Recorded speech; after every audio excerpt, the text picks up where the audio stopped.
You owe me one, Corey said, cleaning herself, Susan, the floor, and the couch, using her set of cleansing cards. Yes, I do. And I am sorry. Susan agreed and apologized again. Oh, stop apologizing. You know what? I will give you a card, and you're going to equip it without uttering a deep from your mouth. Saying that, Corey handed Susan the Turtle's Dream card. Don't look at it. Just equip it. Susan took the card from Corey and was about to read the card info, but was interrupted by Corey's angry yell, urging her not to dilly-dally and equip the card already. What? When did you upgrade your grimoire to silver grade? You are still a card student. Upgrading grimoire in this realm is impossible. Corey fussed, seeing Susan summon a silver grimoire to equip her gifted card. It's possible now, thanks to Wyatt's recently discovered silver milk powder. I upgraded my grimoire using that earlier this morning. Equipping the Turtle's Dream card, Susan finally had a chance to read the card's effect.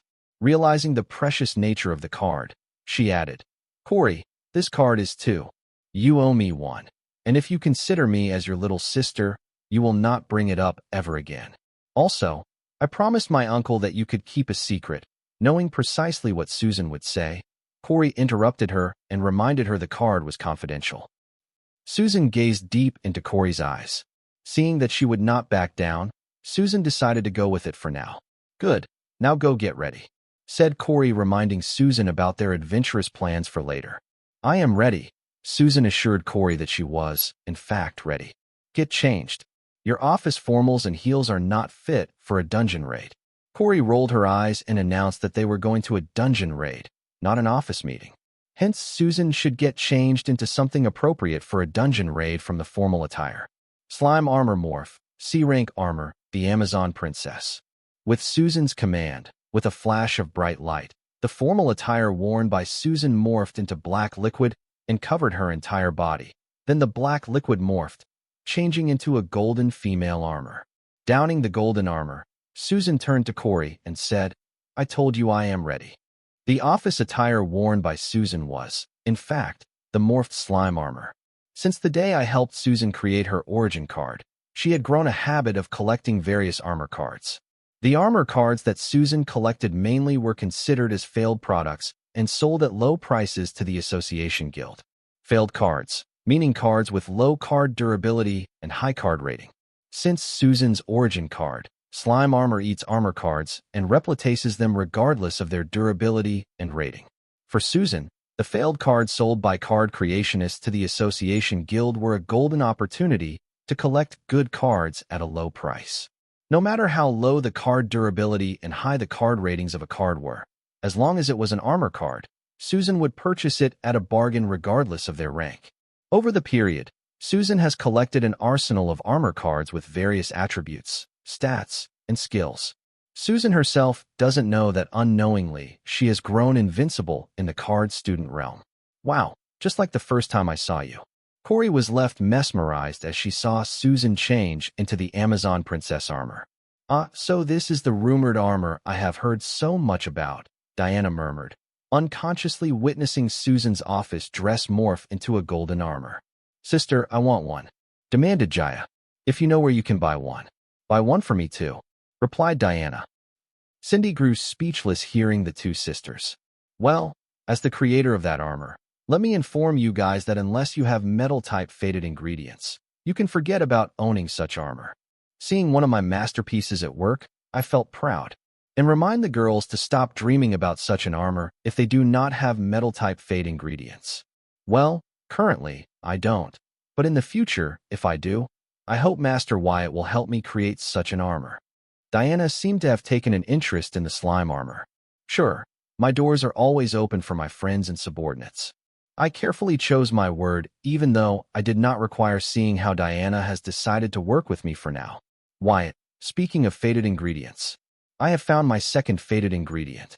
It's basic E-rank black steel female knight armor. I found it dusting in the Association Guild storeroom among the other failed cards collected over the years. Susan reported that she had found her second fated ingredient. Aren't you lucky? Hadn't you just found your first fate ingredient? I could not help but ask, considering how most of the card apprentices go a lifetime without finding a single fated ingredient. and Susan had already found both of her fated ingredients in a span of a few days. I know. Ever since I have met you, my luck has totally changed. After our first meeting, I contracted my grimoire and found my first fated ingredient. After our second meeting, from an ordinary sales rep, I became the youngest auction manager. After our third meeting, you helped me earn my first $1 million.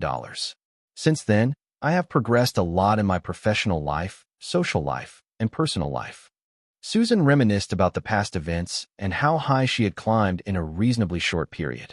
Yes, all this because you were foolish enough to bet your entire life savings on a high schooler you had just met. And I thank you for that. Susan was my first friend in this world, and the man I am today is because of her involvement in my real life. Boo. I am dying of cringe here. Feeling the moment between the two, Corey felt as if Susan and her boss were exchanging their vows. Therefore, she hurriedly jumped in between the two and made snarky comments.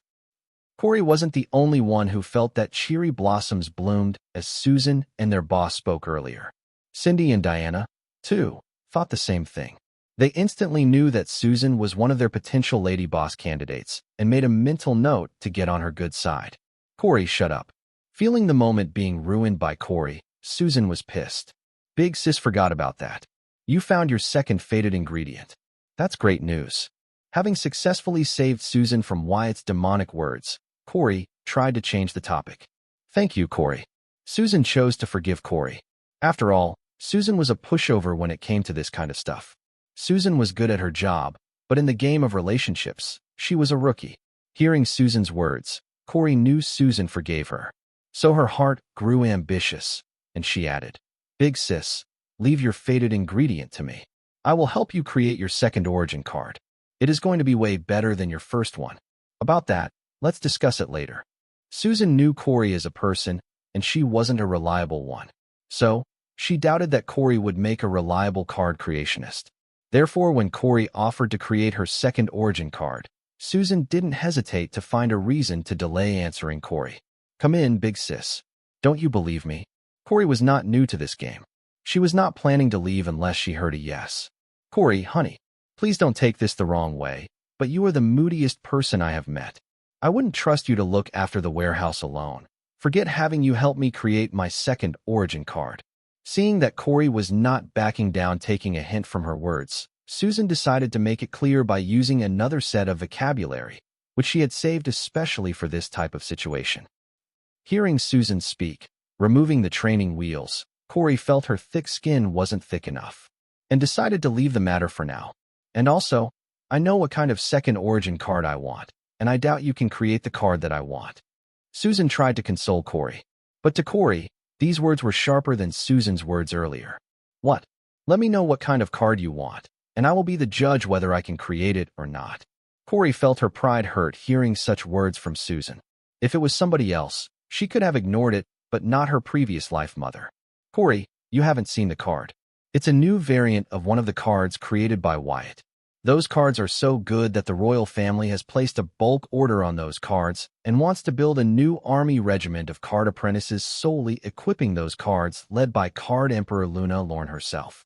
Trust me when I say Wyatt is the only one who can create that kind of cards. Susan honestly retold her thoughts, but it sounded like she was boasting about her exclusive client. Corey's pride hurt more being compared to the one person she resent for stealing her mother. She glared at him, but he seemed to be lost in thoughts. Corey couldn't just let it go here. She knew if she let the relationship between Susan and boss to continue, that dreaded day when her jerk of a boss becomes her daddy was not far. Cindy, Diana, and Jaya, who heard Susan say that the Southern royal family and their army was one of Card Boutique's clients, felt their worldview change. The relationship between the Southern Emperor and their boss was known to all, but they were amazed and a little proud that their boss had connections in the Southern Royal Army. Having admired the reach of their new boss, their mind was unable to comprehend what kind of card it would be for the Royal Army to create a separate regiment with card apprentices solely equipped with those cards. The more they thought about it, the more the trio felt that their new boss was a capable person, unlike their previous boss, who only knew to suppress the weak and cower in the face of the strong. So, you want me to create a Megamorpher origin card for you using your Black Steel Armor card? Hearing Susan's plans for her second origin card, I was happy to see the humble girl I once knew had grown ambitious. Yes, Susan nodded. Ambitious, but I like it. Don't worry. You know me. I always give my best. But let's put off creating your second origin card till we move to the royal palace. I plan to create a Memorconium Megamorpher for Susan's second origin card, and also test the various rules and origin card-related theories that I have discovered, like how in the case of old Ben, he was able to comprehend the boiling blood meaning of blood rule to completion, and how Sarah's bloodline helped her comprehend bloodline memory meaning of blood rule. Not to mention how Bloodette's involvement mutated Courtney's ego gem and gave her blood rule affinity and an innate blood rune. Since Susan's second origin card will be her last origin card, I decided to make it memorable and strong enough to help her climb to the top of the world. I decided to make it my upcoming project. This was not only important for Sarah, but for me to uncover how origin cards affected the user's choice in the rule bifurcation point. If I can uncover this, then I could avoid comprehending rules' meaning with little use to me. Corey soon took Susan to experience a dungeon raid and various brutal sides of being a card apprentice. With them gone, now, the warehouse was free of unrelated people, and I did not have to watch for my words. I gazed at Diana, Cindy, and said, "Did you hear the statement given by the circle's leader?" "Yes, I did. And I also know what you were thinking." Diana seemed to know something. "Oh, really? So what is it that I am thinking?" I decided to hear Diana out. "You think that because of the circle's leader's stunt, the circle is more divided than ever. Am I right?" Diana was spot on. I did assume that the circle would be a mess because of the speech given by their leader pushing all the blame on the previous generation of the circle. Yes, am I wrong to think that? Diana caught my interest, and she seemed to be confident what she was talking about. You would not be wrong to think so, because any reasonable person would come to that conclusion because they do not know that all the core members of the circle have undergone a coming-of-age ceremony to prove their loyalty towards the circle. Only those that are loyal to the process can pass this ceremony, and for those that aren't, what happens to them remains a mystery. The commonly accepted theory is that all of them get disposed of, and I believe this one too. What I am trying to say is no matter what, the core members of the circle will not betray their leader. Diana explained her reasoning. Well, that's where you are wrong.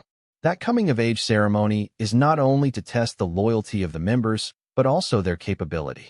There isn't one way to clear the coming-of-age ceremony, but two. The first one is the members prove their unconditional loyalty to the circle. The second one is the members demonstrating their capability by cheating at the coming-of-age ceremony. Satisfy any one of these two conditions, and you pass the coming-of-age ceremony. And for those who fail the ceremony, they enter the undead squad where they are turned into a lich by using demonic practice. I narrated what I had learned from the clown mask's memory to Diana and the other two. Diana, Cindy, and Jaya were speechless as this information they had just received was too much to digest in a breath. "How do you know all this?" Diana finally digested my words and couldn't help but inquire about the source of my information. "My source is none other than your dear master, the clone mask. She has surrendered and currently is in the custody of Southern Watch. That alone is enough to prove that those that pass the circle's coming-of-age ceremony do have to be loyal to the circle. Clown Mask has also gone through a coming-of-age ceremony and passed through her capabilities. If the circle kept killing all good seedlings just because they weren't loyal enough, their organization would be filled with weak and worthless devotees who believe that their leader would save them and cover all the responsibilities. But during my investigation, I found out that there is no way to cheat the coming-of-age ceremony. I spent years trying to find one. Diana could not accept my explanation because she had tried and failed to find a way to cheat in the coming-of-age ceremony. Well, isn't that obvious? Why would a cheater go around spreading how they had cheated? That'd be stupid. Diana thought the only way to pass the coming-of-age ceremony was by being loyal to the circle because that is what the circle wanted its recruits to believe. And those that were brave and strong tried to cheat. Those that succeeded kept shut about it, in a way helping the circle maintain the coming-of-age ceremony status quo. So, those that failed are really turned into a lich. Diana always thought those that failed would, but hearing that those that failed had a fate worse than death waiting for them. Diana felt happy that she had jumped the ship and taken shelter under the Southern Emperor. Yes, what would I get by lying to you? The supreme leader of the circle had already prepared a lich army. I think he plans to use it to take over the central region once he feels like it. Thanks to the clown mask's memory, I knew why the circle was creating the lich army and where they were stationed. I had a lot of information about the circle's supreme leader and his plan, which I was going to use to destroy him, but let's start small with a branch of the circle in Sun Blossom City. What?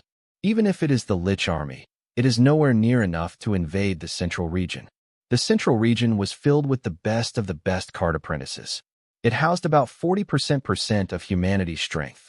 Therefore, it was unbelievable to hear that a person planned to invade it even if he had a personal lich army. Who told you that it is just the lich army? There is a lot you don't know about the circle's supreme leader and his various connections. Let's leave it here for today. The military strength that the supreme leader possessed was growing steadily. It was powerful enough to go toe-to-toe with most of the forces from the central region. But being the cautious leader that he is, the circle's supreme leader prefers to be through. Okay, I am sure when the time is right, you share those facts with me, Master Wyatt. But for now, I guess you had a reason for bringing up the Sun Blossom Branch Circle's leader's public statement. Diana knew her new boss hated to make small talk. Therefore, she had a feeling that there had to be a reason why he brought up the public statement given by the Sun Blossom Branch Circle's leader. You are right. I do have an interest in this incident. And this also involves the punishment I have prepared for you. I am planning on invading Sun Blossom City to destroy the Circle's branch that is housed in it. And you are going to help me with that. So, Diana, what do you think? Are you up for this? But know this once you back out today. Forget about working with or for me ever again. I made my intention clear to Diana. I think she should have already guessed it considering me going on a full-on network war with the Circle's false propaganda. I expected you would say something like that. After all, my agents did say that the adventurers of the TSR Guild and soldiers of the Tiger Squadron were more active, as if they were preparing for war. It was more evident learning that you are the one behind the network feud with the Circle. Diana explained that she had already accepted that I would be going to war with the Circle. So, are you going to help or not? Before you answer, remember I have yet to sign the contract. Therefore, you are free from any obligation. If you don't want to participate, there's the exit. You guys are free to walk away. But if you choose to stay, remember you follow my orders. I will not entertain other way. The war with Circle will not be over with the destruction of the Sun Blossom branch of the Circle. Until I genuinely destroy the Supreme Leader, the battle will continue. Therefore, I wanted allies willing to go all in and not regret their decision later. I asked Diana if I could count on her to be precisely that. My people and I are willing to follow you to hell, let alone the fight against the Circle. Honestly, I am a little hurt that you had to ask me that. The Circle had ruined many lives. Cindy, Jaya, you, and I are just a drop of it. If I can put an end to such an organization, then I am willing to participate. Diana was no saint. She had dreamed of various ways to take revenge on Circle. Now that the opportunity provided itself, Diana would not back down. Good to hear. I hope you will stay true to these words till the end. Now let's discuss the role you and the Fine Gold will be playing in this massacre, transportation. I explained to Diana that she would use her floater carriers to help the adventurers of the TSR Guild, soldiers of Tiger Squadron, and guards of Fine Gold to enter and leave the Sun Blossom City unnoticed. Adventurers of the TSR Guild and soldiers of Tiger Squadron were more than enough numbers to fight against the Circle and its cannon fodder, but it was good to have backup, so I added guards of Fine Gold to the list of forces invading the Sun Blossom City. Fine Gold does have a branch in Sun Blossom City.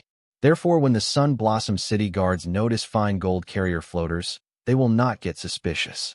As long as we can pass the search in the Sun Blossom airstrip, we will have invaded the Sun Blossom City with the Fine Gold taking care of the transportation problem.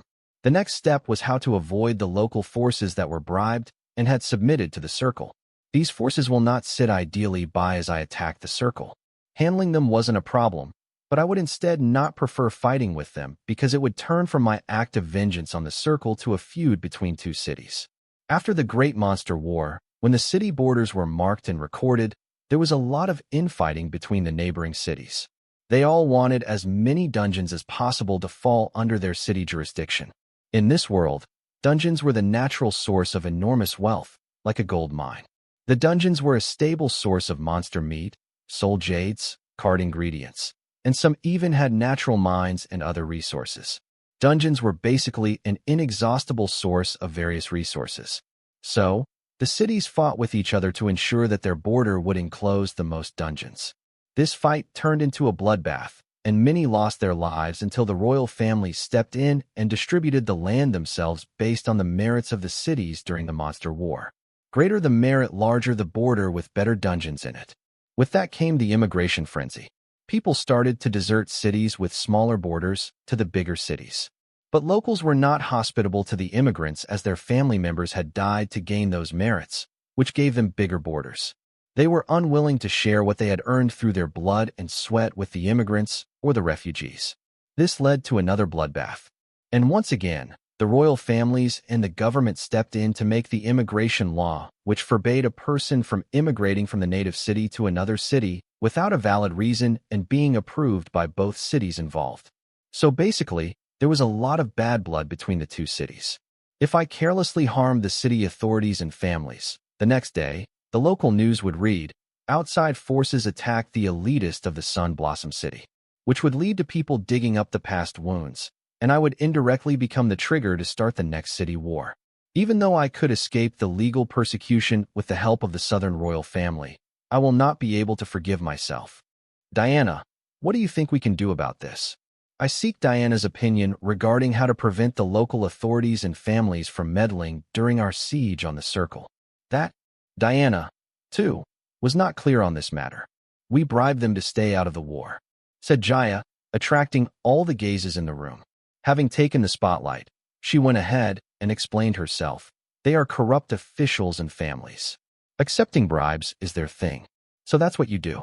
You bribe them enough so that they turn a blind eye towards activities in the Sun Blossom City." Spoken like a truly spoiled rich princess. "Your sister failed to raise you properly." Cindy jeered at Jaya's idea. "That's it. I can tolerate you bad-mouthing me, but cross the line by dragging my sister in this." Jaya pounced on Cindy only to be stopped by her sister.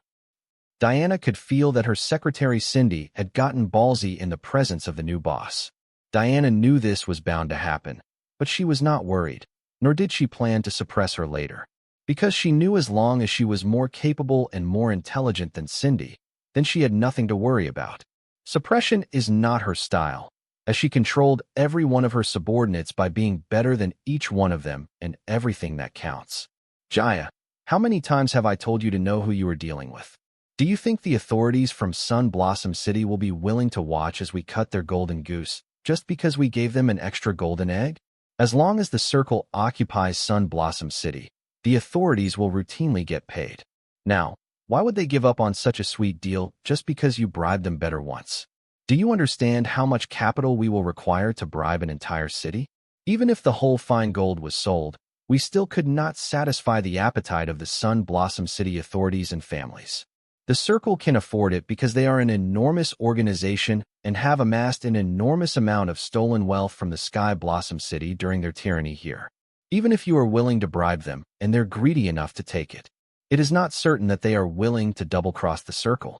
They might turn on us after taking our money.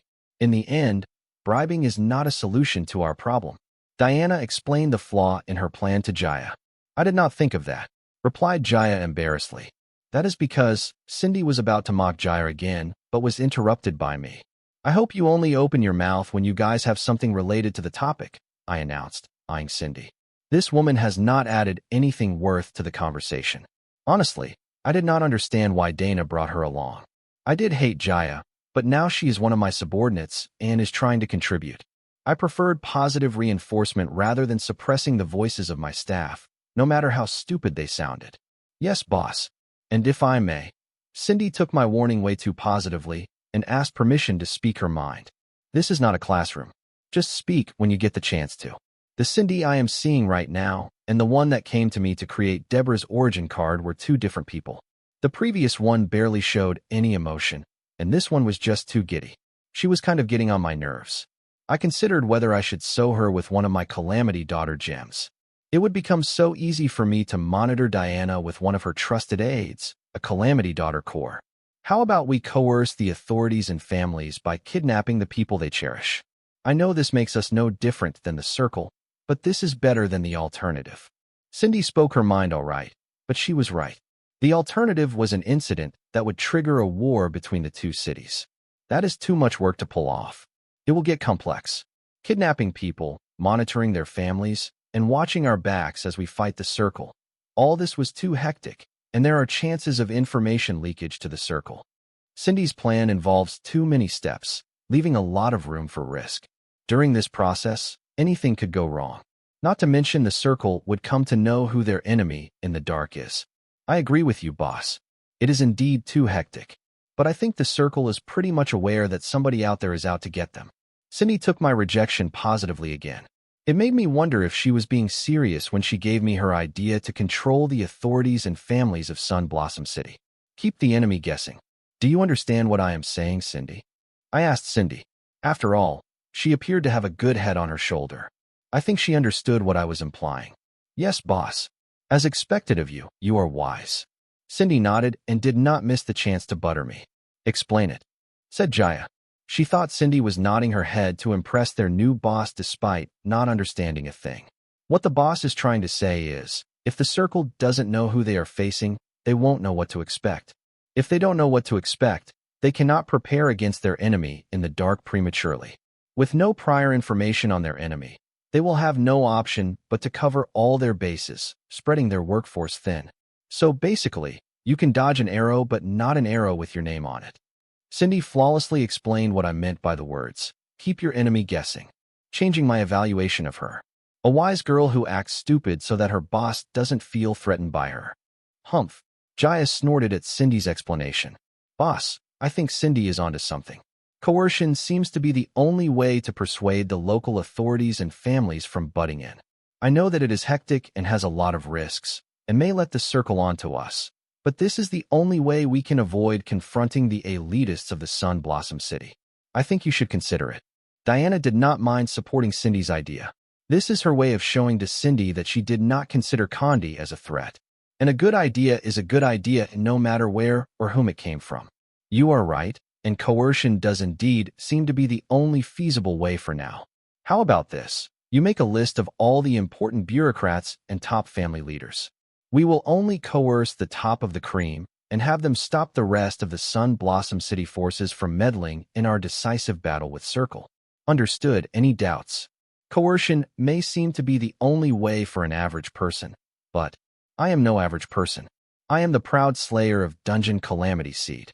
I possess Seed's capability to turn anybody into my mindless slave. I plan to turn the few vital, essential people of the Sun Blossom City into my Calamity Daughter gem and use them to block the rest of the authorities and families from meddling with my forces as they tore the Circle, Sun Blossom City branch, down brick by brick. Brilliant, boss. Why didn't I think of that? Said Cindy. I was rendered speechless by her acting skills. She seemed to be under the wrong impression, so I made one thing clear to her by saying, Cindy, you led me to that answer. You think I am a fool not to see what you are doing? Cindy, you don't have to hide behind your acting skills. No matter how quick-witted and sharp you may be, you can never become a threat to me or make me feel threatened. So next time, drop the act and honestly say what's on your mind. Cindy was the one who brought up kidnapping and coercion. She knew that to control the entire Sun Blossom City, we didn't require coercing every authority and family in the city. As long as we had the city's top dogs under our thumb, we could reign control over the entire city. Yet she took a minor loss to lead me to this conclusion. This woman was getting scarier every passing second. Thank you, boss. I appreciate your heart-to-heart. But I prefer to be a guide and work in the shadows instead of taking the lead and facing the spotlight. Cindy announced that she preferred to be backstage rather than on the stage under the spotlight. Do as you see fit. And about the list, prepare it as soon as possible. Since Cindy preferred it, I did not push her and changed the topic to the main issue. We have the list right here, boss. But the issue is, how do you plan to coerce them? Are you going to take Cindy's idea to kidnap the ones they cherish, or do you have something else in mind? Diana had the list of top figures in the Sun Blossom City. After all, for fine gold to branch in the city, she had to know who could be a threat to her and keep tabs on them. About that, can you arrange a meeting with them? As long as I could meet them in a secluded area, forget coercion, I could turn them into my bottom itch. All of them? Asked Diana. Yes, if possible, it would be great. If not, Arrange a meeting with the most influential one. With them on our side, we can have them arrange a group meeting with others. My confidence to coerce the top dogs of Sun Blossom City puzzled Diana, Cindy, and Jaya. But I did not plan on solving their confusion. As long as they saw results, they would believe me. Diana did not know how to answer the confidence shown by her new boss. She did not understand where his confidence stemmed from. Was it the Southern Emperor? If yes, then the coercion plan may be successful. It doesn't have to be the most influential. Just arrange a meeting with any one of the top figures of Sun Blossom City. I will handle it from there. Seeing Diana not answer my request, I thought I was demanding too much and made my requests less demanding. No, I can arrange a meeting with a few of the top influential figures of Sun Blossom City. When do you want me to set this meeting? Diana hurriedly answered. As early as possible, since I have other pressing plans. I don't know when the dungeon relocation will be complete, but I hope to conclude my job here before leaving for the Royal Palace. Yes, boss. I will inform you of the date when set. Hope everything goes according to your plan. Diana responded positively and hoped for the best. Play your part and give your best, and leave the rest to me. I will handle it. My victory against Circle was guaranteed. But what concerned me was the civilian casualties. Still, the causality could be minimized as long as every piece arranged by me played its parts to their best. Boss, Feingold can take care of the transportation of the troops. But what about the security check at the airstrip? Local authorities are very strict with foreign companies. It will be hard to deceive their eyes. Diana once again brought up the part that was taken for granted. She took it upon herself to come up with a way, but the number of troops was too high. It would be almost impossible for all of them to hide from the inspection of the local city guards. Don't worry about that. The new friends we will be making will help us with that. Are the new documents for share transfer ready? I asked Cindy as Diana had tasked her with it. Yes, boss. The documents have been prepared. Diana and Jaya have given their signature. All that remains is your signature. Cindy answered while Jaya shared the documents with my grimoire after signing it. Good. Let's get done with it and get back to work. Aside from preparing a meeting for me with the top bosses of the Sun Blossom City, Feingold also had to make arrangements for the carrier floaters. This part was tricky since these carrier floaters had to hide a large number of card apprentices within their cargo. So this section required a lot of planning. I left this part for the trio to figure out. If I did all the job, then why did I hire them? But I will not forget to double-check their work at the end. Boss, speaking of work, Ramikaga, the current head of the Blossom District Medical Card Association, is in town. Diana suddenly informed. And who is this Ramikaga? And what the heck is the Blossom District Medical Card Association? Don't tell me it is an association for card apprentices with medical cards. And why am I hearing about him? I could tell from Diana's hurried tone that the person in question was a prominent and influential figure, but couldn't figure out how he fits in our plan to destroy the circle. Yes, boss, Medical Card Association is indeed an association for card apprentices with medical cards. Blossom District Medical Card Association is an association for card apprentices with medical cards within the Blossom District, which directly falls under the Southern Region Medical Card Association, spearheaded by the Central Region Medical Card Association. Blossom District Medical Card Association strongly influences all the hospitals and medical centers within the Blossom District. These guys monitor the pricing and conduct of medical cards and their card apprentices. Most of the medical-based cards are regulated by them. So, by being the head of such an influential association, Ramikaga is, by default, one of the most prominent and influential people in the Blossom District. Diana explained what the hell a medical card association is and how influential Ramikaga was.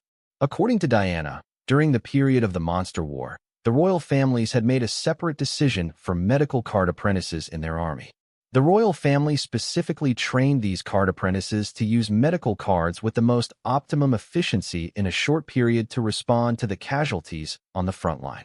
This idea of the royal families was a big hit, and as an award for their merit, these card apprentices were given the ownership of the medical cards they used during the Monster War. But that was a huge mistake. The Monster War had left the world in shambles. The government had not been rejuvenated yet. Therefore, there wasn't anyone looking out for ordinary people suffering from various diseases, illnesses, and injuries. At this weak moment in history, the military medics who were discharged from their duties found an opportunity and some used their cards to help the people, while others used the cards to amass wealth and satisfy their lust. The royal families and the new government let them be because they had more pressing issues to tend to. Another mistake on the royal families and the new government's part. The medics who showed compassion were started to be targeted by the medics who followed their greed and lust. By the end, an uprising took place, and masses gathered seeking vengeance over the greedy medics who killed their last good medic and would not save the patient because they did not have enough money or a wife or daughter who were beautiful enough to join their harem. It took a riot for the royal families and the new government to notice cancer within the house and remove it. But by that time, the Medic Card Association was set up. The cancer cells had swallowed all the good cells. Blossom District is an area in the southern region where all the Sky Blossom City, Sun Blossom City, and other Blossom cities are located. And all the medical facilities in Blossom District are monitored by the Blossom District Medical Card Association. As the head of this association, Rami Kaga is a prominent figure in the southern region. But she was yet to get the part that explained why he mattered for our plan. Boss, Rami Kaga is a Sun Blossom City resident. Because of him, the Sun Blossom City is currently the top city in the Blossom District, with the most advanced cards in the medical field. Since the Medical Card Association regulates the medical cards, he chooses whom to sell the medical cards to, and most of the time, it is Sun Blossom City. I will not go further in detail as the muddy water there is too deep. All I am trying to say is in Sun Blossom City, Rami Kaga's words are heaven's command. As long as you have him under your thumbs, we don't have to worry about any kind of opposition from Sun Blossom City as we invade it and destroy the circle. It turns out Rami Kaga was the godfather of the Sun Blossom City. It seems I will have to pay a visit to him. Great, Diana, you made my work easier. Now when do you plan to arrange a meeting with him? I didn't plan on creating too many Calamity Daughter gems.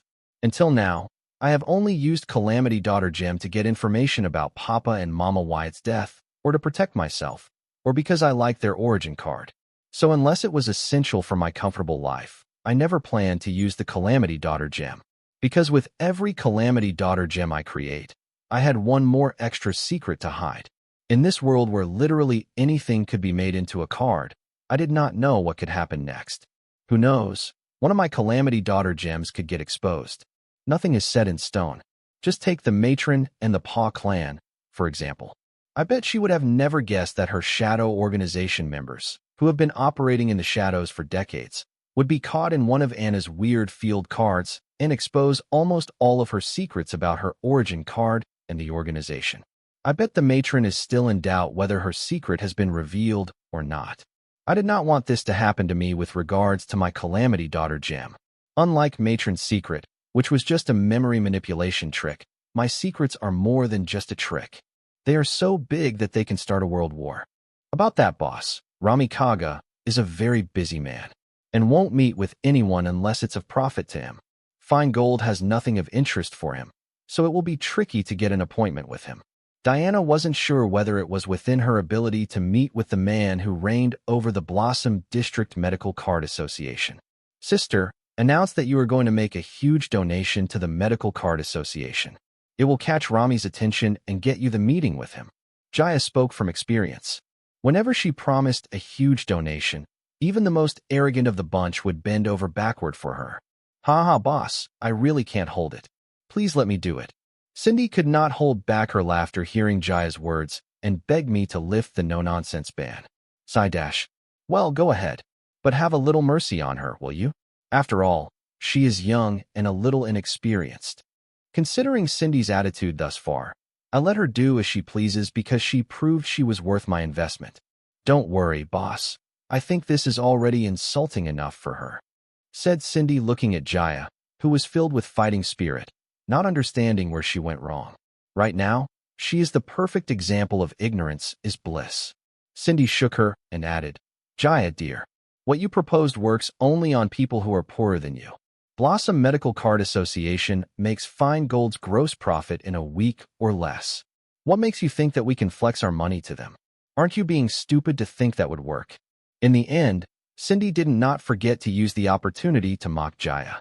Cindy, what the hell did I ever do to you? Why must you mock me constantly? Jaya complained to Cindy with tears in her eyes. Wait, are you crying? Cindy asked exaggeratedly. No, Jaya denied in embarrassment. Then what are those tears in the corner of your eyes? Tears of pleasure? Cindy asked rhetorically, seeing Jaya trying to cover the feelings she just let out. Yes, they are. Jaya responded in a fit of rage. You pervert. I am scolding you for being dumb, but you are crying in pleasure. You sicko. When did this new habit of yours develop? Gotta give it to Cindy. She knew how to humiliate someone step by step. Jaya glared at Cindy with puffed cheeks and teary red eyes. She seemed to be trying really hard not to break into tears or look for her sister for help. Diana was disgruntled seeing Cindy break her beloved sister mentally by humiliating Jaya in front of the only person who she wanted to be acknowledged by other than Diana, Dalton Wyatt. All right, that's enough. Diana, there must be a way to get Ramikaga's attention. Figure out what he likes? What is he after? Do what needs to be done. I want a meeting with him as fast as possible. I ordered Diana. Yes, boss. Gaining Ramikaga's attention will be easy as long as we have rare medical cards. Diana remembered that Ramikaga likes to collect rare medical cards. An expensive hobby to have. After all, the medic cards were in a different league compared to the other cards. Medic cards can get thrice as expensive as the other cards of the same rank. Not to mention, medic cards are rarely seen in the open market. What are you getting at, Diana? Speak. I don't understand what it is with Diana and Cindy. Even though they have an idea, they leave hints for me to pick up and credit it as my idea. Do they really take me for a boss who is so incompetent that I will feel threatened by my overachieving staff? The red elixir that Guild Master Van used to heal my arm. If I had a bunch of those cards, I bet I could gain Ramikaga's attention in exchange for them. From Diana's answer earlier, when she said Ramikaga liked to collect rare medic cards, I knew she was hinting at the blood elixir used by Van. She was being too obvious. So I forced Diana to tell the whole part herself. Sure, that's not a problem. The blood elixirs were made by Guild Master Van himself using his blood rule. He can make as many as he wants. As I spoke, Van took out a bunch of blood elixir cards of various ranks and handed them to Diana. The strength of the elixir varied based on the rank of the monster's blood used to make them. Blood rule? Congrats, Guild Master Van, for forging your ego gem. Diana hurriedly congratulated Van for forging his ego gem. Congrats, Guild Master Van. Cindy and Jaya congratulated Van together. Don't make forging an ego gem a big deal, I said, seeing the trio congratulate Van one after another. You would say that, after all, you are the youngest apprentice to forge an ego gem in Sky Blossom City. Jaya, the ignorant calf, commented. Did she forget I am her boss? Whatever this tone of speech is more comfortable than Diana and Cindy's formal tone. No, that's not me. That's Corey Bright. She is the youngest card apprentice to forge an ego gem in Sky Blossom City. I did not know Corey's birthday, but she did forge her ego gem before me. What? Corey Bright. Are you sure? Asked Jaya in surprise. How could you ask that, even after witnessing her use rule power in the tournament? Asked Cindy. No. I know that Corey forged her ego gem, but I find it hard to believe that she forged it before our boss. Replied Jaya. Indirect flattery. Jaya, you have come a long way. Cindy couldn't help it. Jaya makes bullying easy. Well, Jaya has a weird origin card. Strange, but a hell of stronger than any I have seen till now. Boss, Ramikaga took the bait and invited us for dinner. Diana had forwarded the card info of Blood Elixir to various auctions, private collectors, and brokers. Considering that Blood Elixir is a rune medical item card, it did not take long for the rumors about it to spread throughout the Sky Blossom City market. And it took 3 hours for the talks about Blood Elixir cards to reach the ear of the head of the Blossom District Medical Card Association, who was visiting the city. Good, but I was expecting a private meeting. I was happy that a meeting with Ramikaga could be arranged at such short notice, but I wanted a private session to use the Calamity Daughter gem. So hearing that we were invited to a dinner, I couldn't help but frown because this meant there would be many witnesses. Sorry, boss. I tried, but it seems Ramikaga's schedule is tightly booked. Or at least that's what his secretary said. This was the privilege of the people with authority. Ramikaga wanted to buy our Blood Elixir cards, but we had to meet him at his convenience to sell our cards. Ain't this bullshit? Not to mention that Blood Elixir cards are one of a kind with zero competition in the market, as they are manufactured using the blood rule, meaning comprehended by Van. These cards were more than rare. They are unique. People would beg at our doors to buy blood elixir cards, but we had to follow Rami Kaga's arrangement. This is the privilege that only comes with having authority. Fine, I will make do with it. I had no choice but to come up with other stealth ways to sow my Calamity Daughter gem in Rami Kaga. I would not get such a golden opportunity to plant a Calamity Daughter gem who could control the entire Sun Blossom City. Boss, the dinner meeting is at 19:30. If you tell me who will be attending the meeting with you, I can make appropriate arrangements. Diana asked.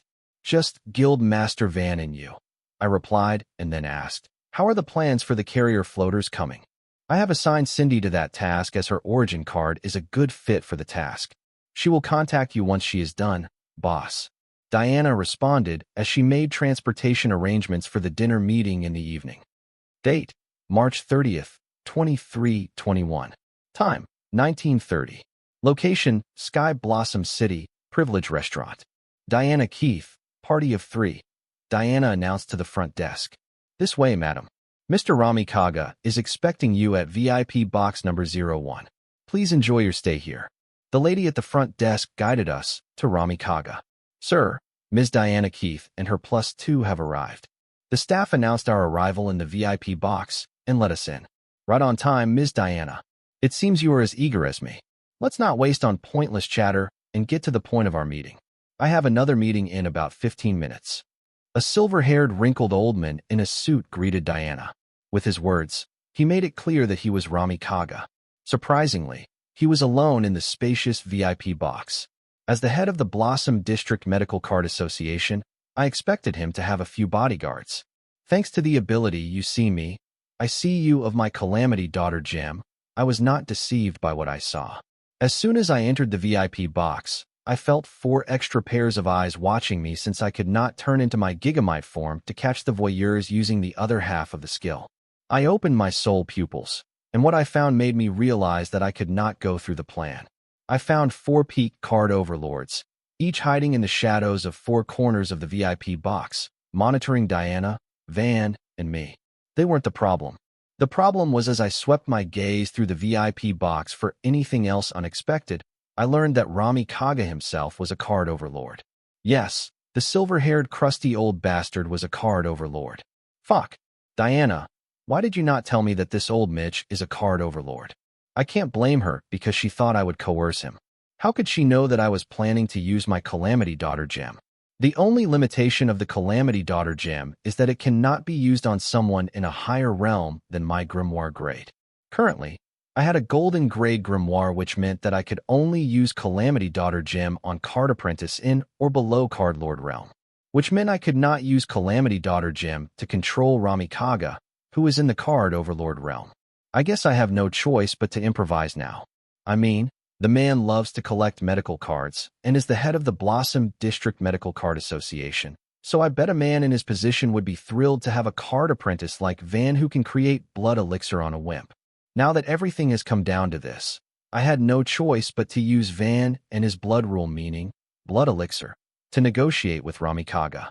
Sure, Mr. Rami, but let me first introduce you to the creator of the blood elixir card, Guild Master Van, and the owner of the card boutique that holds the rights to blood elixir cards, Golden Grade Card Creationist, Dalton Wyatt.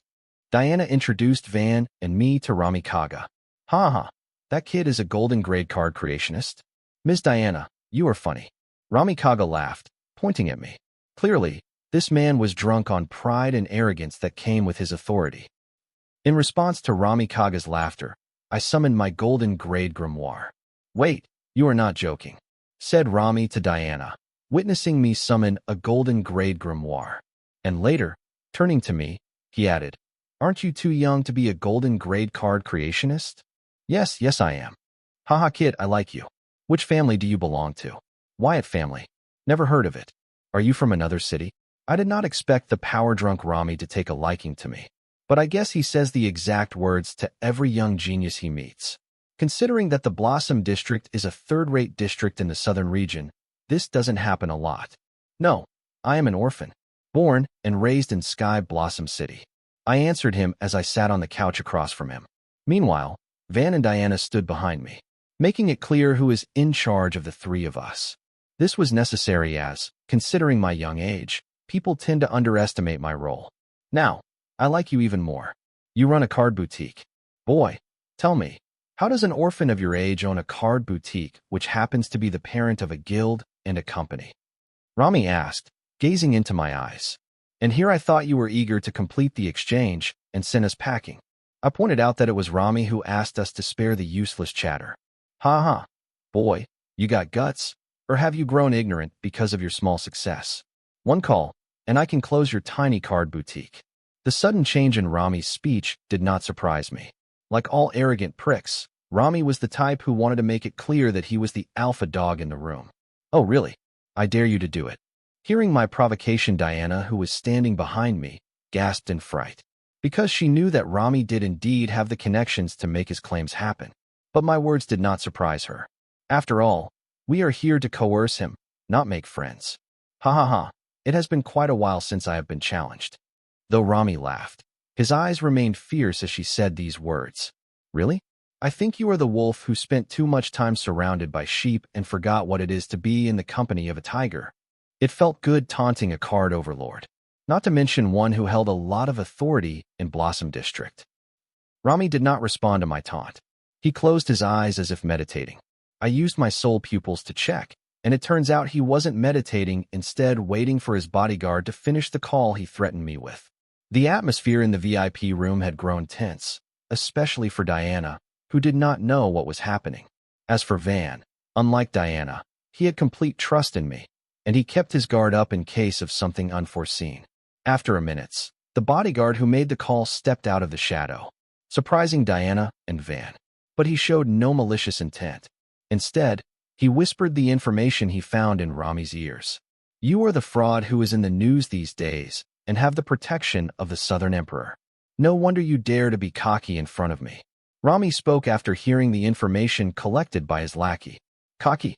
Hey, you are the one who said who can shut down my small card boutique with a phone call. I am still waiting. When it comes to the background, I had a stronger one than Rami Kaga. However, it was a bit lacking in terms of actual authority. Humph. I think we are done here. Saying that, Rami stood up to head outside. No matter how arrogant he was, Rami knew he could not touch something protected by the Southern Emperor who dared to massacre her stepsister and stepsister's entire family. Once I knew that I could not use my Calamity Daughter gem on Rami, I planned to leverage Van and his blood elixir cards to the Blossom District Card Association in exchange for Rami's cooperation with my plans to destroy the Circle in Sun Blossom City. But seeing how arrogant and prideful Rami was, I knew that there was no way to negotiate with this man, as he was the type who snatched what he desired from the weak and gave the strong what they asked. Rami Kaga was too drunk on his authority as the head of the Blossom District Medical Card Association. Therefore, he wouldn't consider negotiating with people in a lower position than him. If I had to get him to accept my terms, I had to show him that I was not afraid of him or his job. But who knew that me being involved with the Southern Emperor would scare him off? Grandpa, I am here. A silver-haired teenage boy entered the VIP box just as Rami headed towards the exit. Seeing his grandpa heading out, he asked, Grandpa, you are leaving already? Yes, an urgent work just came up. We have to head home early, replied Rami. His tone softened as he addressed his grandson. But Grandpa, my work here isn't done yet. The card boutique I visited was closed. It seems I will have to revisit it tomorrow. How about this? Why don't you head home first? I will return once I am done here. The boy argued. Boy, your mother will kill me if I left you alone in this third-rate city by yourself. Don't argue, and let's head home. Rami's voice turned stern. No, I will stay. I will only leave after visiting the card boutique. The silver-haired teenager was adamant and did not budge to his grandpa's persuasion. Boy, don't make me call your mom. Rami knew how to intimidate others, but when it came to his blood, he did not know what to do, and directly reached for the big guns. Go ahead. That way, I can tell on you too. You promised Mom that you would play with me for 2 days. But it hasn't been a day, and you are already bailing out. Boy, why are you standing in a daze? In the middle of their argument, Rami's grandson stood in a trance as if he had seen the love of his life. The silver-haired boy did not respond, which alerted Rami. Boy, what are you looking at? Rami followed his grandson's line of sight to check what got him railed up. Rami did not like what he saw and yelled, "You! What the heck have you done to my grandson? Stay out of his sight. Grandpa, don't talk to my boss like that." The silver-haired boy woke up from his trance, hearing his grandpa yell at his idol. "What the? Boy, did you yell at me?" Rami was very close to his daughter and her only child. Being called names or yelled at by them was not new to him, nor did he mind. It made him feel closer to them. After all, they were the only people left in the world for whom he would give up his life if needed. But he kept this side of him in the down low outside the house, fearing his enemies would take advantage of it. What the? Date: March 30th, 2321. Time: 1935. Location: Sky Blossom City, Privilege Restaurant, VIP Box number 01. Haha kid, I like you. Which family do you belong to? Wyatt family. Never heard of it. Are you from another city? FCK. I yelled, seeing the grandpa and grandson duo drag me in their weird argument. But something was not right. I clearly remember Rami at the door arguing with his grandson, but right now, Rami was sitting on the couch while his grandson was nowhere to be seen, and I was at the entrance of the VIP box with Van and Diana. Kid, did you just cuss at me? Rami's eyes turned fierce as he spoke those words. What the hell is going on in here? Right now, I am super confused, unable to comprehend what was transpiring. It felt like, no, not déjà vu, this is obviously time regression. I went back in time. No, I did not go back in time. This world went back 10 minutes in time. Why though? Why did the world go back in time? And why was I spared? Hive AI, what is current time? What was the time 2 minutes ago? Current time 1936. Time 2 minutes ago 1945. Warning. Unusual time disturbance detected. Note. The host's physical body, calamity, soul gem shell, and broken runes have regressed by 10 minutes. What about my soul? Host's soul and related skills were unaffected by the time disturbance. Kid, have you grown cocky because of your small success? Do you know who you are speaking to? Rami was fuming, being cussed straight to the face by a boy wet behind his ears, who seems to have grown ignorant because he made small achievements at a young age. Diana was sweating bullets right now. Earlier, when her boss told her that he was going to coerce Rami Kage, she did not think he would directly open fire without any foreplay. Fuck. I know exactly who you are. You are the wolf who spent too much time surrounded by sheep and forgot what it is to be in the company of a tiger. Repeating my words was not my style, but this one did manage to enrage Rami earlier. I wanted to figure out why the world went back in time and why I was the only one unaffected. But right now, I was in a wolf's den, and unknowingly, I had pissed the wolf off.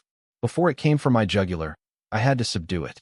Therefore, I gave priority to my circumstances over my curiosity, and decided to handle Rami, and then worry why the world regressed for 10 minutes. If your little achievements have gotten to your head, let me tell you all of it can go away with a single call.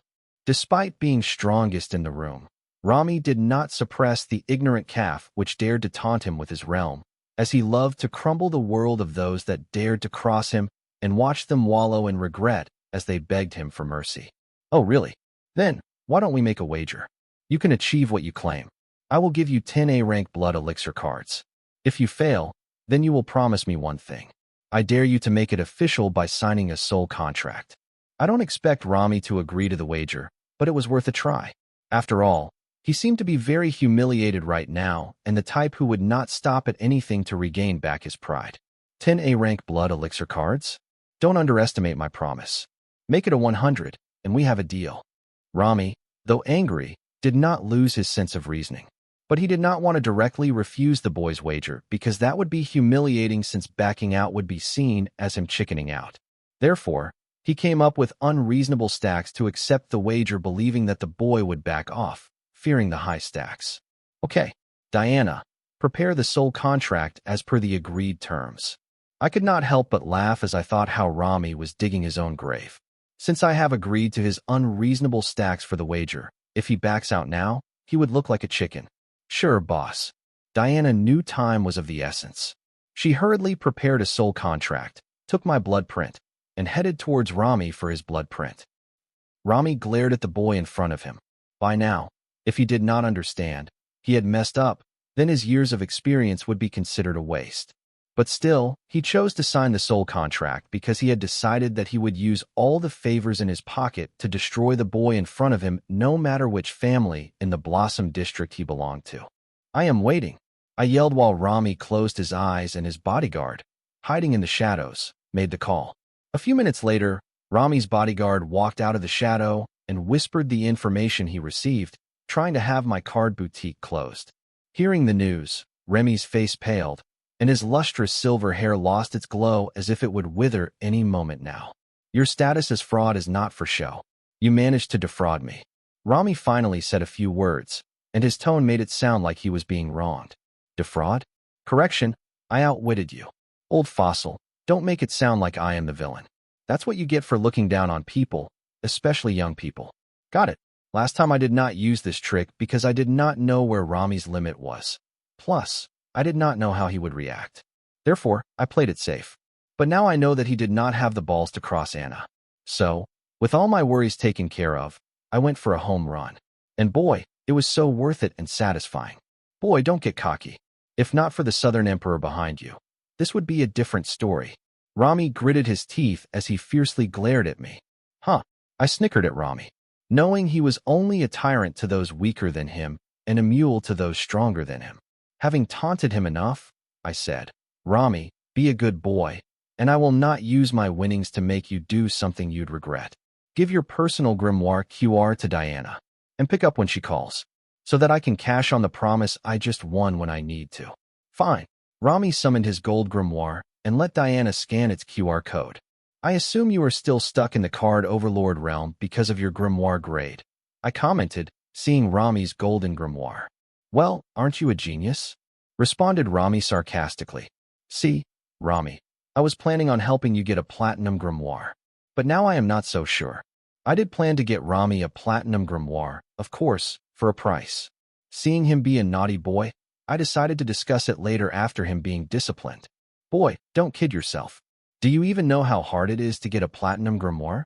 Even with my connections, I could not get my hands on one. And you want me to believe you can get me a platinum grimoire? Like I would fall for your fraud again." Rami did not believe that I had the ability to get him a platinum grimoire and scoffed at the very notion of that. What if my connection happened to be the freaking Southern Emperor, you old relic? It seems it will take me a while to help Rami understand that I hold his reins now. The soul contract stated that if I won the wager, Rami Kaga would promise me one thing. There were no clauses in the contract stating what I could and could not ask Rami to promise me. Enraged and muddled by his hurt pride, old Rami forgot to add these clauses. I bet he thought he would win, so he did not bother with such clauses. Well, whichever it is, right now, I could ask Rami to go naked around the world in 72 days, or ask him to kill those who are beloved to him, or cut off his manhood. There were numerous things I could ask him to promise me to make his life miserable. The faster he gets it, the better for him and me, as I didn't want to waste the leverage to make a point. Hearing my words, Rami pondered but then shook his head and said, "What will it cost me?" As Rami thought about it, he felt that considering that the Southern Emperor is willing to take this kid under her protection, he may be able to get her to give him a few platinum grimoires. Therefore he suppressed his pride and arrogance, kicked them out of his thoughts, and decided to wag his tail. Let's start with obedience. Complete and absolute obedience. Then, depending on your behavior, I will reconsider whether or not to help you upgrade your grimoire. I made this demand because I knew I had him. Okay, but I need confirmation that you can get a platinum grimoire from the Southern Emperor. I don't plan on falling for one of your frauds again. Fool me once, shame on you. Fool me twice, shame on me. Rami was willing to let go of his pride and arrogance, but the shame of being defrauded, he couldn't let that go or let that repeat again, so he asked for assurance. How about I get a platinum grimoire? Is that confirmation enough for you? I did not want to ask anything from Anna, but I could ask Luna for a platinum grimoire in exchange for a few broken runes she promised me as payment for the Mage Morpher cards she asked me to make. Yes, that would be enough. Rami nodded and decided to believe me for now from the confidence he felt in my words. Grandpa, I am here. A silver-haired teenager barged into the VIP box.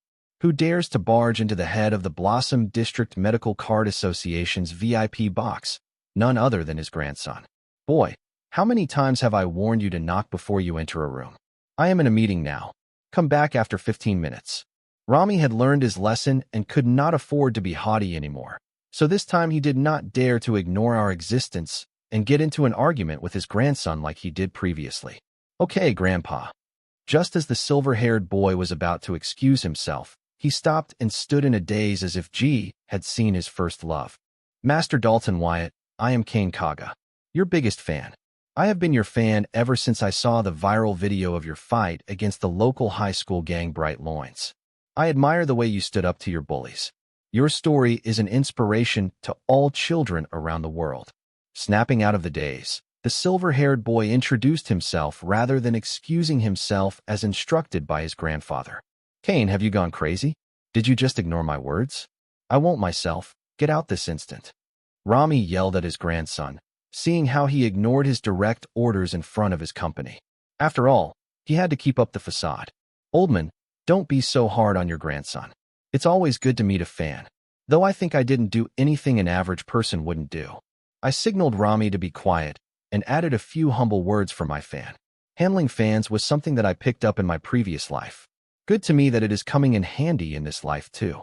Master Dalton Wyatt, you are being humble. You took on a gang of bullies by yourself. It's not something an average person would do. Not to mention, you called my grandfather Oldman to his face. Even his enemies don't dare to call him that to his face.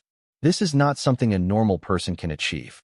As my fan, Kane swallowed up my humble act without a shred of doubt, while his grandfather was fuming seeing him fall for it. But the kid was sharp. He noticed that he noted his grandpa's reaction when I called Rami an old man. Don't be so formal. We both are of the same age. Just call me Wyatt. Why was I being good to the kid? Obviously because of Rami. He seems to care a lot about this kid. His eyes tell everything. When he saw his grandson enter the VIP box, I noticed Rami's fierce eyes soften and then turn fierce again. I noticed a grandfather being strict with his grandson because he loved him too much. Yes, Master Wyatt. I visited your card boutique, but it was closed. I am glad that I get to meet you here. Susan is out with Corey on a dungeon raid, and I am here at a meeting with Rami, so I had to close the warehouse early. Since we have met here, tell me your purpose for visiting my card boutique. I entertained Kane seeing how much it bothered Rami that his grandson idolized me, but not him. I was impressed by how Kane avoided talking about the rumors of me being a fraud and focused on my fight with Bright Lions despite my other fights in the tournament. Through this, I noted that he fixated on the bullies because he himself was being bullied and couldn't stand up to them. Therefore, he idolized someone who not only stood up to his bullies, but publicly exacted his vengeance. I visited your card boutique to meet you in person and have you create my origin card, Kane replied. Since you have already met me, come by the card boutique tomorrow morning. I will help you with your origin card creation. Let me tell you beforehand, my services are not cheap. I never offer my expertise for free. Really? That would be great. Don't worry about the fee. My grandpa is loaded. Kane responded giddily as not only did he get to meet his idol, but get his origin card created by his idol. Not happening, Kane. For your birthday present, your mother and I have already booked an appointment for your origin card creation with a platinum grade card creationist in the Southern Academic region. It cost me a fortune. It was supposed to be a surprise, said Rami. He had no choice but to ruin the surprise his daughter had planned for his grandson. With Rami's words, the room went into an awkward silence. I took it as my cue to leave. Kane, my offer still stands. Whatever you decide on, I am fine with it. For now, I will leave you two to discuss it. Thank you, Master Wyatt, for understanding. Rami's way of addressing me has progressed a lot. It seems he has decided to hide his fangs for now. Let's discuss with him about the Circle and Sun Blossom City later when I have a platinum grimoire. And Rami, remember to pick up Diana's call and don't make me find you. Warning, Rami. I headed out with Van and Diana, while Kane was lost in his thoughts, pondering his dilemma. Since the soul contract with Rami was hurried, there was a loophole. Before I asked Rami my promise, he could skip town on me, and I could do nothing. He could hide from me for the rest of his life because as long as I could not find or reach him, I couldn't ask him the promise I had won from him. To avoid all this trouble, I could just ask him to promise me to become my slave or follow all my orders without malice, etc. But these kinds of conditions in a soul contract were considered serious crimes by the government and the four royal families. Rami was fully aware of this law. Therefore, with his 4 bodyguards as witnesses, he had all reasons to be cocky earlier, even though I won the wager. But this did not stop me from using the promise to have him do something that would torment him for the rest of his life. I made that clear to him, but he was willing to force me into doing so because he believed his bodyguards would stop him in time if necessary. Seeing that Rami was not afraid of the stick, I threw him a carrot, the platinum grimoire, which appears to have had the desired effect on his attitude towards me that only time could confirm. Speaking of time, Diana, book a private box for us. I need a quiet place to think. About the world's time regression, I had too many thoughts that I had to organize right away, and it couldn't wait till we reached the warehouse. Yes, boss, replied Diana, and turning to the nearby staff, she handed her privilege membership card and asked, "Lead us to the most expensive box available." "Madam, VIP box number 11 is available. Please follow me." The staff led us to the VIP box, and entering the box, she added, "Will you like to order now, or shall I come back a few minutes later?" "Boss." Diana turned to her boss only to see him occupy the main couch and lost in deep contemplation. Knowing that her boss would not like to be disturbed, she turned to the staff and said, "We will call you when we are ready to order." After the events in VIP box number 01, Diana had gained a lot of respect for her boss. She thought he was going to use the Southern Emperor's name to coerce the head of the Blossom Branch Medical Card Association. But what transpired in the VIP box was out of her expectation and blew her mind. The turn of events may seem self-explanatory and straightforward, but she knew they could not be achieved without the bearing and self-confidence displayed by her boss. She doesn't know about anybody else, but she, herself, could not have achieved such an outcome so flawlessly. "Yes, ma'am." The staff nodded and exited the VIP box, while Diana joined Van and stood in guard, ready to be of service to her boss when he requires it.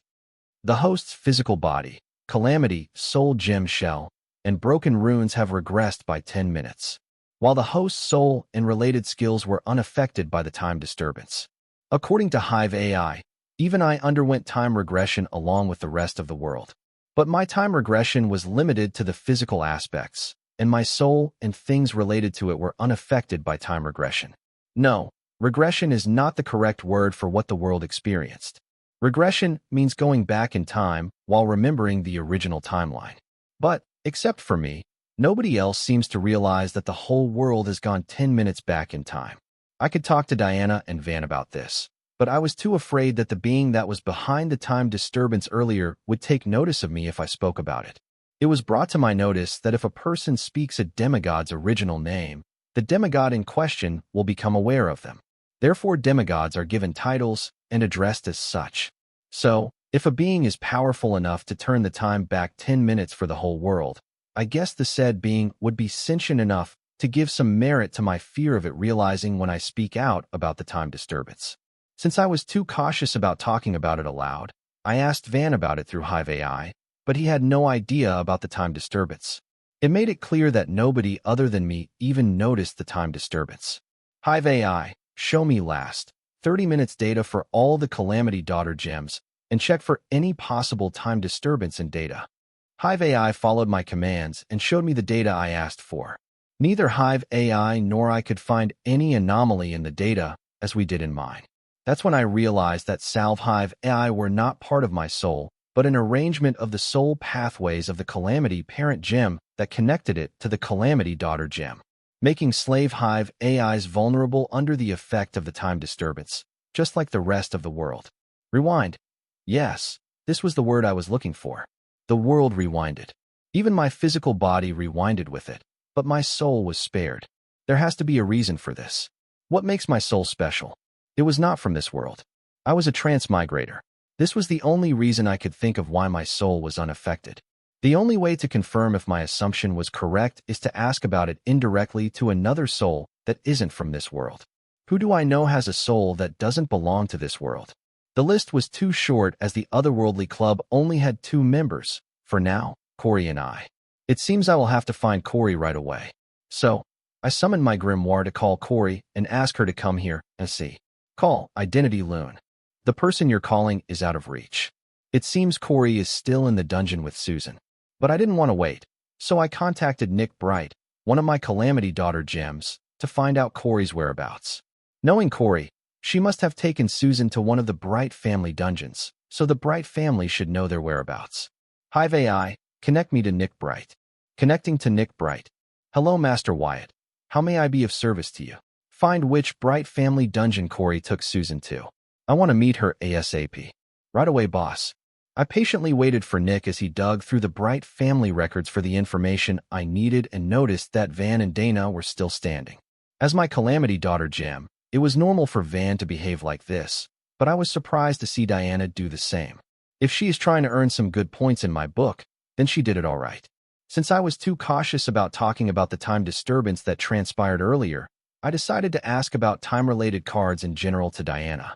Diana, have you ever heard of time-related cards? Time-related cards? Do you mean like the set of cards used by the prophets that helps them predict the future? Diana replied with the first thing that came to her mind, hearing the time-related cards. Yes, but that's not what I am looking for. I remember Principal Andreas saying that the city's prophet predicted that I would be attending the school tournament. I guess, then the weather forecast card is also not what you were looking for. Come to think of it, I heard rumors that the leader of the circle had a card that could allow him to see a few seconds into the future. Is that what you were looking for, boss? Diana thought hard and answered again. A card that allows the user to see a few seconds into the future, Pax Whitebone, was also bestowed with a similar skill by his demigod ancestor. But that was not what I was looking for. I guess Diana does not understand that when I say time-related cards, I mean cards that can manipulate time, not cards that can forecast. So I made that clear to her. Diana, by time-related cards, I mean cards that give their users the ability to manipulate time itself. Oh, I see. I have never heard of such a card. Is that even possible? But I have a card that removes the cooldown period of active cards. Diana could not believe that there were cards that could manipulate time itself. But remembering her trump card, which she uses to remove the cooldown period of her origin card, she thought time-manipulating cards might exist. Diana has never left the southern region. She was hardly the person I should approach for counsel on various cards in this world. So, I searched for answers in Clown Mask's memory. Even in the alternate timeline, she never came across a card apprentice with time manipulation cards. But considering that Clown Mask had the physique that showed Clown Mask her entire future, time-related cards exist. The existence of time-related cards was not a question, to begin with. But the card apprentice with time-related cards. There are too few of them, and they are well hidden. And I wanted to know who was behind the world rewind earlier, and if they were an ally or a foe of mine and humanity in general. Master, Corey took manager Susan to the F-rank Hornhair Heaven's Gate dungeon. I will send you the location. I will be waiting there to get you the Bright Family Guard's clearance to enter the dungeon. Good, I will be right there. Nick suddenly contacted me through Hive AI and shared the dungeon location where Corey took Susan for a dungeon ride. Diana, how far are you from forging your ego gem?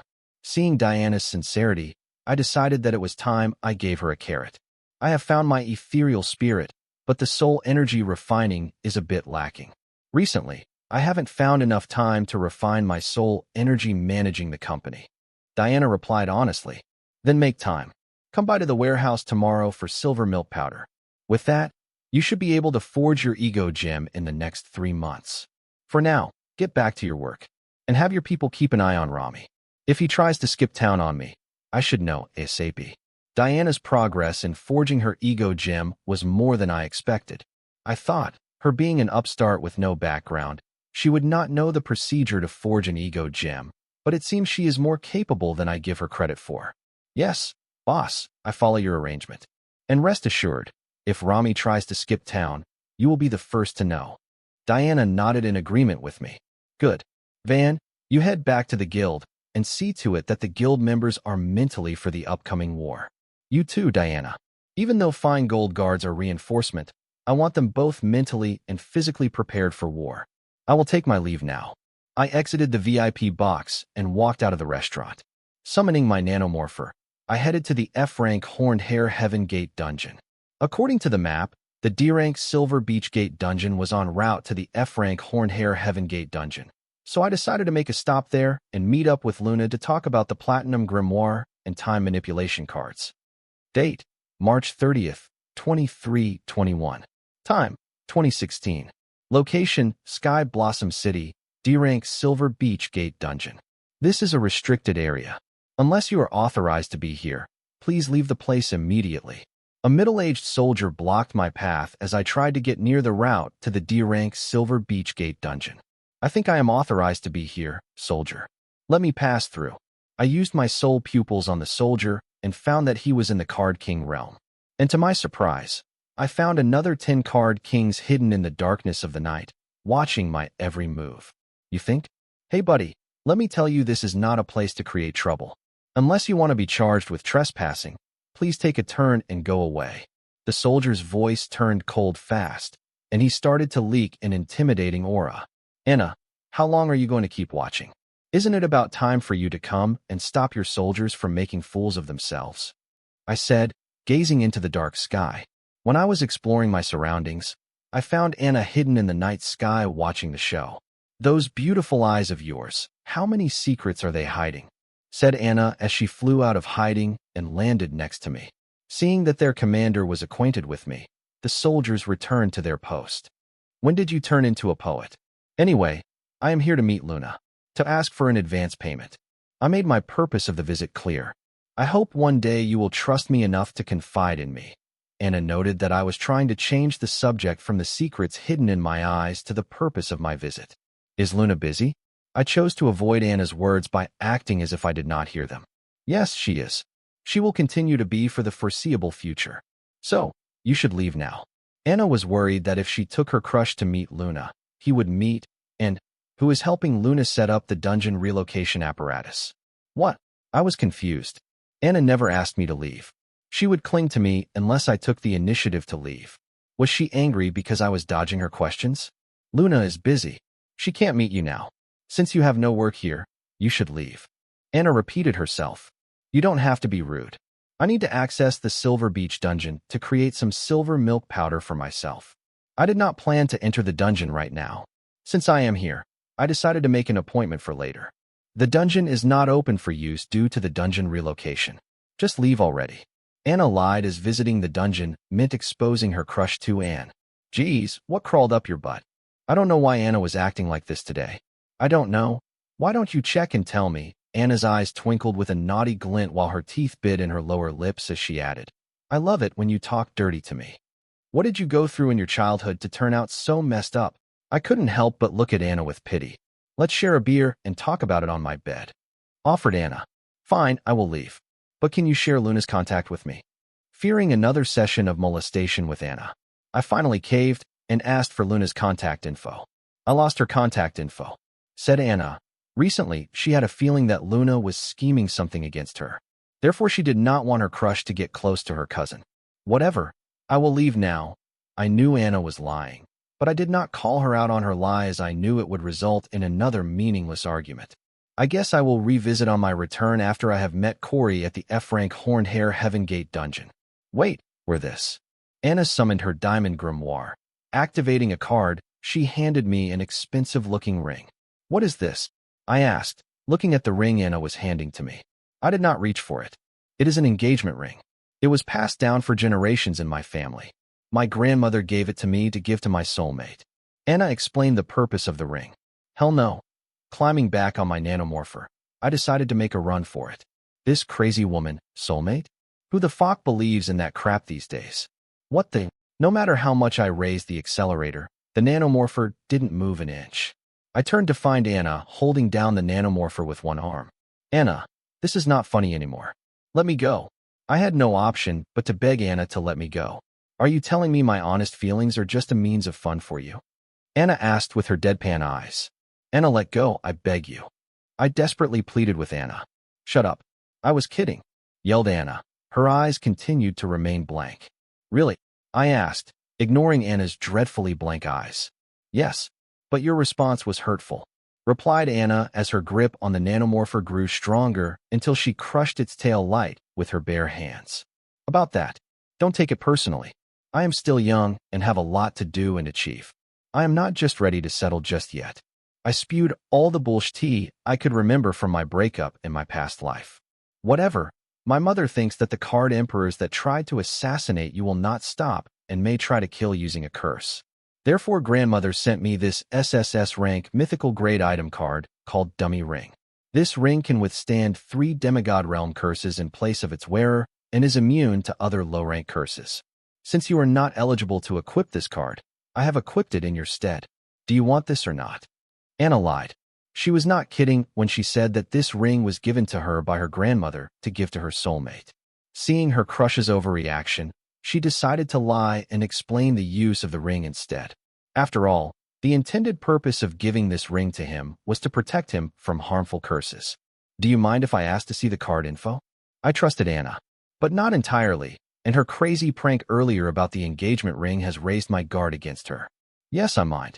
But to ease your mind, I will let you read the card info, saying that Anna handed me her diamond grimoire to read the SSS rank mythical grade card info. Card name, Dummy Ring. Card type, item card. Card rank, SSS rank, mythical grade. Card rate, 12 stars. Card durability, 98/100. Card effect, Dummy Ring will act as a replacement to withstand 3 SSS rank curses. Additional effect, SS rank curse immunity. SS rank curse immunity. The wearer of the dummy ring is immune to all SS rank and below curses. Sorry, I doubted you. Saying that, I handed Anna her grimoire. Taking the ring from her, I wore it. I thought using a curse card on a person requires the personal effects of the victim.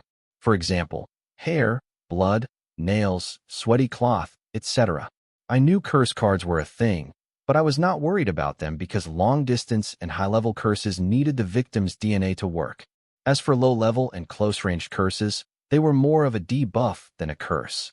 If they can send 30 card emperors to kill you, then they can send somebody to go through your trash to collect whatever is required to curse you. If you think you don't require the ring, feel free to return it. I don't want one of my item card slots to be occupied for your ungrateful ass. Be it a golden grade grimoire or diamond grade grimoire, they both have 6 item card slots. The fact that Anna was willing to temporarily sacrifice one of those precious slots for me meant a lot, and I was moved. Therefore, I decided to look over her rudeness earlier. Giving me a ring was a strategic move on Anna's mother's part, as she needed me alive for the Heatsend royal family to flourish. I was the creator of silver milk powder, its patent owner, and the sole contract between Anna and me. If the patent weren't in my name, but the Heatsend royal family's name, Anna's mother herself would be the first to try and have me erased from the face of this world. If I died, the patent would belong to the Duskborn family or the government. Either way, the Heatsend royal family would be in trouble.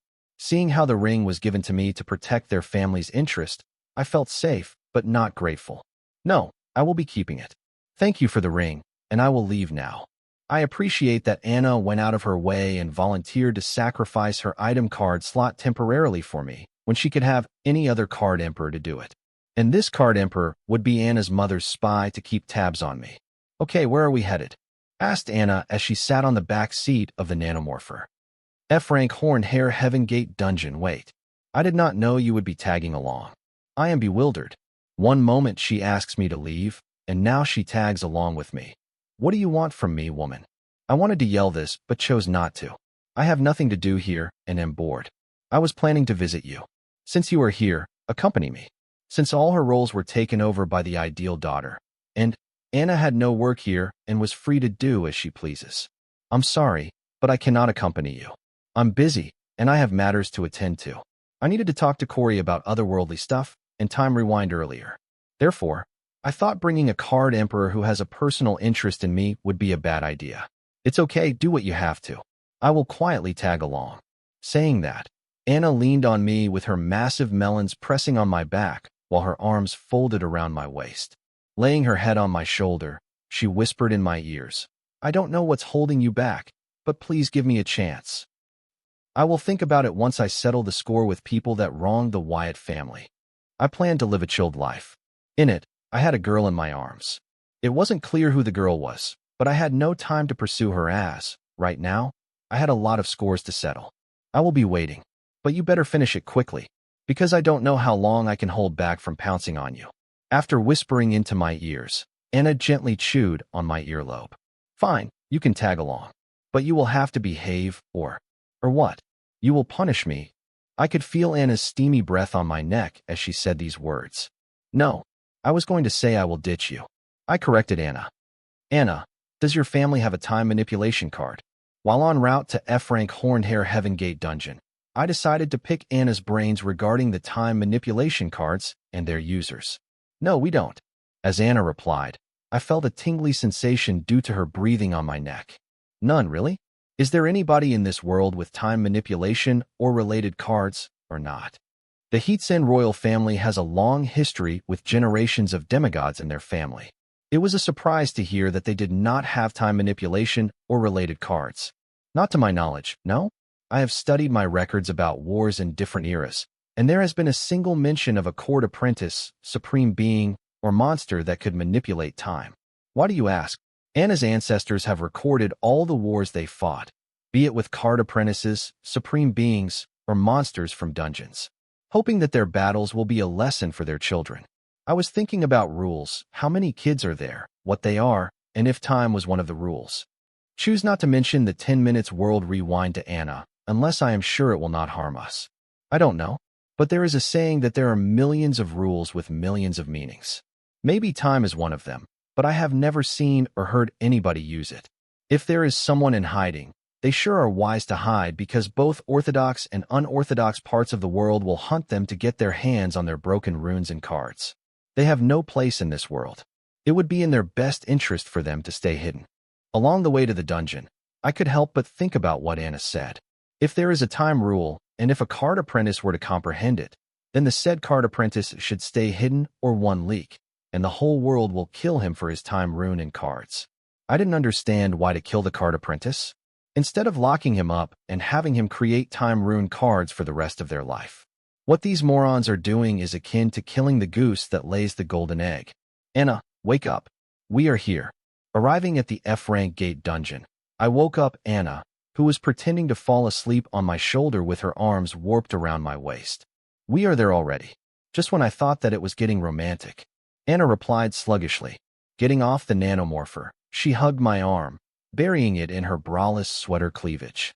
Isn't this a bit too much? Feeling the two soft cushions wrapping my arms, I asked Anna. The night is chilly. I am seeking some warmth. Anna replied innocently, but her energetic eyes told a different story. You are Card Emperor. If you feel chilly under this night, then I should freeze to death. I wanted to say this, but instead ended up saying, whatever. I knew you would come around. Let's find an unoccupied dungeon and bang one out. What do you say? I gave her an inch, and she took a mile. Get your mind out of the gutter.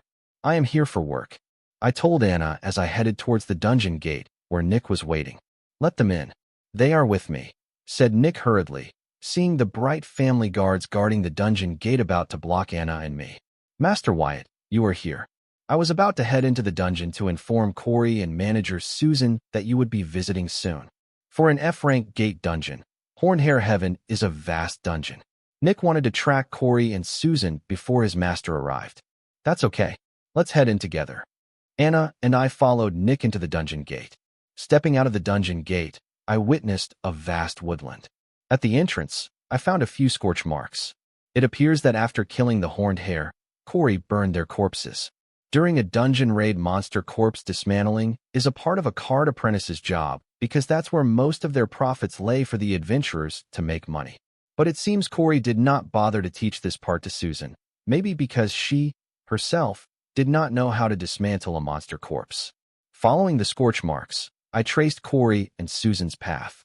Soon we found a campfire where Susan was barbecuing monster hair meat for Corey. Big sis, this barbecue is so tasty. I did not know a monster hare's meat could be so tasty. Corey praised Susan's barbecue skills as she took a huge bite off the barbecued hair leg in her hand. Mind if we joined in? I said, spooking Corey and Susan. Who? Susan and Corey simultaneously turned to face us. Wyatt, what are you doing here?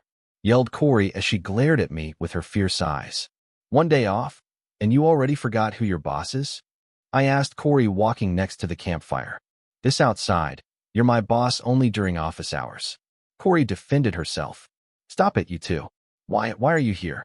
Who is that girl hugging you? Just as I was about to reply to Corey with a fitting rebuttal, Susan interrupted me. She seemed to be more furious than Corey. And under the night sky and campfire light, she couldn't recognize Anna. Big sis, who else could it be? That must be his girlfriend, Anna. Now, do you trust me that he is not suitable for you? Before I could reply to Susan, Corey jumped in, slandering me. Turning to look at Anna, who was leaning on me while hugging my arm, I said, "Are you going to let her speak about you like that? She called me your girlfriend, so all is forgiven." Anna did not mind Corey's words. She was rooting for Corey to separate the Susan chick from her crush.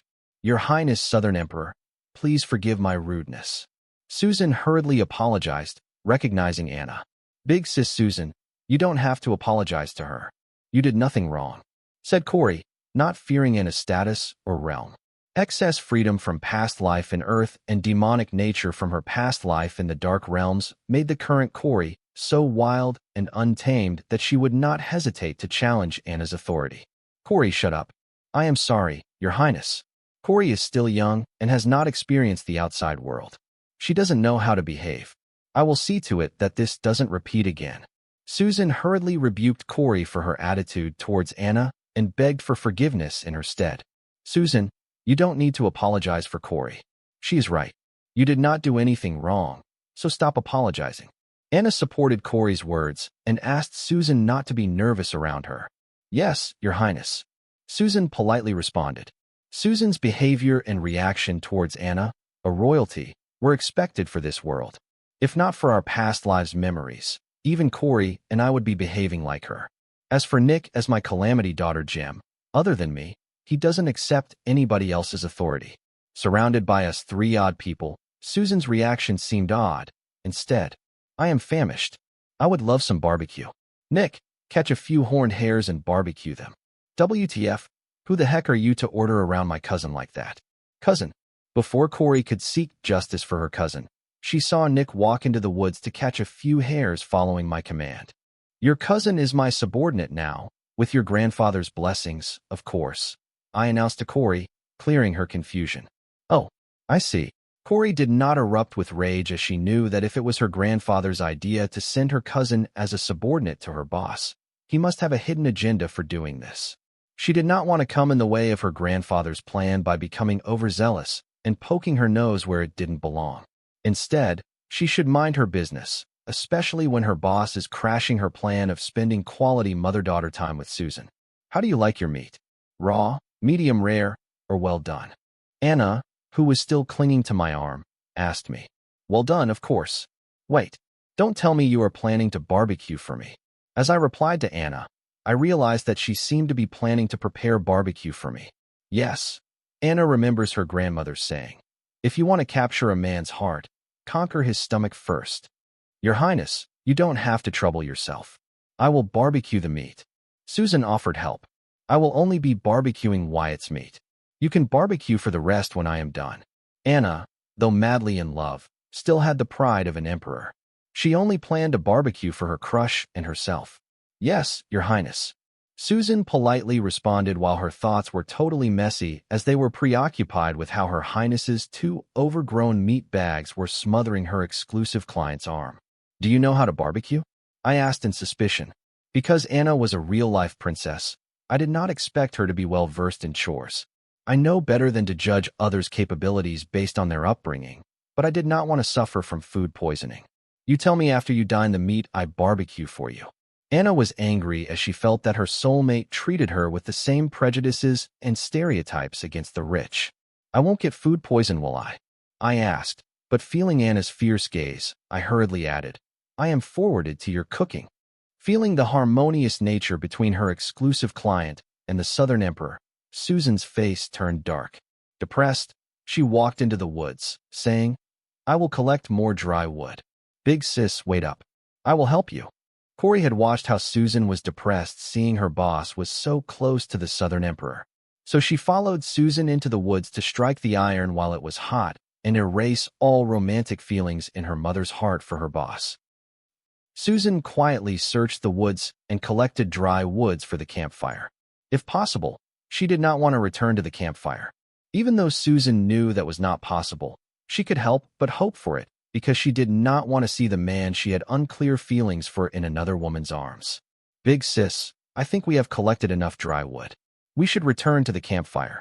Corey wanted to slander her boss and erase him from her mother's heart, but seeing the depressed back of her mother's as her lonely solitude walked in the woods collecting dry twigs, Corey could not bring herself to disturb Susan and decided to accompany her quietly. Corey, can we stay here for a while? Susan asked, placing the bundle of dry wood on the ground and leaning against a tree, powerless. Just picturing him being with another woman pained Susan's heart and chaos filled her mind. Sure, whatever you need, big sis. Feeling the sadness in her mother's voice, Corey agreed. Unable to bear the depressing silence, Corey decided to console Susan. Big sis, he doesn't deserve you. Corey, I want him, said Susan as tears filled her eyes while trying to erase the picture of that Lut clinging to him. But it did not work as she knew that right now he was in that whore's arms. What? Big sis, are you for real? He doesn't deserve you. Corey was surprised to hear Susan say that. Corey has questioned Susan many times about this, but she denied it. This was the first time for Susan to express what she actually thought openly. Corey, it doesn't matter if he deserves me or not. I realized that I want to be with him no matter what. The pain she felt seeing him with another woman helped Susan realize what the unclear feeling she had for him was. Well, Anna has him. We cannot do a thing about it. She is very possessive. Anyway, just forget him. Otherwise, you will end up getting hurt. Corey knew Anna. She would settle scores with a toddler. Let allow her love rival. When Anna attended Corey's birth celebration, she got drunk and wandered to baby Corey's cradle. Baby Corey was awake, giggling, gazing at the marble ceiling murals. Drunk Anna found it cute as she rubbed baby Corey's soft cheeks. In the middle of it all, baby Corey vomited on Anna's hand. Enraged, drunk Anna puked back on baby Corey, saying, "Now we are even." Fortunately, Anna's puking had sobered her enough to clean up after with her card, leaving no evidence of her crime. I am not afraid. I am already hurt and in pain. Seeing him in her arms. Susan was the type that did not do things that would burden her heart, and willing to go to lengths to unburden it. Like how, after graduating high school, she quickly searched for a job, not wanting to burden her parents and help with the money. Unlike others of her age who took a few gap years and stayed home doing nothing, hoping they could contract a grimoire in the following years. But Corey, who was against Susan's feelings for her boss, was wordless as she could feel the sorrow and misery in her voice. Corey, is it wrong for me to feel this way? Susan asked Corey, looking for a solution to all the guilt she felt for having shameful feelings for her exclusive client. Susan had a conservative ideology, and she was the girl who believed in intercourse after marriage and promise ring, etc. Therefore, falling for a boy younger than her who happens to be her boss just felt wrong to her. Due to these reasons, she labeled the romantic feelings in her heart as shameful feelings. But this did not help her dilemma. Instead, it made it more tempting, as if something darker in her yelling, "So what?" Susan has always been able to overcome these dark thoughts and manage to do the right thing because she followed her heart. But this time, that was a problem because her heart was beating in the rhythm of the dark thoughts whispering in her head. Since she did not have her heart to lead her to the right choice, she turned to her mind, which was in chaos, as it was divided into two sides, romantic and rational, when it came to this matter. The romantic in her threatened her, asking what if he is the one? While her rational self, which is influenced mainly by conservative ideas, also threatened her by asking, do you want to become the gossip of your neighbors, friends, and family? Either way, it was becoming difficult for Susan to choose. Therefore, she confided in Corey, hoping to reach a conclusion and follow it to the end. No, it is not wrong. Your feelings are okay and are normal. It's just that the person they are directed to is wrong for you. I think you can find somebody way better than that scheming jerk. Whenever I see him, I feel like he is scheming something in that little brain of his. Corey was very sympathetic to her mother's pain and misery, but this doesn't mean she was ready to accept that moron as her stepdaddy. Therefore, she decided to stir Susan's thoughts to a choice she favors in a way that would not feed the conservative garbage in Susan's mind. Corey knew Susan may feel heartbroken now, but that was good for her. She would be there to pick up the broken pieces and put them together. This was a double win for Corey. She would get close to Susan and finally throw her boss out of the picture. You are right, my feelings are okay, but the person they ache for is wrong. After all, he is way younger than me and is my current boss. As a trusted employee, I should not cultivate such feelings for him. I should smother them now. No matter how painful it is, this was not meant to be. Susan misunderstood when Corey said he was wrong for her. Corey meant her boss was not worthy of Susan, but Susan mistook it. No, that is not what I mean. It's okay to love a younger guy. Office romance is also okay, but Wyatt is not okay. He is the devil incarnate.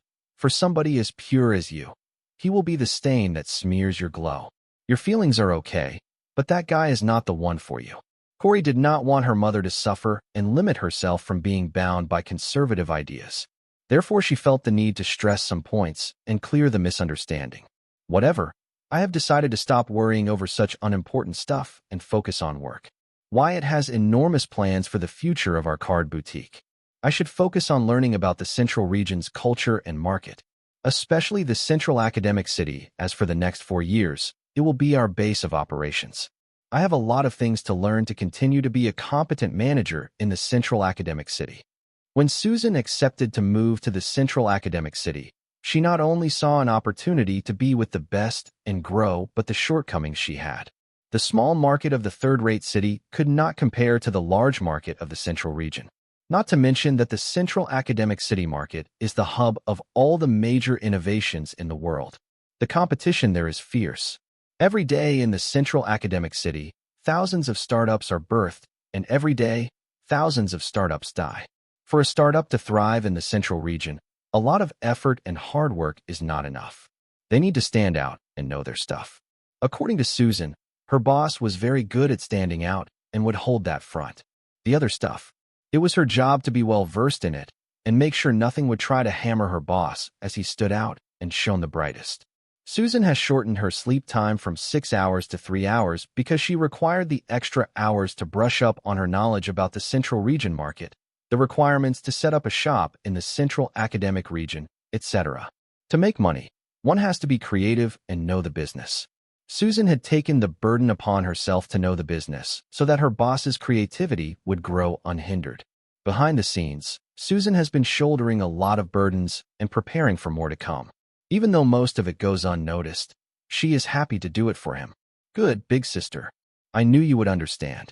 Corey was happy that her mother had finally decided to kill any and all the feelings for that bastard and focus on her growth. But what Corey did not know was that though Susan said she would smother those feelings, her thoughts told an entirely different story, as all of them were planning to make life easier for their boss, even though they hide behind the guise of work. Susan, you are here. What took you so long? I asked, seeing the figure of Susan and Corey return to the campfire with bundles of dry wood. Corey had to go to the washroom. Susan gave a reason, nearing the campfire. Hey, Corey yelled in protest and looked at Susan with an expression of being wronged. Speaking of female toiletries, they were a conversation stopper for most men. Therefore, I turned to Anna. She was busy skinning, gutting, and chopping up the hair carcasses to adequate size for barbecue, and asked, "You seem skilled at this. Let me guess you have a cooking occupation card." "No, you jerk. I learned how to grill, roast, and barbecue back when I would raid an entire dungeon alone. I would spend days, weeks, even months in the dungeon, cut off from the outside world. I would hunt, cook, and sleep in the dungeon all by myself. Back then, I wasn't this strong, so things were a lot more interesting. I miss those days."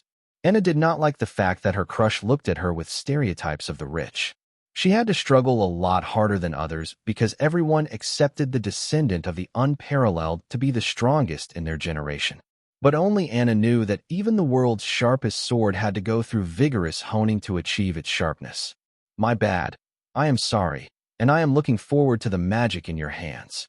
I apologized to Anna, as I was indeed a jerk. Anna was being sweet and preparing barbecue for me while I enunciated stupid stereotypes without minding her feelings. Or it sounded as such, but for real, I was worried about getting food poisoned. Does it matter? Whether you are cooking with the help of cards or not, you are the one who is cooking. After all, it is the thought that counts, said Corey, as she had prepared a variety of cooking occupation cards to dazzle Susan with during their dungeon riad. But she was greedy and couldn't let go of Susan's offer to cook monster hair meat barbecue for her. "Shut the fuck up," snapped Anna, glaring at Corey. Anna did not believe cooking with cards was the same as cooking with her own hands. All the royal cooks in the royal palace cooked with high-level cooking occupation cards. Though the food they prepared was delicious, they did not compare to her mother's hand-cooked meals. For her, who grew up surrounded by wealth and power, many people tried to express their thoughts through wealth. Therefore, Anna had developed a bias that actions speak more than thoughts. What? Did my words offend you? Deal with it. Corey really did not care for the realm gap between her and Anna. She even dared to gaze back at Anna's glare. Continue, and your parents will not get a single leave for the next decade. Anna knew precisely when to use her realm and authority. And right now, it was time for a little show of her authority. I swear, when I get stronger, I will. Before Corey could make another brazen statement, Susan hurriedly interrupted her by literally stuffing her figures in Corey's mouth. Corey, shut up. Your Highness, I beg you forgiveness. Corey is ignorant, and she did not mean what she said. Susan once again stepped in to apologize on Corey's behalf. Earlier, when Anna snapped at Corey's comment, Susan did not understand why the humble Southern Emperor suddenly snapped at Corey's comment. Susan grew up eating hand-cooked meals. Even if her family went to restaurants, they could not afford to go fancy ones with card apprentices with cooking cards. Even as she worked at the Association Guild Mall, she would rarely eat at the mall's mess despite tempting employee discounts. Therefore, Susan agreed with Corey's comment earlier and did not understand why it offended the Southern Emperor. This confusion delayed response, and she could not stop Corey from boldly challenging Her Highness's authority. This is her second offense against me, and this is your second time taking responsibility for her. So, which one of you should I punish? Her, my offender, or you, her voucher? Announced Anna. Gulp. Susan swallowed her alive, realizing that the Southern Emperor was being serious. Anna, stop messing with them. I did not want to come to Corey's rescue, but Susan was jammed up along with her. Wyatt, don't involve yourself in this. It is my policy not to forgive second-time offenders. I have already decided on punishment, but not on the culprit. Since one of you offended me, I will only punish one of you. You two decide among yourself who it will be. Anna sounded very serious, scaring the heck out of Susan. Corey struggled free from her grasp, and pointing at Anna, she was about to yell but was interpreted again. Corey, behave. Anna, I have to involve myself. These two are my employees and friends. Just let it go this once. Once I had stuck out my neck, there was no going back but all in. I don't know, Wyatt. That's a big ask. For me to go against my policy? It will cost you. Anna's eyes twinkled as she negotiated with me. Fine, I will take you out for breakfast. Just the two of yous. Now I know why Anna made such a big deal out of nothing. A breakfast? Where's the fun in that? Asked Anna as she neared me. I don't trust you enough to go out for dinner, just the two of us. Dinner dates have been like the ritual grounds where the interested people meet and decide whether they will be mating tonight. There is something about having supper under the night sky that turns things romantic, and I really did not trust myself to withstand Anna's seduction surrounded by such circumstances. Therefore, I chose breakfast. Anna is hot and tempting like fire, like a moth to a flame. Even though the moth knows flying too close to the fire could burn it, it still cannot go against its instinct. That's how tempting the fire is to it, and Anna would be the same for any man, so I did not trust myself to go on dinner with her, just the two of us. That ain't fair for me, said Anna looking into my eyes. Having neared me, before I knew it, her lips locked with mine, her tongue forced into my mouth. It met little resistance in doing so. After a good 5 seconds, our lips separated as a string of saliva formed a bridge to our mouths. Anna wiped it and added, with this, it is fair. Pick me up tomorrow morning. I will be waiting. Yuck. Corey looked at us with disgust in her eyes. Susan maintained a calm expression, but she was devastated inside. She hid the pain and misery she felt in her heart. She thought she had suppressed it and had resolved to focus on work. Turns out she was fooling herself. She wanted him more than anything in her life. Coming to this realization, Susan couldn't hold her facade longer. Susan turned and headed to the woods. Big sis, where are you going? Asked Corey as she followed behind speeding Susan. To hunt horned hare for meat. Susan did not stop to explain herself. She rushed into the woods, yelling out the first excuse that came to her mind. But Nick has already brought enough monster meat for all of us. Corey replied, but did not stop following Susan. I am hungry. I need more. Susan did not even put thought into her excuse this time, or try to mask the sadness in her voice. Okay. Corey heard the sadness in Susan's voice and stopped questioning Susan. The duo walked deeper into the woods, but did not hunt a single monster despite passing them on their route. F-rank monsters couldn't keep up with the duo's speed. Thud. Having walked deep enough, Susan leaned against a tree in frustration, trying to fight the pain and misery she was feeling. But it only got worse until finally the tears came rolling out of her eyes, and she suddenly hugged Corey, who was next to her, and whispered, "Corey, it hurts. I cannot see him with somebody else. I want him for myself." Corey was happy that she could be the shoulder for her mother to cry on, but the context behind this moment enraged her. Why does her mother have feelings for him? Why can't she just forget that guy? Why is this happening to her? Corey was so webbed up in her anger that she forgot to console Susan. Susan continued to weep on Corey's shoulder until her heart lightened and she was out of tears. Turns out all she needed was a sympathetic shoulder to cry on. Still, she continued to embrace Corey. "Bright, you know what you have to do, right?" Corey Park's mental voice sounded in Corey's head. "Can't you see I am already doing that? And it is not working. That bastard, I don't know what magic he did on Mother.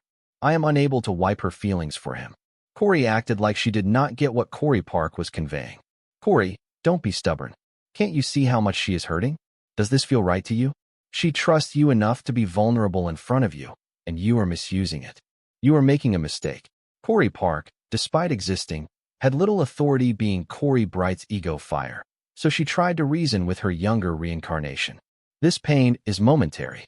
She will overcome it and grow stronger. And it is because she trusts me. I don't plan on letting her repeat the same mistake as she did in her past." Corey finally revealed why she was really against Susan's feelings for her boss. "Mistake? Is that what you think? So it was a mistake that she gave birth to you? You got to stop blaming yourself. That was not you. It was another reincarnation of us. She is the one to be blamed, not you." Corey Bright's words disgruntled had Corey Park. "I don't blame myself. And don't twist my words and use them against me." Corey Park's question broke Corey Bright's entire defense. "Okay, fine. Let me tell you, from what I saw in those memories, Mother never considered her encounter with that man as a mistake, as she believed that giving birth to our reincarnation was the best thing that had happened to her. However, our reincarnation proved her wrong in the end. What I am trying to say is that our mother loved and lost in the past, and had nobody to count on. But this time, it is different. Let her live as she wants. We will be here for her. If Wyatt dares to hurt our mother, we can always kill him later." Corey Park's voice reached absolute zero as she spoke the last few words. "Loved and lost, huh? If you put it that way, I feel less guilty, and it makes more sense. Still, did it have to Wyatt of all people? That guy cannot be trusted. He kissed Luna the other day, and now he is publicly and passionately making out with Anna. How can we trust our mother to be with such a two-timer? I am telling you that man is not to be trusted." The gossip about Luna kissing her boss had spread like wildfire. After all, there were many people present when Luna let loose. That wasn't serious. We don't have to worry about Luna. Anna is the real trouble. She seems to be openly coveting Wyatt and showed signs that she is aware of our mother's feelings for Wyatt. As long as Wyatt has not committed to Anna, we still have a chance.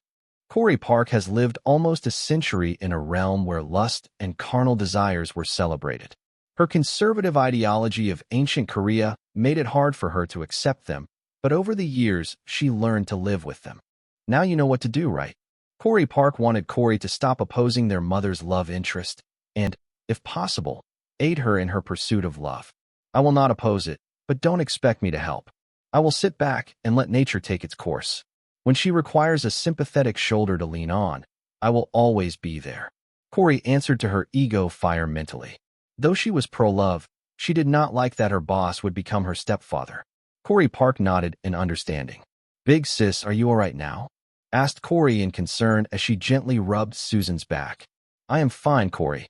After answering, Susan got out of Corey's embrace and wiping her tear-stained she added, "Let's head back."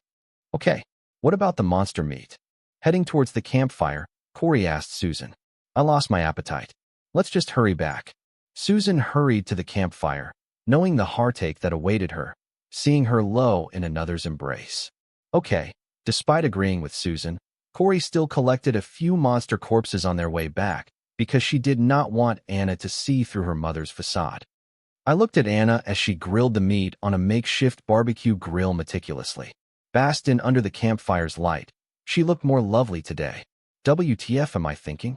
This is the magic of the night sky, campfire, burning meat, and the company of a beautiful woman. As if Anna heard my thoughts, she glanced at me with a gentle smile. Looking at that smile, I yelled in my mind, "Begone, vile thoughts. Big sis, you rest. I will roast the meat for you, using my cards." Corey deliberately emphasized her last words as she and Susan walked out of the woods and headed to the campfire. Thankfully, Anna didn't seem to care. "Corey, you are here. I need to speak to you. Can spare a few minutes." Now that Anna was busy with barbecue, I had an opening for my business with Corey. "What is it?" "Speak," Corey responded, placing the corpses of the monsters she hunted on the ground. "Not here, somewhere private. Follow me." I head into the woods, accepting Corey to follow me. And she did. Finding a spot private enough, I stopped saying, "This should be far enough." "Wyatt, what are your intentions? Why did you bring me this far into the woods?" Corey asked sarcastically. "Cut it. I am here to talk serious stuff, not argue with you. Summon your ego fire. Her presence is required." I had no intention to entertain Corey's sarcasm. "She is listening. Speak your serious stuff." Corey did not summon Corey Park and asked me to continue as Corey Park shared her senses. "Whoa, your origin card has messed your head up. 1 second you are reasonable, another second, you turn into a itch. If you require any medical help, then ask. Don't be shy to ask before it's too late." I got roped into an argument by Corey's words. "Did you call me a itch?" Corey asked with flaring eyes. "No, I said you turn into a itch. For example, right now. I know I shouldn't fuel her and end it right away. Still, I kept going. You have done it now." As Corey was about to pounce at me, a flame came out of Corey and bound her, stopping her from attacking me. A part of the flame grew a face and spoke. "Wyatt, don't forget your purpose for calling her. If you had come out when I asked to, it wouldn't have come to this." I threw the blame on Corey Park. "I am an ego fire. My master controls my will. If not for you agitating her and making an opening, I could not come out to stop her." And Corey Park threw the blame on Corey. "Park, let go of me this instant. I will show him who is the itch." Corey struggled against the fire binding her and yelled. "I hate to say this to you, but he has grown stronger. We were not his match before, and we are not his match now." Corey Park had a good instinct, and right now, it told her that she was not a match for the man in front of her. What if he has grown stronger? We also have grown stronger. Unless we fight, we won't know who among us is stronger. Corey Bright would rather fight and lose than surrender. "Corey, let's settle this. Man to man, what's your problem with me? If it is regarding Susan, then get over it. She chose to work for me. Deal with it. There is nothing you can do about it. Instead of bickering all the time, why don't we all get along harmoniously? I think Susan would also appreciate it. I thought we had already settled this, but it keeps coming up again and again." Corey had decided to pretend to get along with her boss for Susan. But, witnessing her mother's devastating state earlier, she blamed it all on her boss for being too dense and causing misery to those around him. Therefore, she once again pointed her guns at her boss, which was stupid since he did not know what the problem was. Shaking her head, Corey said, "Okay, you side you have something to discuss, speak." Just like that. I was surprised to see Corey be so understanding, but I did not voice it out, fearing my words flipping her switch once again. So I did not waste my breath and decided to make use of this godsend opportunity. "What do you guys know about time manipulation? Especially going back in time. Did either of you experience it?" I chose my words carefully to make the question a general time manipulation related question rather than a specific one that asked about the time rewind an hour ago. Time manipulation? Going back into time? Considering other weird stuff in the world, I guess it's possible, but I know nothing about it and have never experienced it. "Is there a specific reason for you to ask that?" Corey Park inquired in suspicion. From the way both the Coreys reacted, I could read that Bright had no idea what I was hinting at, but Park seemed to have caught my drift. So I responded to her, saying, "An hour early I was at a dinner meeting. A funny thing happened there. I had the same dinner twice. If you catch my drift." Even though I did not have dinner with Ramikaga, I lied to make a point to Corey Park. By saying that I had the same dinner twice, I was hinting to her that I had my dinner and then went back in time and had it again. Corey Park became quiet and contemplated, while Corey buzzed. You had dinner twice and still asked for barbecue. Aren't you a glutton? Corey, shut up. Corey Park asked Corey Bright to be quiet. Then she looked at me with a deadpan expression as she said, Funny, an hour ago, I killed the same horned rabbit twice. What are the odds that we both experienced the same situation? Corey Park got what I was implying and used the same trick as mine to indicate that she understood what I was saying and hint at her experience with the time rewind. By saying that she hunted the same horned hare twice, she implied that she killed a horned hare and went back in time to kill again. By using this way to convey her concern about the time rewind, I was sure that Corey Park, similar to me, was also afraid of the being behind the time disturbance. What about Corey? Did she kill the same horned hare twice? I asked Corey Park about Corey Bright whether she had experienced the time rewind same as us, because I believed that Corey Bright was indeed foolish enough not to understand what I was hinting at. No, she is not as aware as us. She missed it. It seems only Corey Park noticed the time rewind. This was intriguing. You too. You know I am right here, right? Park, what do you mean by I am not as aware as you two? Are you calling me stupid? Corey felt that the other two were mocking her right in front of her. Bright, honey, not everything's about you. Please don't interrupt us. It is considered rude. Park pacified her younger reincarnation and added, Wyatt, do you know why, when, and how? I don't know.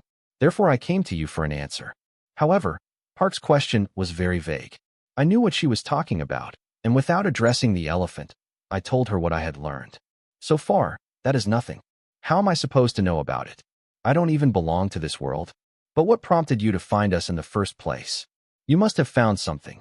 Otherwise, you would not come searching for us. Tell me, what did you find? Corey Park quickly spotted that my intent to visit the dungeon was to ask them about the time rewind, which made her know that I knew something about time rewind, which made me find them to ask about it instead of others.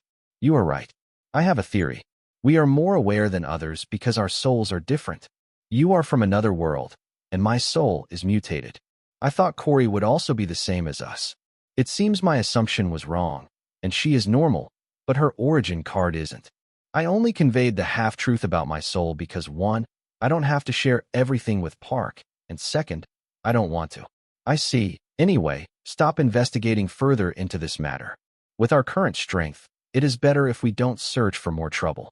If you want to do as you please, but keep me out of this. Bright makes enough trouble already. I don't want you adding more to my plate. Whatever you decide, remember to be careful. Corey Park was right.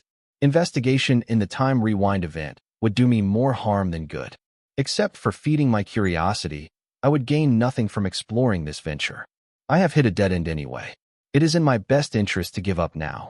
So I decided to heed Corey Park's advice and back off for now. But my visit to the dungeon wasn't a total waste. I was able to confirm my theory that the time rewind didn't affect me because my soul doesn't belong to this world. This is a great discovery. Even the world-bending power like time also has an unexpected loophole.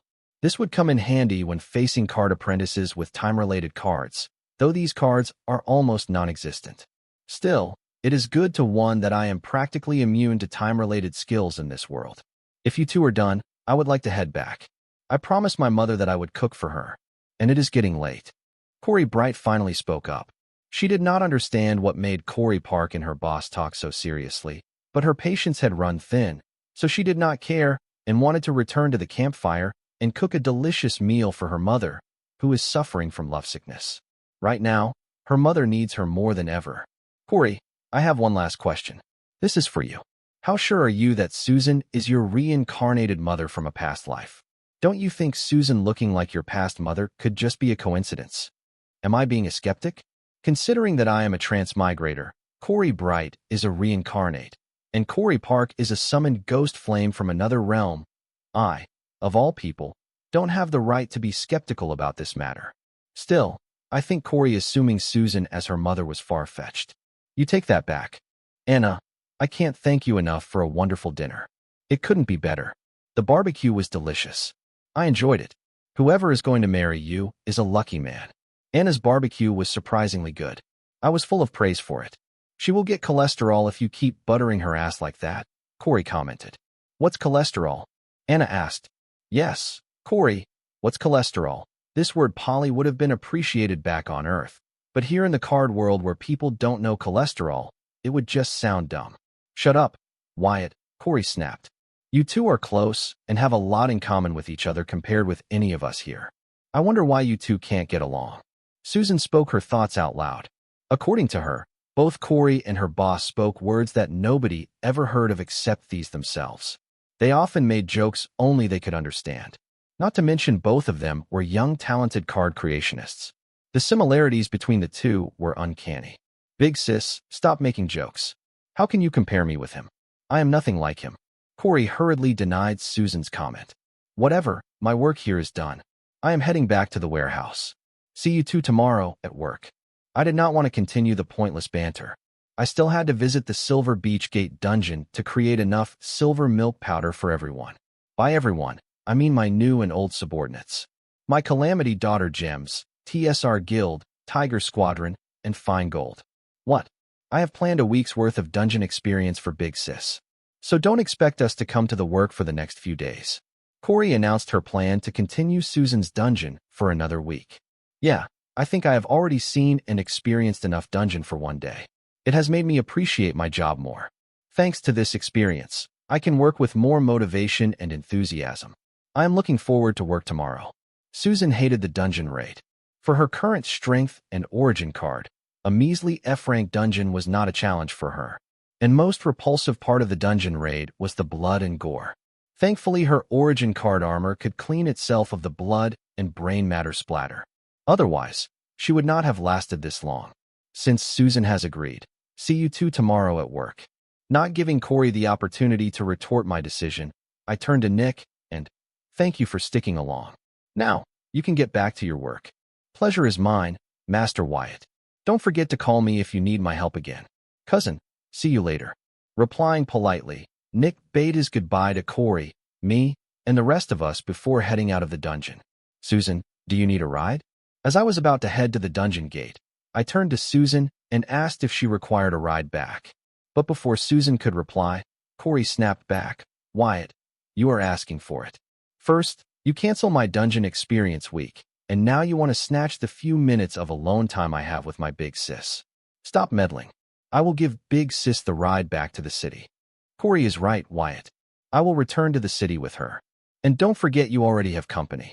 Don't make Her Highness angry. Susan answered, but there was something about the manner she spoke. It appeared to have changed. I didn't forget her. My nanomorpher has enough place for the three of us. Saying that, I turned to look at Anna. I thought she would not mind me giving Susan a ride home, but it turned out I was wrong, and Susan was right. Anna was glaring at me. As our eyes met, I scratched the back of my head and awkwardly looked away, avoiding Anna's glare. Cough. Anna, let's head back. Saying that, I paced to the dungeon gate. Anna caught up to me with ease and walked out of the dungeon gate after me. Big sis, if you don't mind, can I stay at your place for a few days? I will not stay long. Just until my grandmother and grandfather stop using my place to express their love through intimacy. Corey was really scarred hearing the noises of her grandparents expressing their love to each other through the common wall their rooms shared. Still, she managed to find a positive in it. To raise her mother's sympathy for her living conditions and let her stay at her place. And then slowly turn from a temporary guest to a roommate. Corey felt proud, having hatched a plan to become her mother's roommate. How long? Susan was not new to this social favor. She has done this for most of her friends. Therefore, she knew to ask the critical question instead of accepting blindly. Just for a few days, grandmother will soon grow tired of grandpa's company and head back to the family. Corey had prepared herself for every basis Susan could use to deny her request. Corey's ultimate goal of this conversation was to wiggle into Susan's house as a temporary guest and never leave. I guess it's okay, since we will be moving to Royal Place away. Susan remembered that they would soon leave for the Royal Place, so she did not mind Corey's company for her last few days in the city. Great, cheered Corey while cussing in the head for forgetting about the move to the Royal Palace. Momentary gains preoccupied Corey, muddling her to forget about the move. Still, she gets to live with her mother, which was a win in Corey's book. Big sis, will we be sharing the same bed? I have a single bed, so you will have to adjust on the couch. I think the two of us can fit on a single bed. Take the couch or go home. Fine. I grill the world's best barbecue for you. And this is how you thank me? I deserve it for falling for a cold-hearted guy like you. Anna complained non-stop since exiting the dungeon gate. Offering Susan a ride back to the city, even though Anna was tagging along with me, seemed to have hurt Anna. But I had my reasons to do that. And I will not explain them to Anna because that would have an adverse effect. Anna is the type who takes back what she gives in full. Since she has cooked for me, she will expect me to put out. I feel ashamed to say this, but it's true. Anna never does anything for free now that I have eaten her hand-cooked meal. She will expect to eat me. How is this fair? You make dinner for me, so I have to put out. Fuck. Just thinking these words makes me embarrassed. Because this situation should be the opposite. Anna's straightforwardness and openness to her sexual needs remind me of my male colleagues back on Earth. They, too, would take girls for fancy dinner dates and expect them to put out. Therefore, to avoid this situation, I asked Susan, hoping her presence would dampen Anna's expectations. Though Susan did not tag along, still asking her has enraged Anna, giving me the same results I hoped for. Right now, Anna is too angry with me to make any sexual advances on me. Or that's what I thought. Summon. Nanomorpher. I summoned the nanomorpher. Climbing it, I waited for Anna to get settled behind me. But to my surprise, after climbing back on the nanomorpher, she stopped complaining, and her hands wrapped around my chest, and her bosom pressed on my back. Anna, what are you doing? I asked flusteredly. Shut up. When I get angry, I get aroused. Saying that, Anna's hands slowly moved towards my crotch region. Tell me, what doesn't get you aroused? Yelling that, I hurriedly grabbed hold of her arms, trying to stop their advance to my privates. Thankfully, Anna's hands stopped as I grabbed them. With Anna's strength, I could not even resist, but she stopped, which meant that she was open for reasoning and not like my scumbag colleagues who forget no means no after a few drinks. I did that earlier because I knew you would get handsy on our way back. But who knew that anger would also arouse you? I finally revealed my reason for my behavior earlier. Since Anna was being good, I decided to reason with her. Is that so? It seems I misunderstood, but you played your part in it. It seems Anna understood the intention behind my actions without me having to defend myself further. And then she blurted out, when I am sleeping. What? I asked in confusion. I don't get aroused when I am sleeping. Anna repeated herself once again. Hearing it, I felt like some context was missing. Huh. I uttered while my thoughts were preoccupied trying to figure out why Anna was saying what she was saying. You asked when I don't get aroused, right? I don't get aroused when I am sleeping. Anna repeated herself once again, but this time she added the necessary details. What if you have a wet dream? I decided to entertain Anna's line of thoughts as I started the nanomorpher and speeded towards the Silver Beach dungeon. I don't have wet dreams, Anna responded coldly. Everybody has wet dreams. I think it will be different for somebody with Anna's experience in this field. I don't dare to voice out this thought. This one is just for me. My sleep is haunted by nightmares. There is no time to have a wet dream. With Anna's words, the atmosphere once again turned awkward, but she stopped touching. I will consider this a win. Date, March 30th, 2321. Time, 22:15. Location, Sky Blossom City. D-rank uncommon grade Silver Beach Gate Dungeon. Why are we back here and not at your warehouse? Asked Anna as I headed past the barricade placed by the Southern Watch. This time no soldier came forward to stop my advance into their temporary military base surrounding the D-rank uncommon grade Silver Beach Gate Dungeon. I need to meet Luna to get an advance payment, I replied. Didn't I already make it clear to you that Luna is busy with dungeon relocation stuff? Turn back.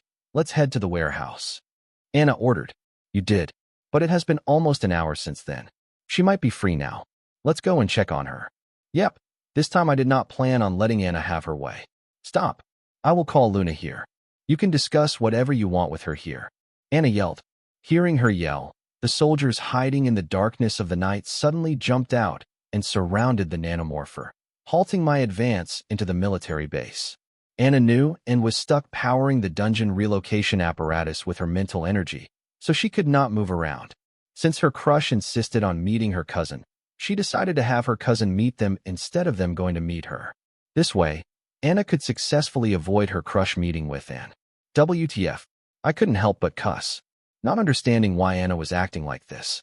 I felt like she did not want me to enter the temporary military base, and was making excuses to stop me from entering the Southern Watch base deliberately. I don't know why, but seeing Anna's strong reaction, I think it might be huge. This made me more curious about what the Southern Watch military base was hiding, but being surrounded by soldiers, I had no choice but to follow Anna's arrangement. Well, go ahead, call her here. I have sent her a message. She will be here soon. Chase royal family heir wins big at the Demigod charity auction.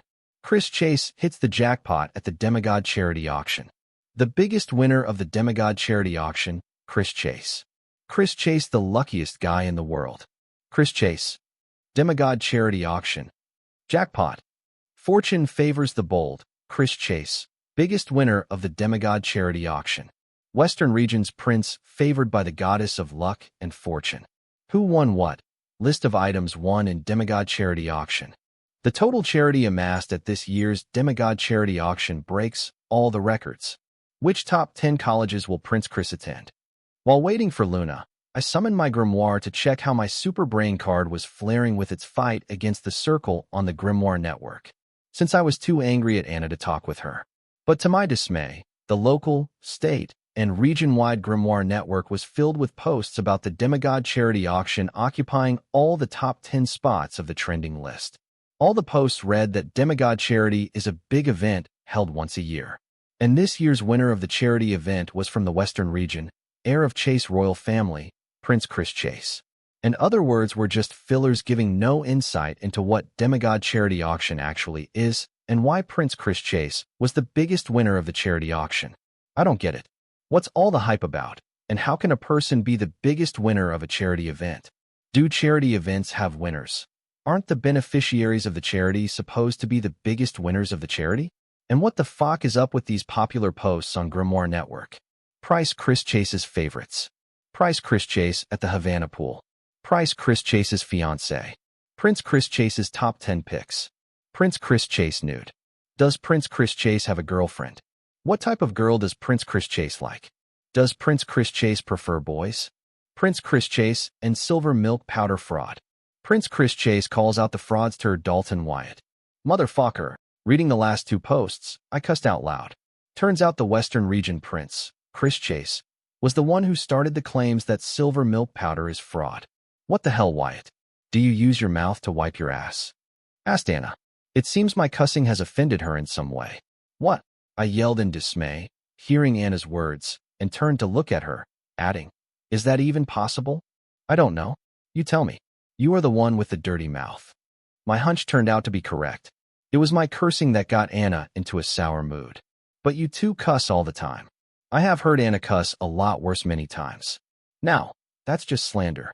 I don't cuss at my friends. Anna defended herself. And like I do, Anna slandered me first, and now she calls me a slanderer. Oh, the guts on her. Then what was that earlier? Anna pointed out. I wasn't cursing at you. I am cursing at this, Mitch. I yelled, shoving my grimoire in front of Anna's face, tapping at Western Prince Chris Chase's picture. Oh, this Mitch. Did he offend you too? How? Anna seemed to have a history with Western Prince Chris Chase. You know him? I asked. Anna is a chill person, as far as I know. She is so easy. Men hardly have to try. So it was unbelievable to hear that a man did not like her. Yes, this Mitch, he crashed my party. He also dared to call me a lud in front of my friends. Anna's eyes turned fierce and started to emit an intimidating aura recalling the bad past. And he is still alive? I was surprised that Chris Chase was still alive after calling Anna lud to her face in front of her friends. What surprised me more was that Anna had friends. I thought by now Anna would have slept with all of their boyfriends, fiancé, father, brother, etc. That coward used an instant teleportation card to escape before I could snap his neck into two. The intimidating aura emitting from Anna got fiercer. Huh, why did he do that? Did you reject him or something? I know, right? I can't believe I am saying these words. Anna rejecting a handsome boy, like that could happen. No, I betted his little sweetheart. I am not the one to blame here. She came to me. I did not see any reason not to. So nature took its course. And by the way, his sweetheart moved and moaned in bed.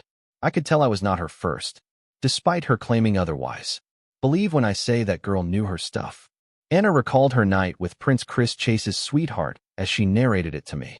The intimidating aura emitting from Anna started to suppress slowly, proving that sex is the answer to achieving world peace. Too many details. I am a fan of girl-on-girl action, but that was too many intimate details about a friend. For the sake of our friendship, I decided to erase half of the stuff that Anna shared with me about her night with Chase's sweetheart. Are you jealous? That was just casual. You have nothing to worry about. My heart is set on you. I can't say the same if you suck in the bed. So how about we do it and check our compatibility? How does she manage to bring all the conversation back to this, us doing it? Is this one of her hidden talents? Yes, let's do it. I decided to play a little with Anna. Really? Anna asked in surprise, mixed with expectations and anticipation. I am kidding. I could barely hold in my laugh seeing Anna's enthusiasm crumble. You two sicken me. Get a room. Luna finally made her appearance.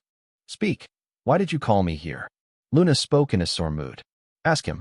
He is the one that insisted on meeting you despite me warning him that you are too busy for this. It seems I misjudged Anna. She sold me out in mere seconds. What is it, Wyatt? What couldn't wait for another day that you had me rush here? Instead of visiting me inside the camp. Luna seemed to be pissed at us for distributing her during her work. I don't blame her as a fellow researcher. I understand where she is coming from. Dr. Luna, I wanted an advance payment for the order you placed at my card boutique. I would prefer it if you paid in terms of platinum grimoire instead of the broken runes we agreed upon. Will that be a problem? At first, I wanted to get a platinum grimoire to prove to Rami Kaga that I could get a platinum grimoire if I wanted to. Later I had a change of heart. I thought wouldn't it be better if I equipped all my eligible Calamity Daughter gems with the platinum grimoire? Advance payment in the form of platinum grimoire, it will not be a problem. But first, tell me, how many do you need? Thankfully, Luna was reasonable and was willing to pay an advance payment in the form of the platinum grimoire. How many do you have now? I didn't just need platinum grimoire from now, but also want to stock up for future purposes. What do you mean by now? Why would I walk around with a bunch of platinum grimoire on me? What use would I have for them? If you tell me a number, I can have my people collect the grimoires for you by tomorrow. What Luna said made sense. She, herself, uses a diamond grimoire. What use would she have for platinum grimoire? What? That won't do. I need one right now. Tell me you have one platinum grimoire on you right now. My read on Rami Kaga told me that tomorrow he would visit my card boutique to check if I can really get a platinum grimoire. So, I need one to show him that it would be in his best interest to follow my arrangement without resisting or smartassery. Sorry, I don't have one on me right now. If it helps, I can get you one by tomorrow morning. Luna offered considerately. By tomorrow morning? Can you be more specific? Morning represented a wide range of time. Who knows when old Rami will pop by? I had to be prepared. If it is that urgent, I can use my teleportation card to fetch you the platinum grimoire. Luna is hesitant about this because of the new family rules. After the overdeal with Sansa Baylor's secret organization attacking Anna's grandma and me, all the people with Southern royal bloodline were ordered to be on alert. Considering the effect of Sansa's origin card being alert was not enough since it makes it difficult to know who is an ally and who is an enemy. Therefore, to avoid complications, all the juniors of the royal bloodline were asked not to use their teleportation card carelessly. The royal family was being this careful because they did not know what Sansa had in store for them. What if she manages to get her hands on one of the family's juniors? There is no telling how badly it could end. So the juniors were asked to save the transportation card for emergency purposes only. Yes, do that. It would really help my situation. I didn't know why Luna did not suggest this earlier, but now that she did, I hope she does so. Oka. Luna was about to agree with me, but was interrupted by Anna. You don't have to do that. I know someone who has a platinum grimoire. Saying that, Anna turned to look into the darkness of the night and ordered, ask Connerty to come here. Anna, are you sure Connerty has a platinum grimoire? Luna asked in concern. Seeing Anna and Luna, two of the top figures in the southern region, struggle to get their hands on platinum grimoire, I finally realized how hard it is to get a platinum grimoire. Or maybe Anna and Luna wouldn't have such a hard time if they were back home. I awarded it to him for his daughter, graduating as the top of the batch from Southern Military University. Since Wyatt needs it now, we can ask him to be considerate. But you will have to give him back a platinum grimoire as soon as possible and compensate for his troubles. Anna explained. I knew she was close to soldiers of the Southern Watch, but I did not realize that she was so deeply involved in their families too. Bright Family is one such example. At first, I thought it was only for a select few, but it doesn't seem to be the case. Don't worry. I will get the grimoire by tomorrow, along with the grimoires for Wyatt. Or would he prefer it if I directly send it to his daughter? Luna also seemed to appreciate this side of Anna. No, don't do that. You would be robbing him of the joy he would feel when he personally gifts the grimoire to his daughter. As Anna spoke these words, I saw in shadow of eager little girl longing for her father's love in her. Was I wrong? I thought she hated him. Enough to massacre his second family and their relatives. Okay, Wyatt, give me the number of platinum grimoires you need. I will get them by tomorrow. Luna asked me how many platinum grimoires I needed. This nonchalant question from Luna throws my previous conception about how scarce the platinum grimoire is down in the drains. These girls are local tyrants. I guess everything is available for them with the snap of their fingers. 12 platinum grimoires and 4 dozen golden grimoires. Since Luna was so reasonable and hospitable to my request, I decided to add an extra demand to my request: golden grimoires. I plan to use the golden grimoires to motivate my troops by awarding them to the card apprentices with the most contribution in the upcoming war against the Circle. What the heck? Are you buying fruits or grimoires? Commented Anna. 12 platinum grimoires. Why do you need so many? Are you planning on selling them on the black market? If you do, that won't turn out well for you. Luna was surprised to hear I wanted 12 platinum grimoires and misunderstood my intention. I plan to exchange a few of them for favors, and the rest are for my people, I answered honestly. Huh, I will contact you when I get them. Luna nodded in understanding. Speaking of my people, I need to use the Silver Beach Gate dungeon to make more silver milk powder. I know Anna did say that I cannot enter the dungeon as the dungeon relocation apparatus is being set up, but I got to ask. Maybe there is another way. Nope, nobody can enter the Silver Beach Gate dungeon right now. Otherwise, all the progress we have made to data will be wasted. Luna, too, denied me entry to the gate dungeon. Told you. Anna did not miss the chance to sneak in a told you so. But if it is silver milk powder you need, I can share some with you. Check this out. Saying that, Luna summoned her grimoire and took out numerous bottles filled with silver pills. Did you make silver milk powder into pills? Let me guess. You call them silver milk pills, I said, holding a bottle of silver milk pills. Not only did I turn silver milk powder into pills, but also divided them into 4 grades based on the concentration of silver milk powder. You can tell by the shade of the pills. The darker the pill, the higher the silver milk powder concentration level.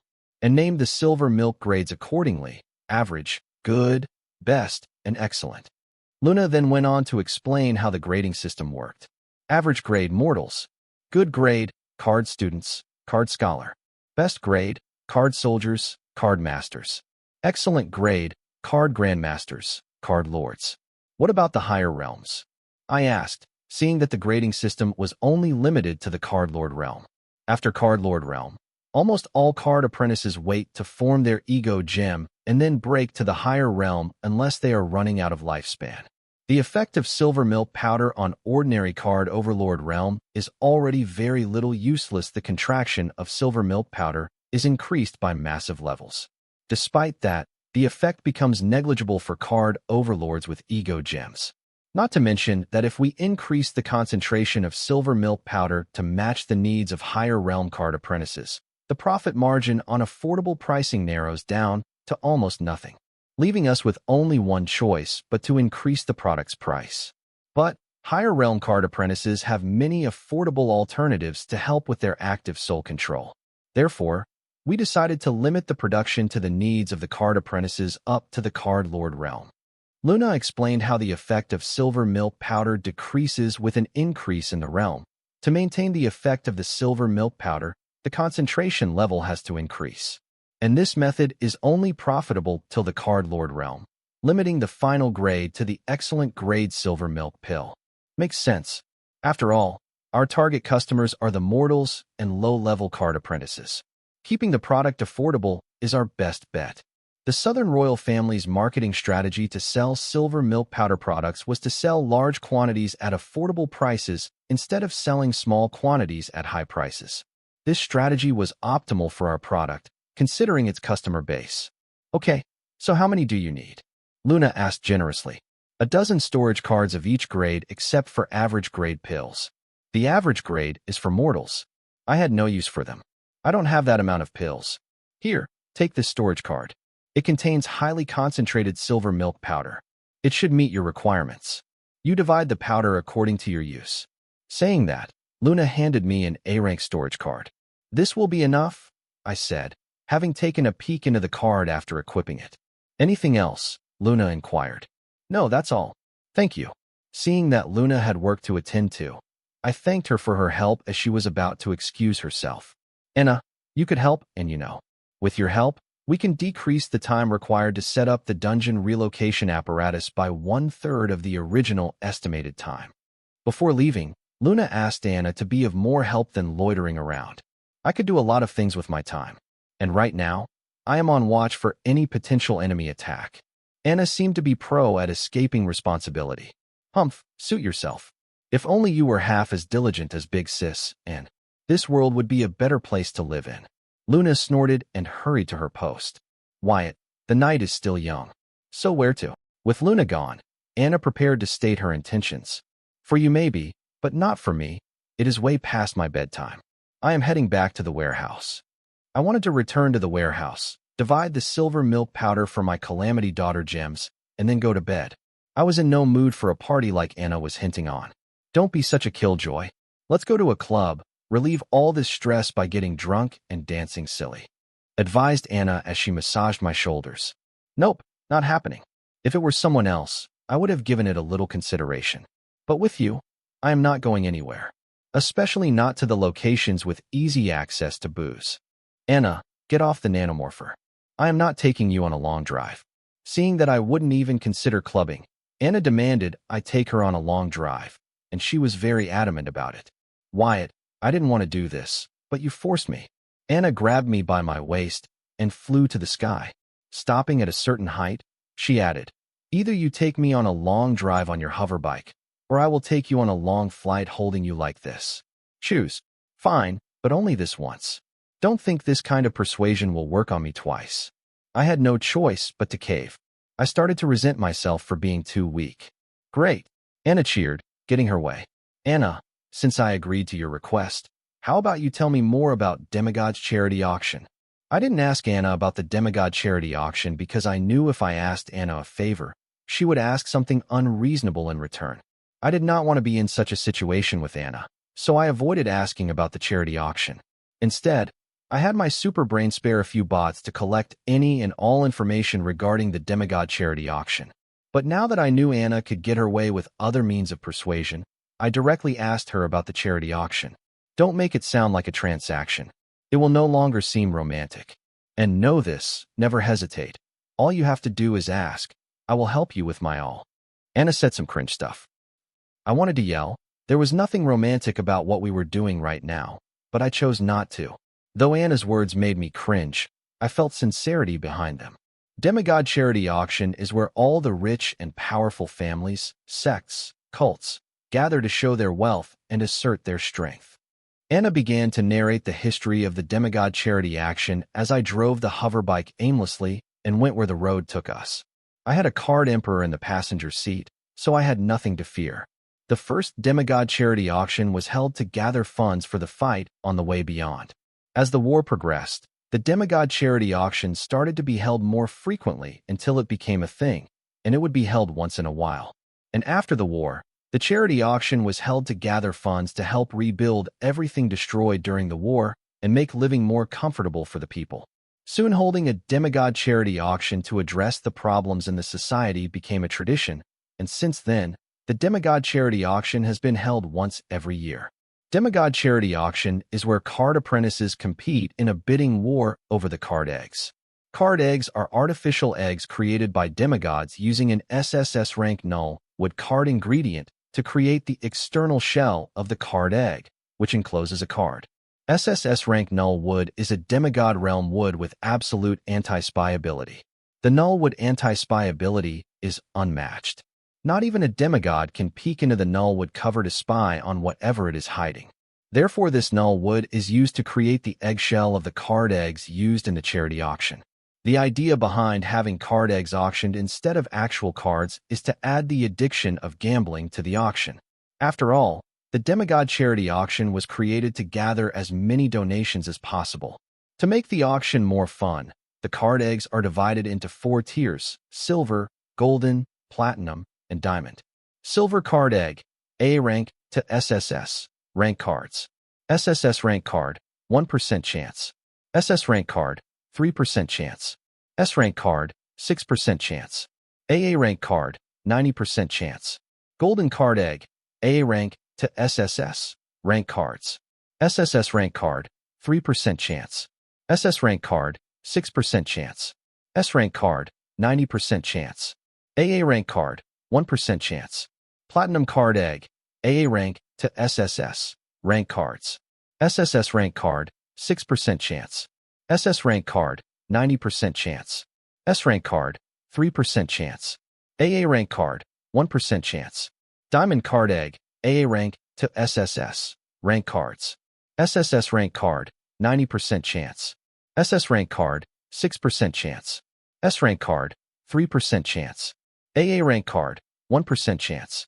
The cards hidden in the card eggs can be anything: a card ingredient or a card recipe, or a skill card, or an item card, or a one-time use card. There is no telling which type or rank of card one might get. Each tier of the card egg had a different range of base prices, so that families with varying wealth can also participate in the fun while doing some good for the society. Bidding wars are already fun by themselves. Mixing gambling's addiction with it is another level of hype and adding in the vanity of doing good for society, when in reality, all you are doing is gambling is some next-level SHD. Whoever came up with this plan to loot the rich is a genius. Thinking of all this, I couldn't help but wonder if my soul pupils could peer through the null wood. If yes, the following year's demigod charity auction will be a blast. There is another tier of eggs. This one has the highest base price of all the card eggs in the auction: relic card eggs. Anna saved the best for the last. Relic card egg, relic or false relic card. Relic card, 1% chance. False relic card, 9% chance.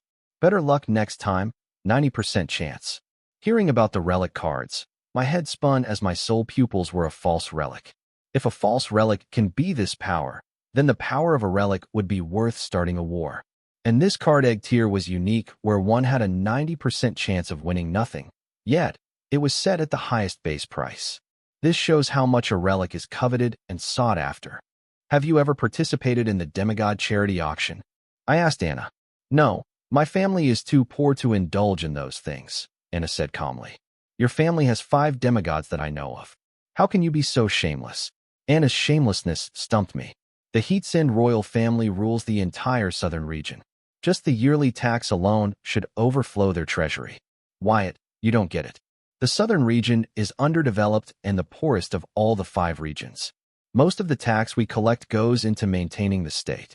Some of it goes to the government in the central region, and what we have left is saved as emergency funds. The southern region's circumstances are dire, but that's good for you.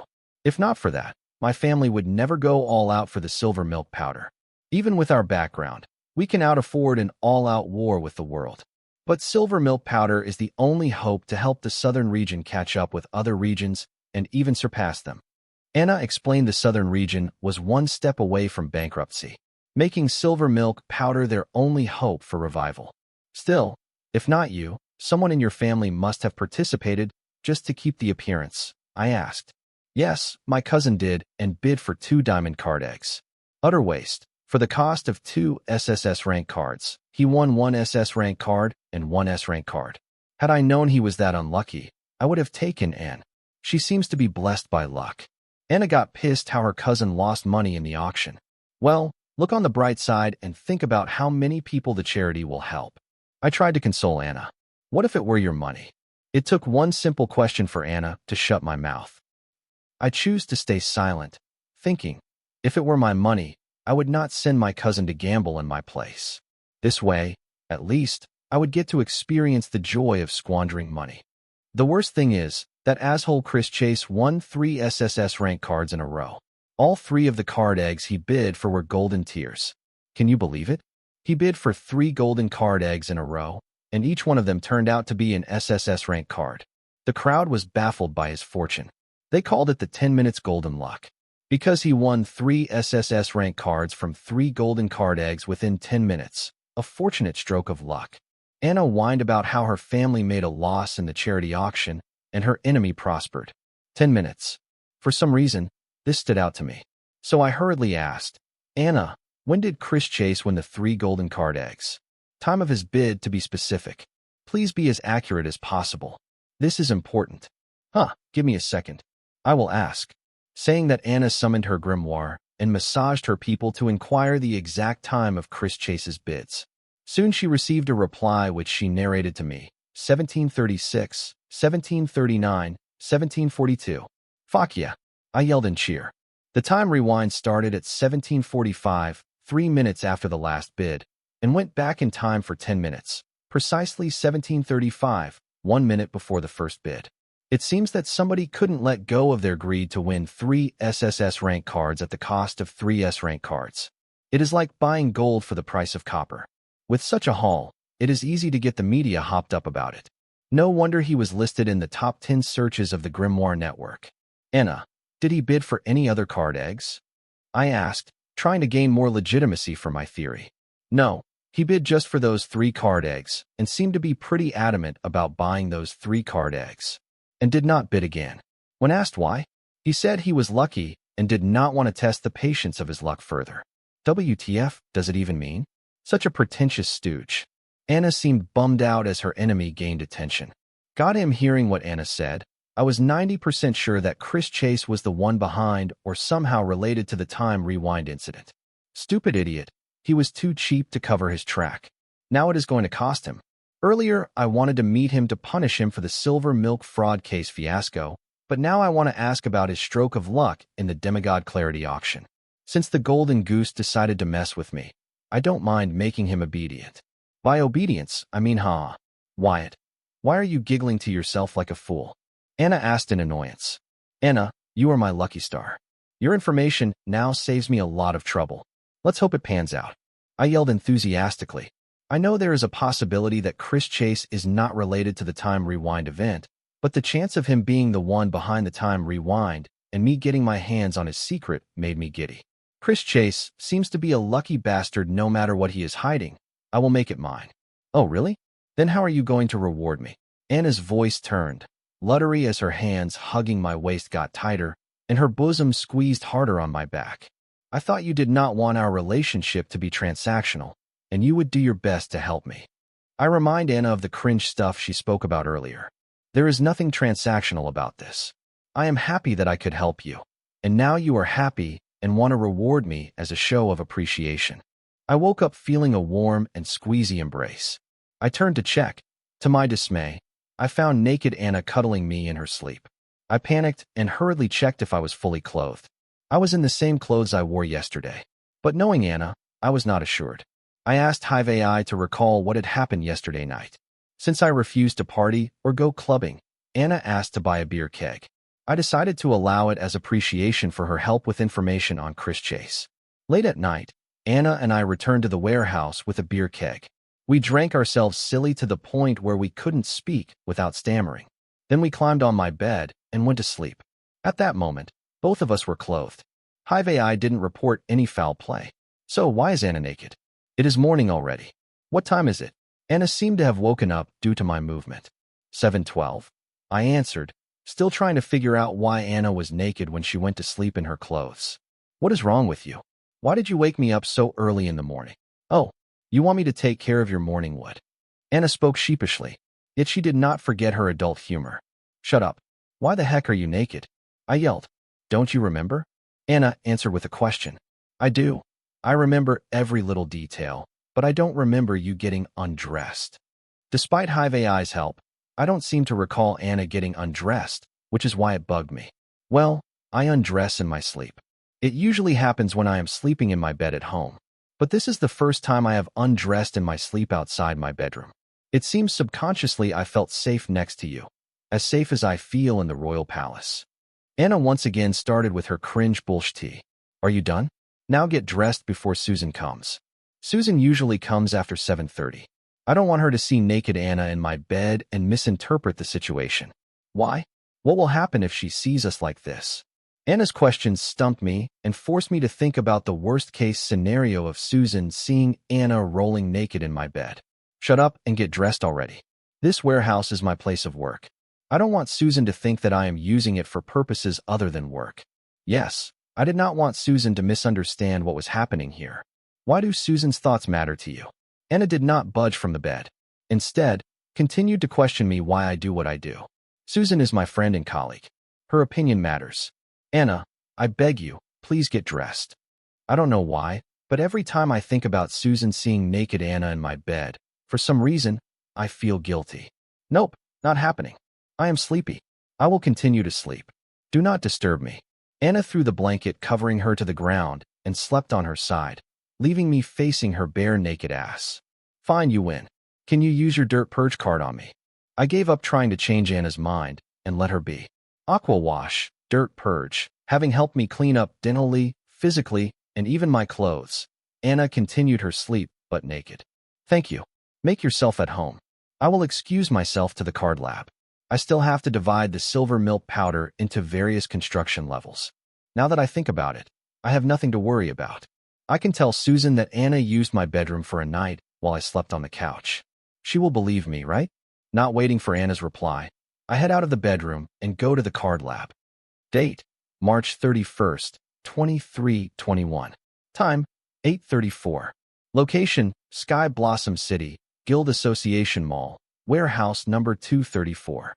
Following Luna's example, I divided silver milk powder into 4 grades depending on their concentration level and made pills out of them as per the medication for single use. Since the quantity of the silver milk powder was large with a high concentration, I took more time creating the pills than I expected. Walking out of the card lab, I ran into Susan and greeted her. Good morning, Susan. Good morning. An old gentleman named Rami Kaga and his grandson Kane Kaga are awaiting presents. After greeting me, Susan reported that customers were waiting for me. Oh, they are here already? They are earlier than I expected them to be. It seems that old Rami could not wait to check if I could get a platinum grimoire from the Southern Emperor, and I was afraid the guest in your bedroom would catch a cold, so I covered her with a blanket. I hope I did not disturb her sleep. Susan spoke menacingly. Oh, Anna isn't up yet? Yesterday we had too much to drink, so I let her sleep on my bed while I slept outside. Sorry, we trashed the warehouse and forgot to clean up after. I lied without batting an eye, but my heartbeats raced due to the guilt I felt. Lying was not new to me, but the guilt was new. It seems I care about Susan and her opinion of me. Huh, that was it? Susan asked in surprise. Yes. Once again, sorry for the mess. I apologized for the mess drunk Anna and I created. Oh, don't worry. Corey cleaned it up with her card. It seems Susan bought my lie. Corey is here. Where is she now? I decided to change the topic when I had the chance. She is trying to poach your clients. Since she works for you, I thought, what the heck? And let her be. After all, whatever she earns will come to us anyway, replied Susan. If she is doing what you are saying, then she is barking up the wrong tree. She will achieve nothing but scorn. But I like enthusiastic employees. As I was headed to greet the grandson and grandpa duo, I received a call from Elliot. Elliot calling. Answer/reject reply. Answer. Hi, Elliot. How are you doing, buddy? I answered the call with a casual greeting. Wyatt, I heard you recruited Fine Gold to help me. Have you gone insane? I thought we agreed on not trusting them, and you were smarter than this. Elliot replied, guns blazing. Well, let me explain. Before I could even get to the part about Fine Gold being mine, Elliot interrupted me. By the way, I didn't call you to make sure not to let you know about my family circumstances. How did you know about it? Did your people tell you? I ordered them not to inform you about it. Well, at least they are more loyal than my backstabbing brothers. Elliot misunderstood that the Kane trio had informed me about Elliot's family drama. They couldn't have because I ordered them to follow Elliot's arrangement. I basically handed their remote control to Elliot. They could not ignore Elliot's direct order. You got it wrong. It wasn't the Kane trio. You can trust them. They follow mercenary codes. Since you are paying them big bucks, they will follow your words like commands. I wanted Kane trio to follow Elliot because he lacked people he could trust. If Elliot's misunderstanding about the Kane trio continued, he would lose trust in them. Then the point of me lending him control over the Kane trio would become meaningless. If it wasn't them, then who? Elliot was skeptical about my words. It was Diana Keith. She came to me personally to inform me of your situation and negotiate a cooperative deal. I told the truth. She did what? Fuck. Those sisters are right when their prey are weakest and right when to strike. Let me hear it. What kind of soul-selling deal have you made with them? Elliot said in frustration. Well, I bought them. Technically, they sold themselves to me, but it's all the same. What? You bought them? What do you mean by you bought them? Elliot found my words hard to understand and couldn't help but repeat them. Yeah, you are talking to the highest shareholder of Feingold. I proudly announced. How did you achieve that? That company isn't in the market yet. Feingold shares are split between the sisters. Elliot found it hard to believe my words. They sold me the shares on a promise that I would be the silent partner and give them the supply and distribution rights of silver milk powder for the Blossom District. This is what actually happened despite me bragging to Elliot earlier. No wonder, despite losing their company. Those two made a killing.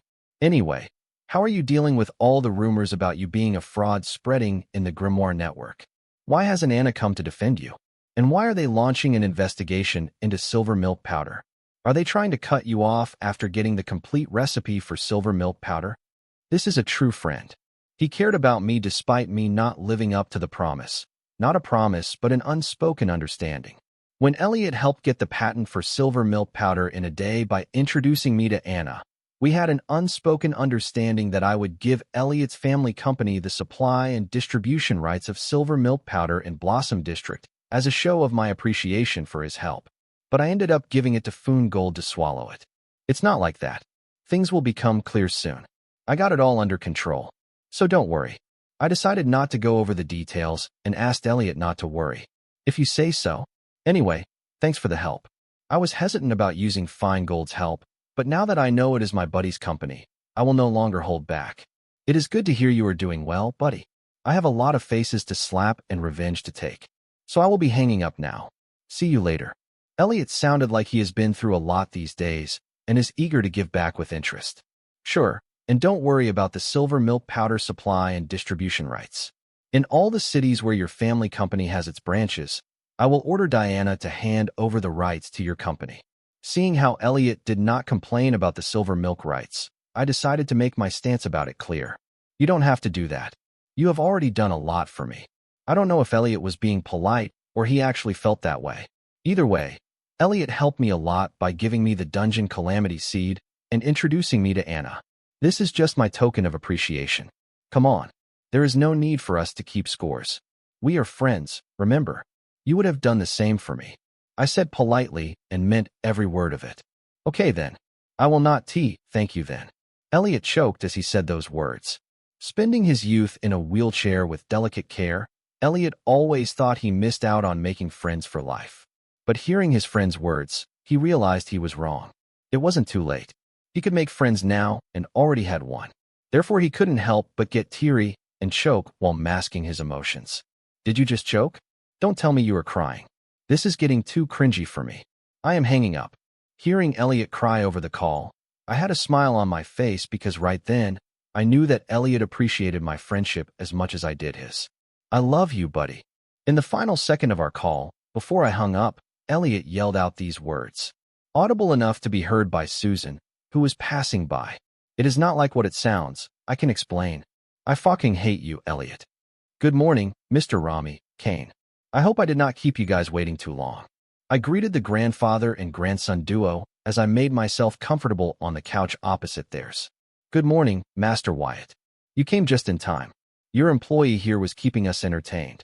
Rami politely returned the greetings. Good morning, Master Wyatt. I have something to tell you. I hope I am not crossing the line, said Kane Kaga while glaring fiercely at Corey. You're my fan, Kane. Please speak your mind without hesitation. I had a pretty good hunch about what Kane was going to say. Thank you, Master Wyatt. I will have to ask you to fire this employee of yours. She was bad-mouthing you behind your back. Yep, my hunch came through. Kane, you really are my fan. He is lying. I did not bad-mouth you. Wyatt, you gotta trust me. Corey yelled in her defense. Miss, are you calling my grandson a liar? Rami asked Corey with a ferocious gaze. If not for my presence, he would have bombarded Corey with his killing intent. With Corey's power, I guess she would have withstood it. Shut up, old geezer. Wyatt, Who are you going to trust? Your trusted employee or these two strangers? Corey did not back down and stuck to her act. Them, I said calmly. What? Corey's current reaction reminded me of the popular card hamster meme back on Earth. Hearing my answer, Rami nodded in satisfaction, and Kane's admiration for me grew to a level of worship. As he said, Master Wyatt, thank you for believing in me. But rest assured, I recorded my conversation with her as evidence. You did what? You recorded that without my consent. That is not admissible. Corey tried to wiggle free of the accusation, but ended up proving her guilt. You idiot, Corey Park's words sounded in Corey's mind. What the heck is going on here? Why are you guys being so noisy so early in the morning? Anna walked out of the bedroom, wrapping the white sheets around her naked body. Big sis Anna, these guys are bullying me. Corey shamelessly seemed a refuge under Anna. Your Highness, Southern Emperor. Rami immediately recognized Anna and hurriedly needs staging his grandson along with him since they were in the presence of royalty. Who are you? Don't you know I don't like old customs? Get up before I make it so that you never get up. Anna was free-minded and did not like the social division such as commoner and royalty. Yes, she is proud of her family and its royal heritage, but she felt that the majesty of her family was not something to be used as a tool of fear and tyranny, rather respect and admiration. Also, this exception of hers only applied to her people, that is, citizens of the southern region. As for others, they better fear her and submit to her supremacy. Forgive my rudeness, Your Highness. I am Rami Kaga, head of Blossom District Medical Card Association, and this is my grandson Kane Kaga. Your Highness, please forgive my insolence earlier. With old age, I keep forgetting things. Please be generous with this loyal subject of yours. Rami hurriedly stood up with his grandson and begged for forgiveness. It felt weird to hear Rami address Anna so politely and respectfully. I felt like I was watching some medieval drama. You are forgiven. Make sure it won't happen again. Anna ditched her usual careless attitude, which she has around me, and responded elegantly. Thank you for your generosity, Your Highness. Rami hurriedly thanked Anna for forgiving him. But I couldn't tolerate this medieval carp any longer. Anna, why are you out here? Warped in my sheets, no less. I inquired Anna with a frown. Wyatt, don't act like you don't know. After all, we slept together last night. Anna replied with a hint of shyness. Old Rami looked at me as if looking at a great god, as did his grandson. Worship in Kane's eyes for me had grown to absolute faith. You two-timing asshole. I knew it. You finally showed your true colors and betrayed big sis Susan. Too dumb fox. See, what I told earlier was the truth. This, right here, is my proof. Corey did not require an invitation to blow the whole thing out of proportion. Shut up, Corey. Anna, don't talk misleadingly. We did not sleep together. We drank together, and we passed out together. Speak clearly. I yelled and hurriedly explained before people misinterpreted the whole thing through their imagination. But it was too little too late. Yes, that's what I meant to say. Wasn't I clear enough? Anyway, I am going to freshen up. After detonating a bomb, Anna went on her merry way. Big sis, did you see? Did you hear what she said? Corey wouldn't be Corey if she backed away with a warning. Shut up, Corey. This is not a game. Watch where you are pointing. That's the Southern Emperor, our protector. Sullying her is equal to sullying all of us, our ancestors, and I won't tolerate it. Susan gave Corey an earful. Little girl, I don't know what your relationship with Her Highness is, but be respectful. I believe your parents will also want that. Rami did not like how Corey addressed Anna and voiced his dissatisfaction. Mr. Rami, thank you for your advice, but I think I can educate my sister. Though Susan was angry with Corey, she did not think it was an outsider's turn to discipline her sister. Sorry, Manager Susan. I was a bit emotional and spoke a little out of line. Rami accepted his mistake. I can understand, since your heart was in the right place. Susan did not hold it against Rami and forgave him. After all, it was Corey's fault, and if it were some other Southerner in Rami's place, they would have reacted the same or harsher. What was that for? Are you happy now? I inquired Anna. Head of the Blossom Branch Medical Association, is the Platinum Grimoire for him? Anna did not mind my words, instead answered with a question. Yes, I was going to use it as bait to string him long enough to get what I want, but now I don't need it. After seeing you, I bet he will willingly try to be on my good side. Was that your intention from the start? Anna's method was crude, but it was effective. A man of authority and position like Rami knows how important and valuable it is to have the right connections. Thanks to her entrance earlier, my value in Rami's eyes has increased by 100-fold. Now he will go out of his way to maintain a good relationship with me. Since the law forbids me from using my influence to directly participating in private affairs, I decided to help you indirectly. I feel sorry that I cannot do more for you. Anna seemed to mean the last part genuinely. I had him. Your help was unnecessary. But I appreciate the thoughtfulness behind your action. I couldn't bring myself to blame Anna for interfering, considering that she was being thoughtful. I know you are capable. But why not use all the hands available? Won't that be faster and save you some trouble? Anyways, I wanted to do something for you. Blame me if you have to. I don't mind. Seeing Anna be submissive, I lost my original purpose for confronting her. Instead, I felt a little guilty for not being appreciative enough. I guess that is what Anna is trying to achieve by acting submissive. Cut the crap. If you want me to fall for you, you will have to try harder. Anna is a vixen with a lot of tricks up her sleeves. Seeing that I could resist her birthday suit charm, she decided to go with the debt trap. Debt trap, repeatedly doing favors for a person until they feel obligated to do something for you. And then using that, you have them do what you want them to do that they wouldn't agree to do in normal circumstances. A classic and effective method, but this takes a lot of time, resources, and attention. But for someone as invested and stubborn as Anna, this method was a good option. All I was trying to do was help the person I like. Suppose you see it another way. I can't do anything since it is not my problem but yours. You have to be more trusting.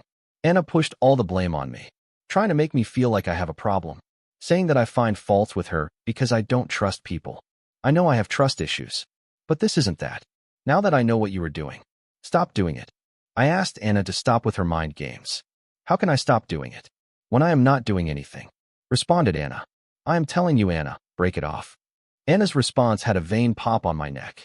And I am telling you I am not doing anything. Now go away. I have to go through all these propositions sent by the military council to make the life of our soldiers easier on the way beyond. Saying that, Anna continued to go through her grimoire. This is my room. This is my city. Whatever. Knowing there was no point in arguing with Anna, I headed out of the bedroom in frustration.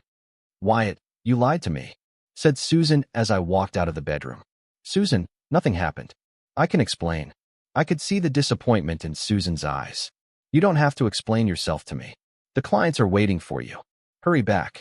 Saying that, Susan turned to leave. Grabbing on Susan's left wrist, I pulled her into my embrace and said, but I want to. Please trust me.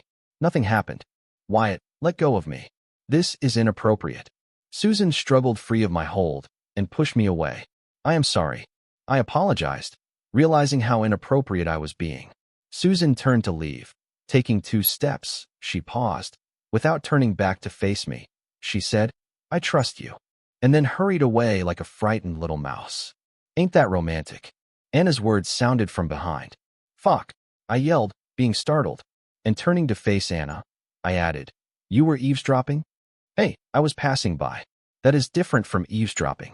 Anna defended herself and continued saying, enough about me. I see you have a thing for your employee. Should I be worried? We are just friends, I responded, defending the sanctity of the employee and employer relationship between Susan and me. Wyatt, sometimes I forget you are still a virgin. But thank you for reminding me. Let me give you advice. A boy and a girl can never be friends. Everybody knows that. Anna commented. Yeah, I guess what you were saying is right. After all, you are the expert here. I snapped back at Anna. I will give you 1 second to take it back, Anna warned. Yeah, I said it. I don't care if you are a card emperor or you can kill me with a sneeze. I am not taking it back. I held my ground against Anna. Boy, your ass is lucky that I like you. Otherwise, your mouth would be practically kissing your ass right now. Saying that, Anna headed towards the bedroom and ordered, prepare bubble bath. I want to soak. Don't you have your cards for that?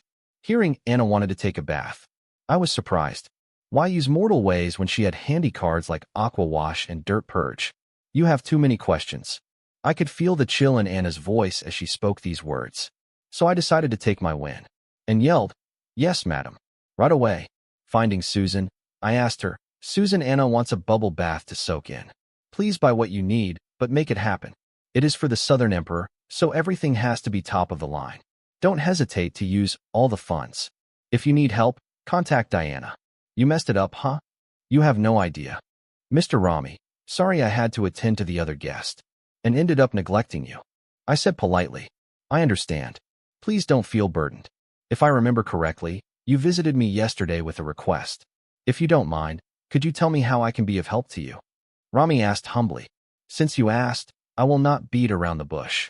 I heard you from Sun Blossom City. Yes, born and raised, Rami responded proudly. Then what is your opinion about the circle opening a branch in your city? For someone in Rami's position, it should be clear that the circle is bad news. But why does he allow it to infest his city? Master Wyatt, regarding that, since you know that the circle here is just a branch, then you should know how powerful are the people backing them. Not to mention, they have half sovereignty granted to them.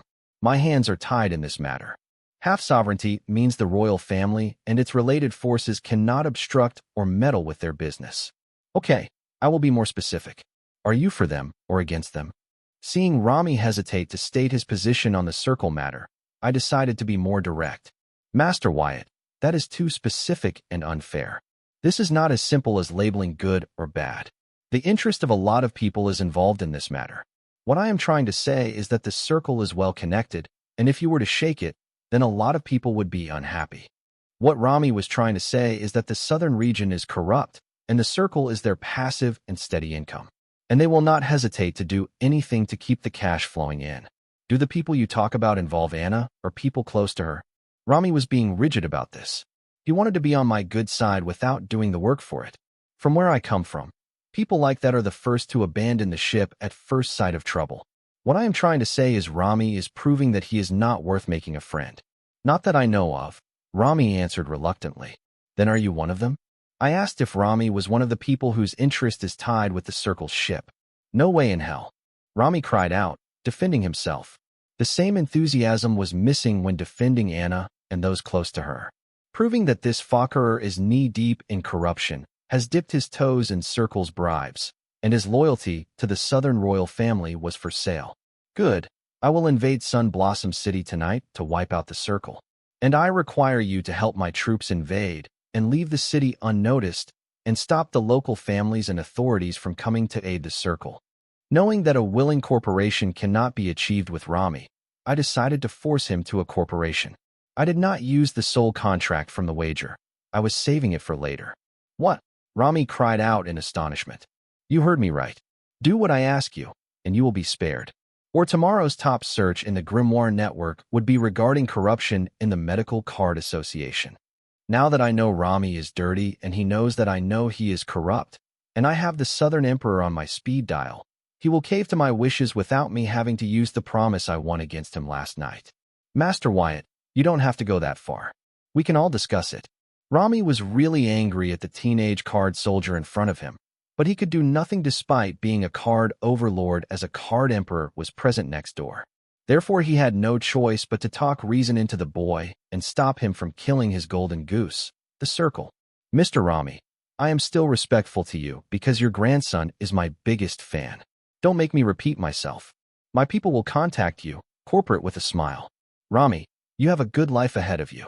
Don't disappoint me. Knowing what kind of man Rami was, I handled him the only way he would understand.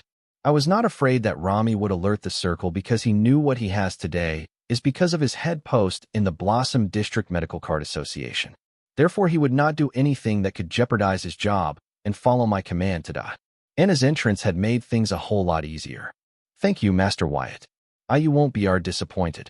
Rami replied submissively. He no longer cared about his pride and other bullshit. All he wanted was to save his job. If nothing else, you guys can take your leave now.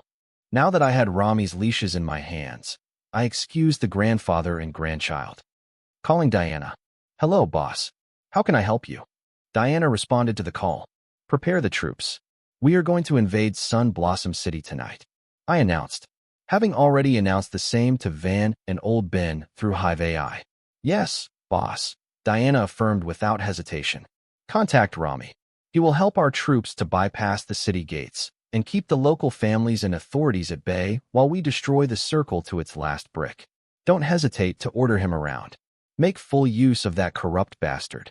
No worries, boss. I won't disappoint you. Diana did not need me to tell her that. She knew full well how to utilize people to their full potential. Good to know you are enthused. Having thrown all the work to Dana, I freed my schedule till tonight. Then I noticed Kane Kaguya run back into the warehouse. Hanging up on Diana, I asked, Kane, why did you return? Did you forget something? Kane answered, Master Wyatt, please help me create my origin card. Master Wyatt, please help me create my origin card. Kane, I thought your family had hired a platinum grade card creationist for help. I had already offered Kane to help him with his origin card creation, but he chose to follow his grandfather's arrangement. I don't know what has changed now. I don't care. That's my family's decision, not mine. I want your help, Master Wyatt. Kane responded.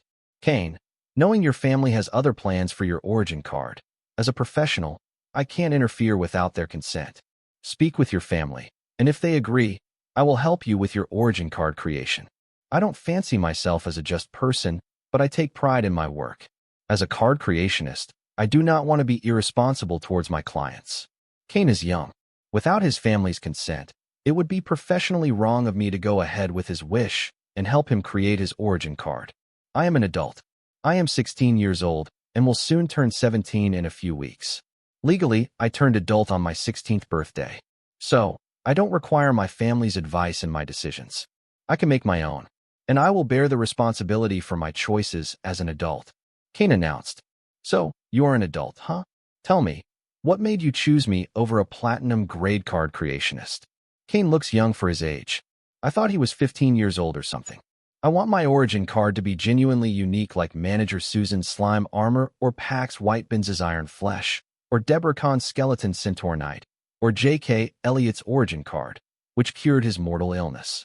I am sorry my people could not find any information on J.K. Elliott's origin card. What I am trying to say is, Master Wyatt, all the origin cards you have created are truly unique and revolutionary. They do not have other cards like them. If I go to the platinum grade card creationist that my mother wants me to go to, he will only create an origin card he is familiar with using my fated ingredients. He will not risk it by challenging himself and pushing himself to create something new, fresh, inspiring, and worthy of the title unique.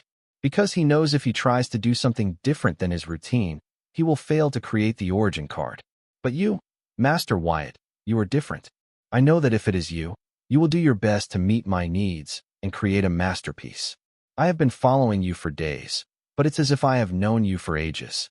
Please, Master Wyatt, will you do me the honor of being one of your masterpieces? Kane sang my praises passionately. Thank you, but tell me the real reason.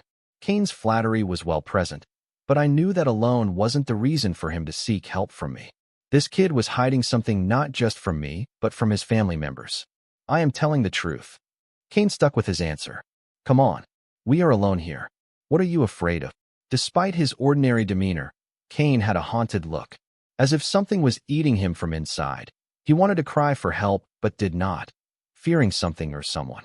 Come on, that boy is obviously showing signs of being bullied and clinical dispersion. If I am not wrong, if we pull down his turtleneck, you can see signs of strangulation. Corey's voice sounded from behind. I thought you had scurried back to your rat hole. What brings you back? I knew Kane's situation. I wanted him to say it aloud. Healing begins with acceptance. Did you just compare me to a rat? Corey snapped. Corey, don't start again. You are an employee here. Act like one. Don't make me repeat myself. I said in a stern voice. Sorry, boss. Apologizing, Corey sat on the couch. Watching this, I frowned and asked, what are you doing? Learning by watching you at work. Earlier, during my conversation with Kane and his grandfather, I realized that I am lacking in the field of customer relations. No matter how hard I tried, I couldn't get them interested in what I was selling. Since Mama Susan prefers a card creationist, I decided to become the best card creationist, and customer relation is part of it. Corey elongated her gibberish reasons for her annoying actions. Fine, but don't weigh in unless you are asked to. Got it. Since I was in the presence of my client, I decided to prioritize Kane first and address this tumor named Corey later. Loud and clear. Corey nodded in agreement. So, Kane, that should have been enough time to organize your thoughts. Now, do you want to tell me what is going on? Pushing Kane to confess would not help. Therefore, I decided to give him time to weigh in the pros and cons. The platinum-grade card creationist that my mother hired is the grandfather of my bully. Kane finally confessed. So you already knew about the surprise your mother had planned for you? Kane's words made it clear that he was already aware of the gift his mother had prepared for him. Yes, my bully, he informed me about it. Kane replied in frustration. I guess that's not all he informed you about. Knowing that the person who informed Kane about the surprise his mother planned for him was his bully, I knew he was not doing Kane any favors. There had to be a catch. Yes, he said he will ask his grandfather to fail my origin card creation on purpose. My hunch was spot on. The bully wanted to torment Kane mentally. Oh, and you believed him? I asked. I know what you were thinking, Master Wyatt. But I have seen his grandfather do worse for his grandson and family. My origin card is my only choice to make a comeback and take revenge on those who wronged me. Even if the platinum grade card creationist disagrees with his grandson's wishes, I cannot go through with it. Kane's answer surprised me. I did not think this timid guy's thought process would take into consideration what my reaction would be when he narrated the reason why he believed his bully. There seems to be much more going in his head than I thought. Why not tell your grandfather and mother? Corey asked, but feeling my glare, she added. Sorry, boss. I was too engrossed in the kid's story. I cannot because it will do more harm than good. Though I have no proof of what my bully said, my mother will believe me. She will go as far as to get justice for me, no matter the cost. My bully's family is very prominent. For them, wiping out my mother and grandfather out of existence is as easy as smashing a bug. You know my grandfather's corrupt behavior. They will have no difficulty dealing with him. That's the worst-case scenario. Best case, my mother will hold a grudge and withdraw the appointment she made with the platinum-grade grimoire card creationist. Knowing him, he would not let my mother do that and ask why. Then that can lead to various variables, such as questioning the integrity of the platinum-grade card creationist, etc. No matter how you see it, my family would be the one that ends up hanging by the end of the stick. The only way out of this predicament is if I take the blame for all this. Knowing my mother and grandfather, they would rather die than let me do that. Therefore, I have kept them in the dark about all this. It seems Kane had weighed in all his options before coming to his current decision. Whoa, that's brave of you. But why shoulder this alone if you tell your entire plan to your family members? I bet they will help you. And how do you plan to take the blame and walk out of this? Corey once again butted in and, turning to meet my glare, she promised, Boss, this is the last time I promise. The only way out of my predicament is if I don't have a fate ingredient. That's where Master Wyatt comes in. If he helps me create the origin card, I will no longer have the use for my appointment with the platinum grade card creationist. This way, my mother and grandfather are clean while I do not have to worry about the bully ruining my one shot at vengeance. Granted, my mother and grandfather will yell at me for being brazen and creating my origin card without consulting them, but this is better than the alternative. Behind his timid appearance, Kane hid a patient and cunning avenger. His wits and patience made up for his lacking strength. Good. It seems you have prepared everything in advance. That includes my service fees. I take it. I asked. Yes, through my research on you. I have been informed that, when it comes to your service fee, it would be in my best interest not to hold back and go all in. Here are the things I have prepared as compensation for your expertise. Saying that, Kane shared a few documents with my grimoire. Whoa, that's a lot.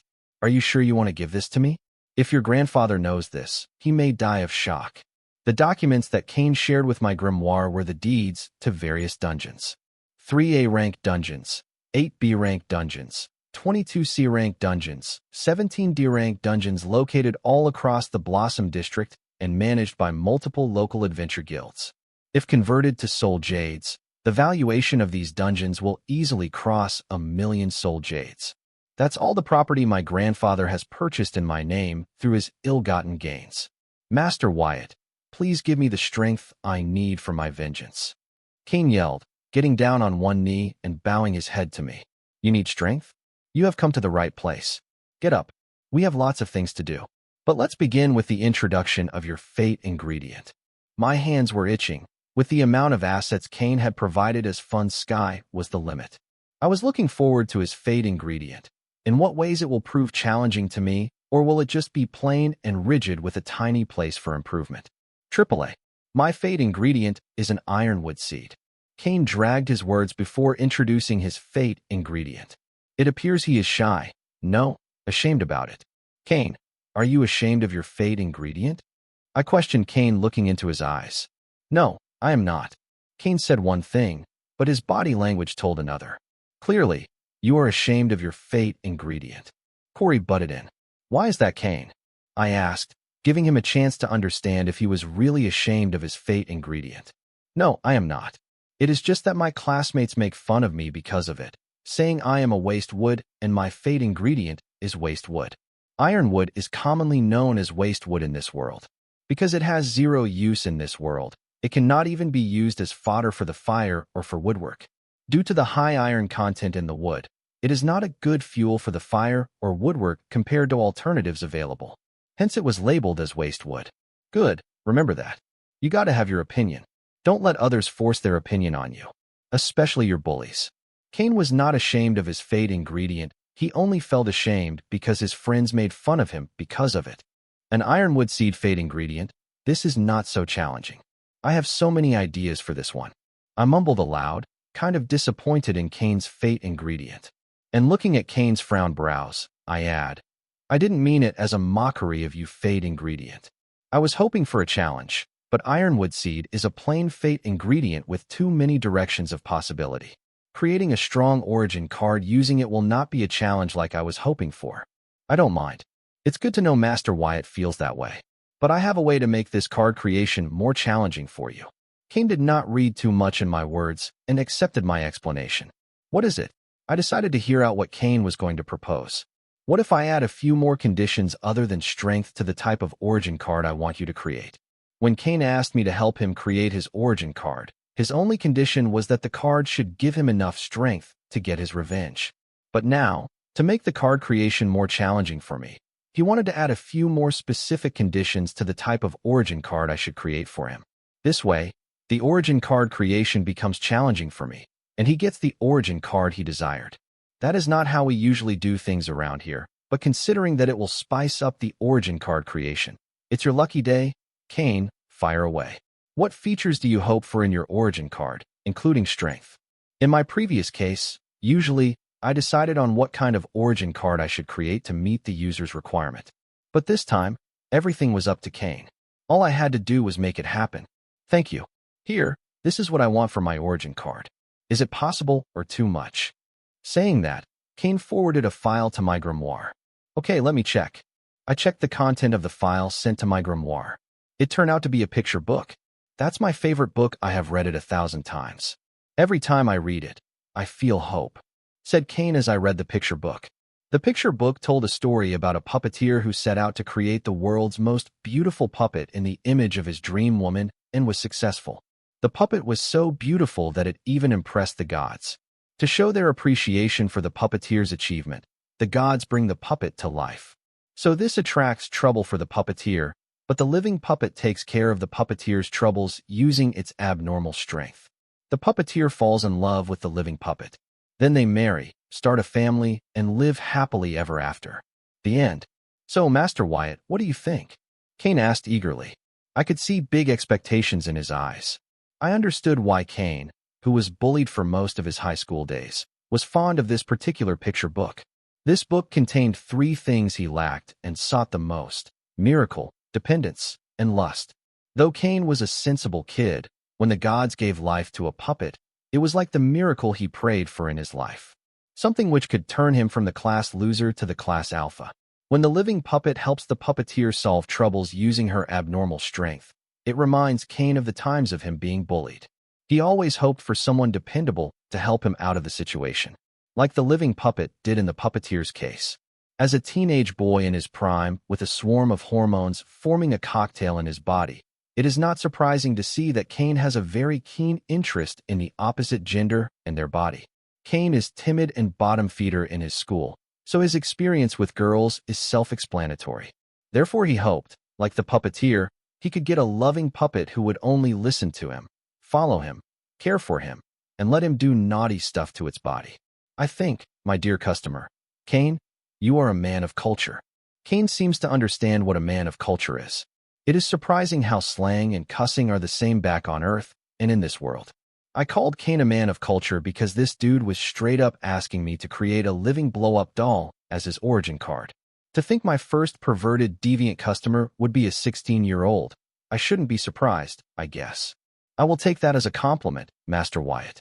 Just so there is no misunderstanding, let me state it. I want you to create the living puppet in the story, if possible a lot more powerful and a lot more beautiful. One fate ingredient can only be used once. Therefore, Kane was being thorough rather than having a tiny misunderstanding ruining his origin card. Kane did not shy away and narrated precisely what he wanted. You want me to create a beauty/girlfriend/bodyguard/maid/wife for you using your fate ingredient ironwood tree seed, right? Reading the picture book, I had already gauged why this particular book was Kane's favorite. What kind of vulgarity are you two spouting? Yelled Corey. It was astonishing to see that she was able to hold back till now. Vulgarity. Miss Corey, please refrain from labeling things you don't understand yet. Kane was offended by Corey's words. He was right to be. For someone who has been through Kane's experience, he has lost faith and trust in humanity. This lost faith and trust he finds in the characters of the picture book. For someone to call something so important to him vulgarity, Kane wouldn't take it sitting down. Corey, apologies to Kane. He is our client, and he trusts us enough to share his deepest secret. It's not our job to judge him, but help him. Remember, our job as card creationists is not to judge our customers. God only knows how much courage it would have taken Kane to open up his desire to me. And for Corey to judge him based on that was uncalled for, totally unprofessional. Corey hesitated, but feeling my glare, she caved, feeling guilty for judging someone when she, herself, is no good, and apologized to Kane. I am sorry, Kane. I won't forgive you. But I appreciate your decency to accept your mistake and apologize. Kane did not forgive Corey. Instead, considering that she worked for me, he decided to let it slide. Corey went silent, realizing that her old ways had not entirely erased from within her. Ignoring Corey, Kane looked at me eagerly and asked, Master Wyatt, is it possible for you to create what I am asking for? Yes I can, I said confidently. Yeah. Kane cheered with enthusiasm, knowing that his dream was one step away. Okay, now, I need you to tell me what kind of girl you are into. Your preference in the women with details. Blonde or redhead, long legs or shorty, big chest or small, oval face or sharp, etc. If you have a picture of your dream girl, it would be better. It would all be a waste if I created Kane's origin card in an image he doesn't like. He would end up with a living blow-up doll that doesn't arouse him. Who am I kidding? He is a teenager. They will hump anything with a hole. But after he grows up, this origin card will become a burden. So I had to make sure to create an origin card that not only satisfies him physically, but emotionally too. That way, he cannot grow tired of his origin card. After all, origin cards are for life. Master Wyatt, I possess the photos. I hope they help. Kane shared the images of his dream girl with my grimoire. Damn boy, you got some taste. Looking at the pictures shared by Kane, I could not help but commend his taste. This kid was in a thick MILFs with a perfect hourglass body. Enormous jugs, fat butt, long legs, luscious long black hair, with caramel brown skin. Kane was happy, feeling that his idol had the same taste in women. Perverts, sick perverts, I don't care if I offend your little hearts because that's what you two are. Who else would discuss such profanity in broad daylight in public? Corey yelled, pointing at us with a tomato red, embarrassed face. So it's okay if we discuss this some other time in private? Asked Kane. The boy has a backbone, but in his school, he is burdened by the responsibility to not cause any trouble for his mother and grandfather. But here he could unwind without restraint. Do you know no shame in asking such a vulgar question to a lady? Corey cried out loud, pointing at Kane. Which part of what I said was vulgar? Please enlighten me, my lady, so that I can rectify myself. Kane asked sarcastically. Corey's patience had reached its brim. Thankfully, Susan made her entrance glaring at Corey. Why are you pointing at the client? Don't you know it's rude? Big sis, these two see bullying me. Instead of answering Susan, Corey wept and jumped into Susan's embrace, complaining. Susan, thank God you're here. This gal has gone crazy, I say. If you had been a few seconds later, I am worried she would have laid hands on our dear customer. Seeing an opportunity, I decided to show Corey how it feels to be on the other end of the stick for once. This girl has been slandering me for a long time now. Let her taste her own medicine. Big sis, they are lying. Boss, how dare you slander your most honest and trusted employee? Corey tried to explain to Susan, and she turned to yell at me. Corey, enough. I have eyes. From what I saw, it did appear as if you were going to assault the customer. Susan heard the commotion and came to check and found Corey pointing at Kane in anger. All she saw was Corey failing to control her anger. And, worst, the target of her rage was the client. No, he started it. I was defending myself. Corey explained, but seeing the cold glare in Susan's eyes. She knew right then that she had messed up. Susan would forgive her if it were some other time in another place. But right now, it wasn't the place or time. She shouldn't have messed with the client. Susan is very professional when it comes to this. For her, the customers are gods and should be treated as such if they continue to prove that they deserve such respect. Right now, Kane was one such customer who has shown no such reasons to receive such a rude response from Corey. Susan has met a lot of customers in her 7 years of experience as a sales representative, so she knows Kane wasn't the type to act as Corey claimed him to be. Therefore, Susan was fuming at Corey. Corey, one last time. Tell me honestly what happened, otherwise, you no longer need to come to work here. I have tolerated you time and again, but this time you have to give me a proper explanation or forget about working with me again. Our card boutique's past with Corey has been very rocky. Yet, Susan would always forgive Corey. But this was the first time Susan had ever actually threatened to fire Corey.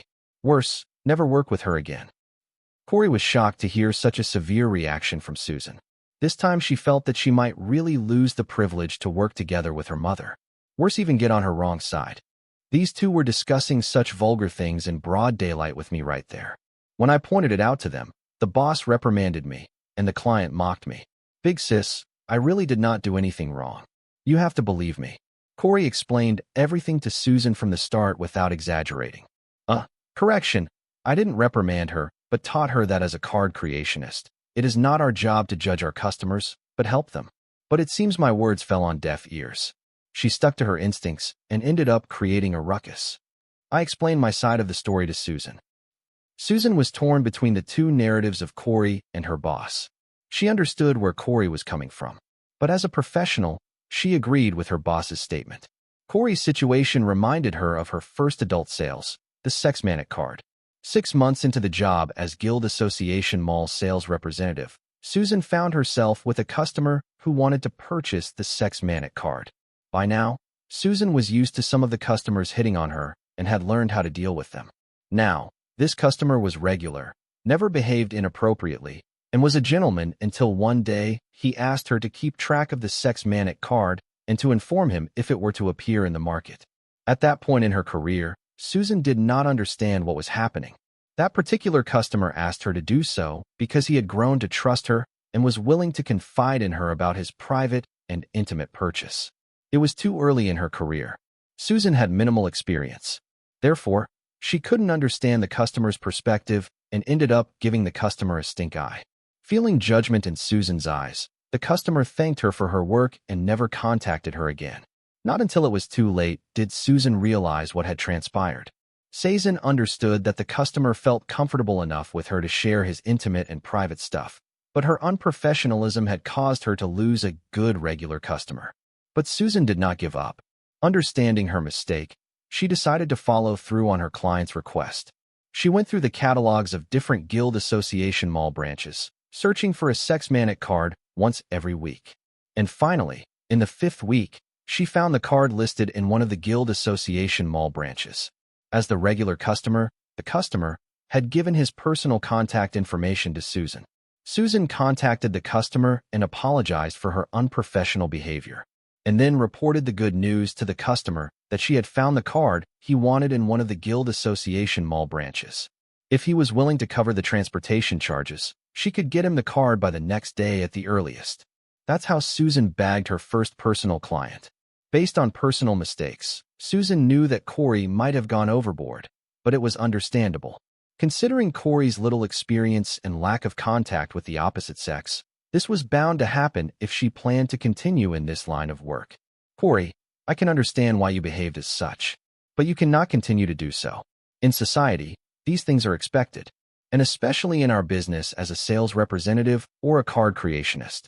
You are no longer a child. If you want to make a living in society, you must follow its rules. Especially when it comes to our clients. No matter what the job is, you swallow your opinion and have to be impartial and unbiased as you fulfill their demands without judgment. After giving Corey an earful and seeing her reflect, Susan continued, "Now apologize to the customer. It is up to him whether you keep your job. If he decides to complain about you, I will have to take action."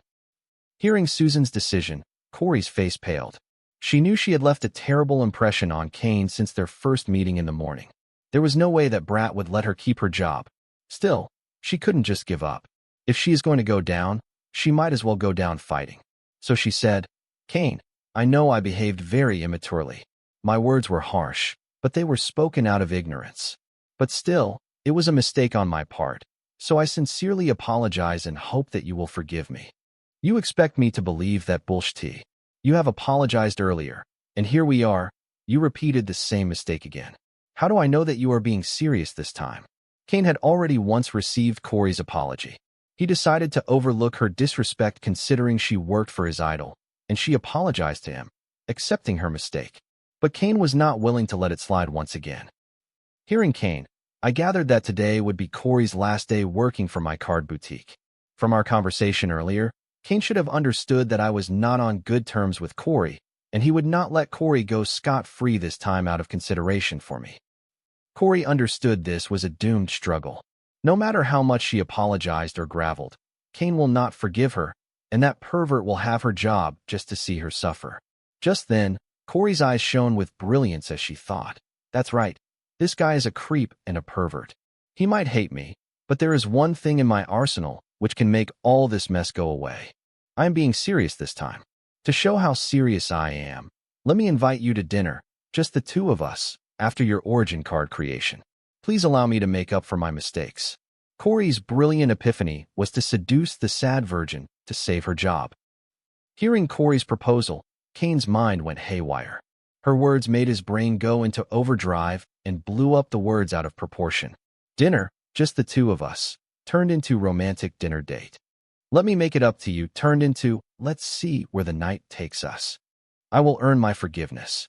Corey's every little action started to seem seductive in his eyes, even though they weren't.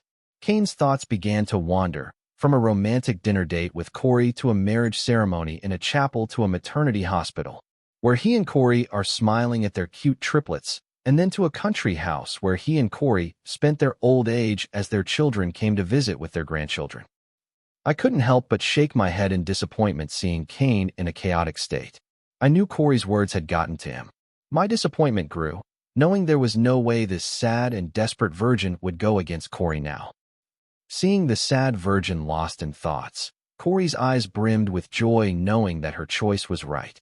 She managed to save her job and could continue to work with her mother. Sigh.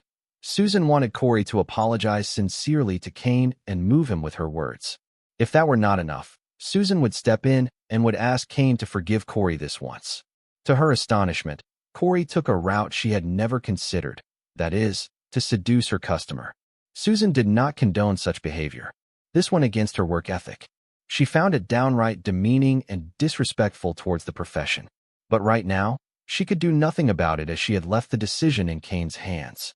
If he doesn't plan on filing the complaint, then it is his decision. Ahem. I cleared my throat disapprovingly, awakening Kane from his thoughts. I suppose this dinner will not happen if I were to complain about you to manager Susan over here, Kane said awkwardly. Clearly, he had made his decision, but his shyness led to his temporary hesitation. But then, steeling himself, he continued, Corey, I am looking forward to our dinner tonight. Thank you, leave it to me. I will make the arrangements for tonight. For now, you focus on the creation of your origin card.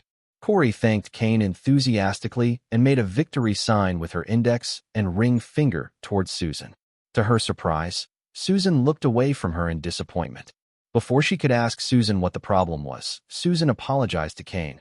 Mr. Kane, I apologize for the inconvenience caused by our employee. Manager Susan, it's all right. Corey has already apologized. You don't need to do this. Kane hurriedly stopped Susan from continuing to apologize. All right. Then I will leave you be and excuse myself. Saying that, Susan turned to Corey and continued, Corey, a word. Yes. Corey followed Susan into the other part of the warehouse. Seeing Susan stop, Corey asked, What is it, big sis?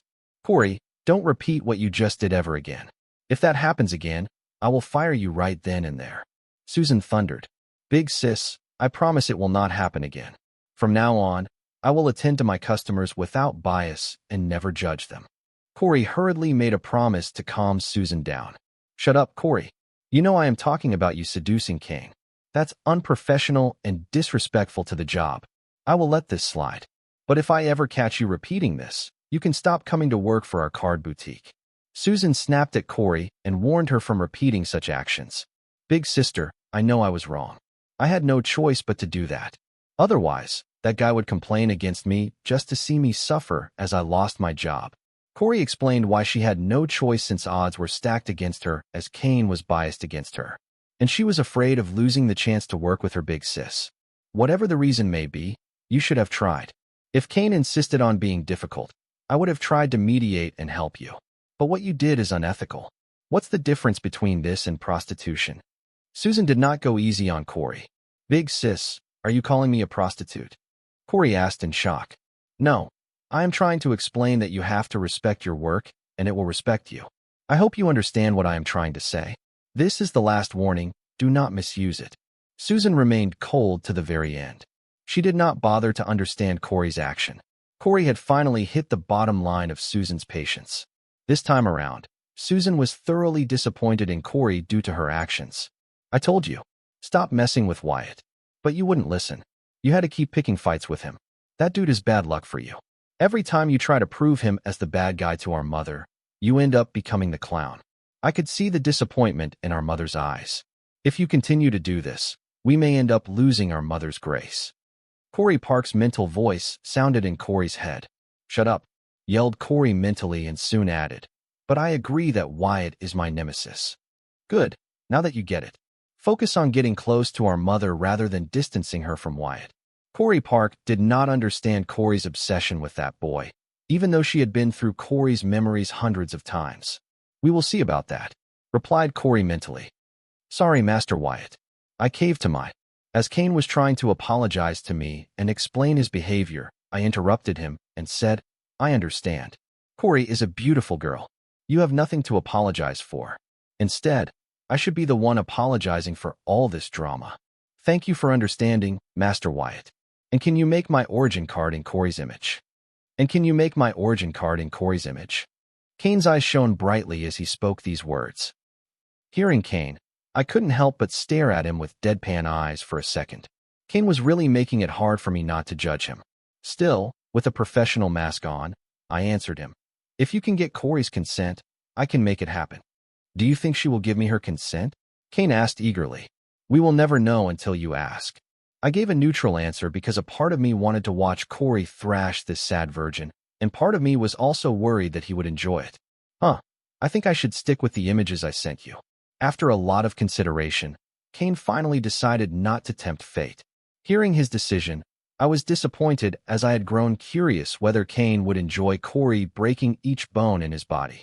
About that, before we continue, I have some concerns regarding the images you sent me. Whom do they belong to, and if you have their blessings to use them? At first, I thought the images belonged to a random chick, but seeing how a small interaction with Corey could result in Kane's creep response, I had a hunch that the images he sent to me belonged to someone involved in his life. It could be his caretaker, teacher, friend's mom, aunt, or worse. Those images belong to my bully's mom. I thought. Before Kane could explain the twisted reason behind his actions, I interrupted him. Kane, you cannot do that without consent. No matter what reasons you have to justify your actions, I don't want to hear it. Unless, or until you have the other person's permission, I cannot help you. I almost made a huge mistake. I shouldn't have broken my rules for this sad virgin. No matter how unchallenging the task, I should have stuck to my rules and used his fate ingredients ironwood seed to create a Viltronian treant or something. I understand, Master Wyatt, you are morally bound from helping me. But still, can you make it so that my origin card has the ability to take the shape of anybody I want it to? Of course, with aforementioned conditions in play. Kane did not get disappointed by my rejection. Instead, he came up with a brilliant solution to his problem, which in no way put me in a tough spot morally. But knowing Kane's intentions, I was still entangled because what he was asking for was a living blow-up doll that could shape-shift into any woman he desired. Sure, I can do that. Keeping my conflicts aside, I did what a professional would do. Get that money. Cha-ching. Great. When do we start? Getting a positive response from me. Kane was enthused and eagerly asked me to get started already. Yes, but before that, we have to wait for one of my associates. She is paramount in the creation of your origin card. At least her origin card is. Saying that, I used Hive AI to mentally inform Vivian to come to the warehouse immediately. Yes, master. I am nearby. I will be there in 6 minutes. Vivian replied through Hive AI. Vivian was my first opponent during the tournament. Her family paid 75,000 soul jades to get her the opportunity to be my first opponent. I didn't turn her into my Calamity Daughter gem because I held a grudge, but for her origin card, the Forbidden Garden. It was a field card with tree monsters called Elder Druids that could bear fruits that would grow into a fully grown homunculus within a few seconds. Vivian's origin card caught my eye for various reasons. But for now, I am interested in its ability to give birth to humanoids from trees as I needed to create a living blow-up doll using ironwood tree seed. Sure, Master Wyatt, whatever you need. I will wait. Kane politely agreed to follow my arrangements.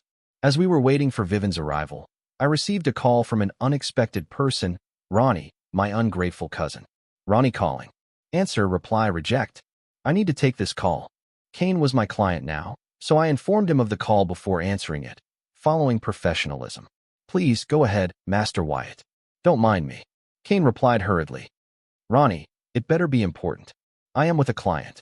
I growled at Ronnie, answering his call. The last time I talked to him or anyone in his family was when he left for the monster meat culinary and butchering course at a university in the southern academic city. I am sorry, Wyatt, but it is really important. Ronnie answered from the other end of the call. What is it? Did you get into some trouble already? I asked, knowing Ronnie was not the type to call unless he needed help. Therefore, I decided not to ignore his call. After all, I invested in him so that I could build a small monster meat processing empire surrounding his origin card. And as an investor, I had to attend to my investments until they were ripe for harvesting. Yes, but it wasn't me, I promise. This time the trouble came seeking me. Ronnie hurriedly explained. Is it Jackie's father or her ex-father-in-law? I listed the only people with a grudge against Ronnie. Not them. I wish it were them. Then I could teach those old relics a lesson with the almighty origin card you created for me. Ronnie went to his fantasy of beating his father-in-law into submission. Ronnie, stick to the matter at hand. If you dare to go off the topic again, I will send my people to your university just to kick your dumb ass. I reminded Ronnie, dragging him out of his fantasies. Yes, I will get to it. Ronnie replied, returning to reality, snapping off his fantasy. One of my professors here at the university belongs to the family that owns the Butcher Bob Meat and Poultry Processor Company. Ronnie spoke, weighing his words as if he had something too difficult to say. Still, in the end, he trailed off, unable to speak his mind. So, seeing how Ronnie trailed off, I knew this ungrateful cousin of mine was up to his tricks again. I'm sorry, Wyatt, I will not lie to you. My professor asked me to join the Butcher Bob for a hefty compensation and a few shares in the company. Ronnie finally came clean and confessed to me. I was not surprised because hearing him trail off, I saw this coming. Though it did not astonish me, betrayal is a betrayal. So why are you calling me? Isn't that a great thing? Shouldn't you be celebrating? Let me guess, there is a catch? I said in scorn. Butcher Bob is one of the biggest monster meat and poultry processor companies, with nearly 210 outlets in the Blossom District alone. They were a massive corporation with a percentage of shares worth millions of soul jades in the market. I can see why Ronnie chose to betray me, his cousin and benefactor.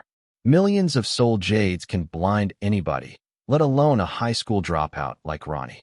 Like how too much sweetness comes with diabetes, Ronnie's sudden fortune also has a price to be paid. Yes, about that, it turns out the deal is only valid if I marry into their family. Ronnie finally spoke about the thing troubling him. So what's the problem? Since you have betrayed me, I don't think you have a problem betraying Jackie. So let me guess, the girl they ask you to marry is ugly. I wasn't being sarcastic. I really thought this ungrateful dumbass was ready to betray his baby mama. No, she was beautiful. In fact, she is the most gorgeous woman I have ever seen. But I love Jackie, and I cannot do this to her. Not when she left her family for me and is carrying my baby. Ronnie reflected on his emotions and laid them out. Good for you. You have a little consciousness. I said sarcastically and then added. So you rejected them, but they don't want to hear a no for an answer, and now they are threatening you. So you decide to call for help from the person you didn't think twice before betraying. Yes, said Ronnie, and taking a deep breath, he continued. In a moment of weakness, I made a terrible decision. It was a mistake. I don't expect you to forgive me, but they are threatening Jackie and my unborn child. I see. So, I asked in a deadpan voice. I thought Ronnie would say cringe dialogues, but this jerk began spewing opportunistic and realistic bullshit to justify himself and beg for my help. Not like I would cave to his cringe bullshit either. Wyatt, don't be like that. Listen to me. I did verbally agree with my professor's offer, but when I called my parents to tell them the good news, you know what they said to me before I could tell them about my once-in-a-lifetime opportunity. Ronnie's voice turned emotional as he spoke these words. That you are dumbass, and you should drown in your piss. I did not mask my anger. I even planned on sending a few TSR guild members to his university to break a few bones in his body. No, they said that they may have given birth to me, but by creating my origin card, you gave me a second life, and I should use this second life to pay off all my debts to you. Hearing those words, my blood boiled. I couldn't believe they would say such a thing to their own son. I was angry right then. I wanted to tell them aloud about the offer I received from Butcher Bob to show them I could achieve greatness, and I would pay off all the debts to you in no time. Thankfully, before I spoke those words, I realized that they were right. Without your help, I would be working at the airstrip doing manual labor, unloading, and loading cargo. Heck, if you did not save me in time, I would have become a gang member, worse, imprisoned, leaving my baby mama alone in an unknown city. At the same time, my parents would have become the target of my disgruntled father-in-law's venting. Everything I have today is your grace. I realized that and decided to right my wrongs. Hanging up on my parents, I called my professor to reject the offer he made to me. I don't expect to gain sympathy from you by narrating my story. Still, I chose to tell you about this because I felt that expecting your help without explaining everything to you would be selfish of me. So here I am. Hearing Ronnie's words, all I felt was that seeing the opportunistic and realistic bullshit not work, he returned to spewing classic cringe bullshit. Young, good to know. I have a client waiting for me. If you are done with your bullshitting, I would like to get back to my customer. Yes, I yawned purposefully, and its purpose was evident. Yes, I will get straight to the point. I want to sign a soul contract with you. I ask nothing in return, just that you protect my family. It seems my yawn did better than its intended purpose by having Ronnie skip the bullshit and get to the point. This so-called professor must have given Ronnie quite a scare for him to take such drastic measures and promise to sign a soul contract in exchange for my asylum. I don't know, Ronnie. I am just an orphan high schooler. How can I face off against a giant corporation like Butcher Bob? I don't think I can be of any help to you, Ronnie. After all, my only cousin taught me that personal interest comes above loyalty and family. I am sorry. I don't expect you to forgive me, but I hope you understand how hard it was for me to make this decision. Master Wyatt, everything all right? You seem to be in a bad mood, said Kane, seeing me return with frowned brows after I hung up on Ronnie's call.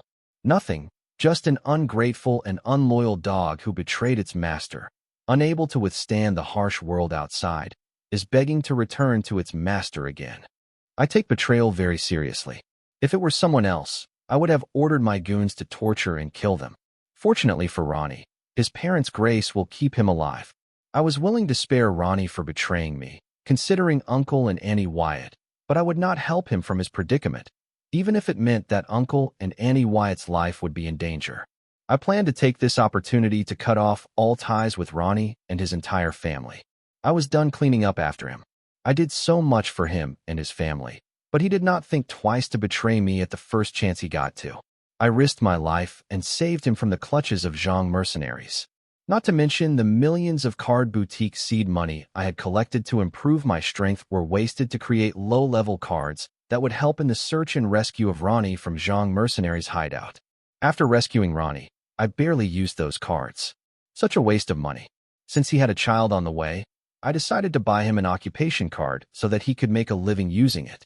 Still, he was too lazy for that. So I ended up creating an entire assembly line of meat processors with 10,000 automated mechanical arms with special butcher AI as his origin card, 10,000 arm butcher, despite it costing me a fortune. I did all that despite the risk and zero obligations. But this fucker went ahead and betrayed me at the first chance he got without thinking twice. Though lured by honey, he returned, fearing the stings, and begged for my help. People like this are like cancer. Medicine is only a temporary measure, and cutting them out of our life before it spreads is the best and permanent remedy. Now that I have decided that I had nothing to do with Ronnie Wyatt and his family, I will follow it without hesitation. Yes, Ronnie promised me to sign a soul contract and become my slave. Still, I chose not to help him because I didn't want to do so, and also because it is more favorable for him than for me. By signing the soul contract, I will only get what I was supposed to get in the first place. But Ronnie will get out his mess scot-free without paying a penny and thrive latching onto me. Back on Earth, in a wildlife documentary, I saw an interesting article about how hunters find a water source in a jungle. Supposedly baboons inhabiting the wilderness know the location of all the fresh water sources in the jungle, and the hunters make use of these baboons to find the water source. Baboons' greed for salt transcends their fear for life, so hunters make a small hole in the tree trunk, place a handful of salt in it, and wait patiently.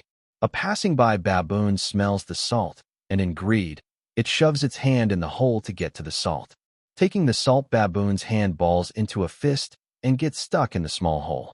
If the baboon has to get back its hand from the trap, all it has to do is let off the salt, but it won't because it is too greedy for the salt. Due to its greed for salt, it will be stuck in the trap set by the hunter. At this point, the hunter stealthily moves in and captures the baboon into a cage. Then he feeds the baboon salt until it is satisfied and later releases the baboon into the wilderness. Now that the baboon has its fill of salt, it feels incredibly thirsty, and once released, it will head directly to the nearby water source, and the hunter will follow the baboon to the water source. Right now, my case with Ronnie was somewhat similar to the baboon and the hunter. I knew how to make money and survive in the world, like how the baboon knew where to find water and survive the jungle. Ronnie and the hunter had no similarities, but like how the hunter made use of the baboon to find a water source and survive the wilderness, similarly, Ronnie would be making use of me to make money and survive the world if I were to agree to him signing a soul contract. The baboon was used because of its greed for salt, and I will also be used if I continue to nurture the family sentiment when Ronnie and I aren't even related. I don't even know that dude aside from young Wyatt's memories. Out of gratitude for young Wyatt and his parents, I went above and beyond to help out Ronnie, but was paid with betrayal. I am glad this happened sooner than later. This way, at least right now, the damage done was within my control, and I had one less responsibility in this world. It is because I considered Uncle, Auntie, and Ronnie Wyatt as my responsibility, I feel betrayed. I guess with this, I can move on. I may have spared Ronnie, but I did not plan on sparing the butcher Bob. How dare they try to take something that belongs to me? This meant war. These people dared to steal from me. They better be prepared for what's coming. But I plan to leave this debt collection at a later date because if I make a move right away, my curiosity will not be satisfied. I wanted to know if Ronnie would cave and betray his baby mama. Why did I care if Ronnie betrayed Jackie and married into the Butcher Bob family? Because if Ronnie betrays his baby mama and joins the Butcher Bob, then I would get to destroy him along with the destruction of the Butcher Bob. Though it was a shame that I would be losing the 10,000 armed Butcher origin card, I was confident that I could create a similar origin card with someone with a favorable fate ingredient. Therefore, I didn't mind letting go of Ronnie. And there was also the blood rule, meaning I comprehended the fate plunder. Using this rune, I could plunder anything of the victim through their blood. That includes the victim's origin card. Let's hope that it doesn't come to that. At what cost was I willing to forgive Ronnie? I would be willing to forgive him if he were willing to let me plunder his origin card, 10,000 armed butcher, using my blood rune, fate plunder. Yes, this way, I would be getting something for my troubles. By willing to help Ronnie, I meant I would help him take care of Butcher Bob. After that, we would return to being strangers. Him or his family's life would no longer be of my concern. They should be happy. At least they get to keep their son alive. As I said, I took betrayal very vindicatively. Cough. I meant to say seriously.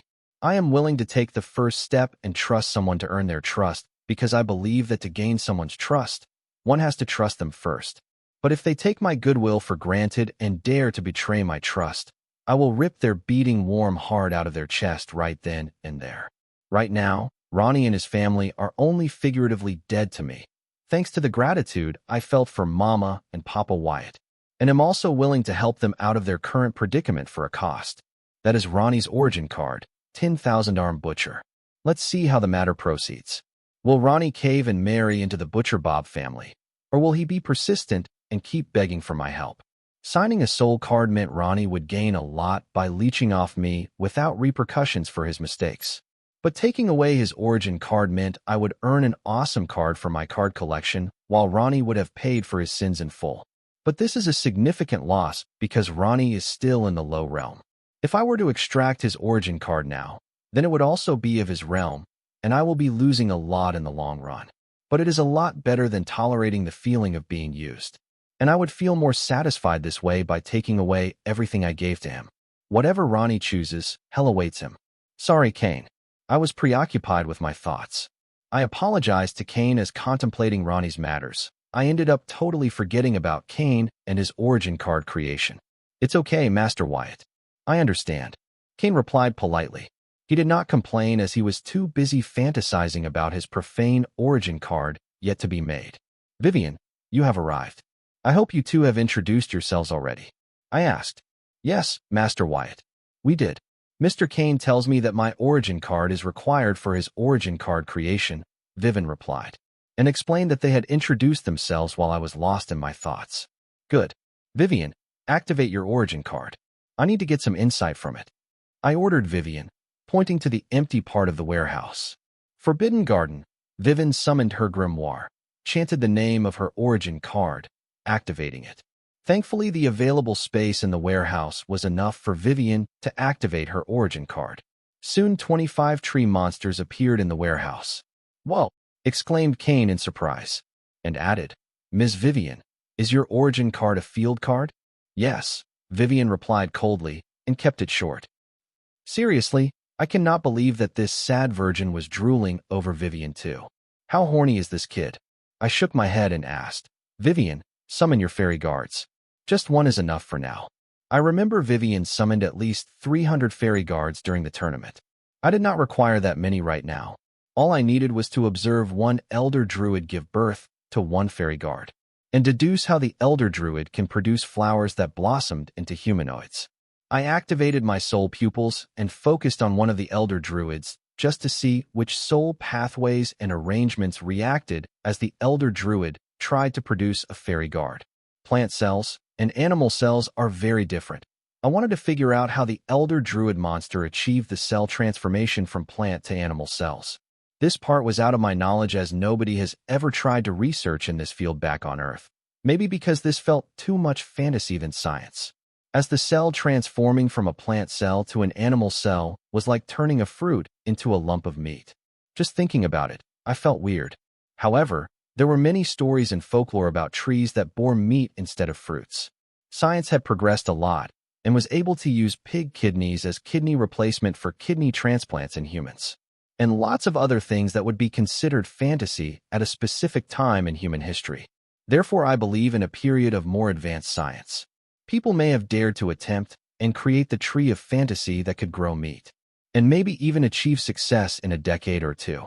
Since I already have a living specimen in front of me, I did not require that much time. A small bud started to grow one branch of an elder druid. It slowly matured and blossomed into a dark green flower.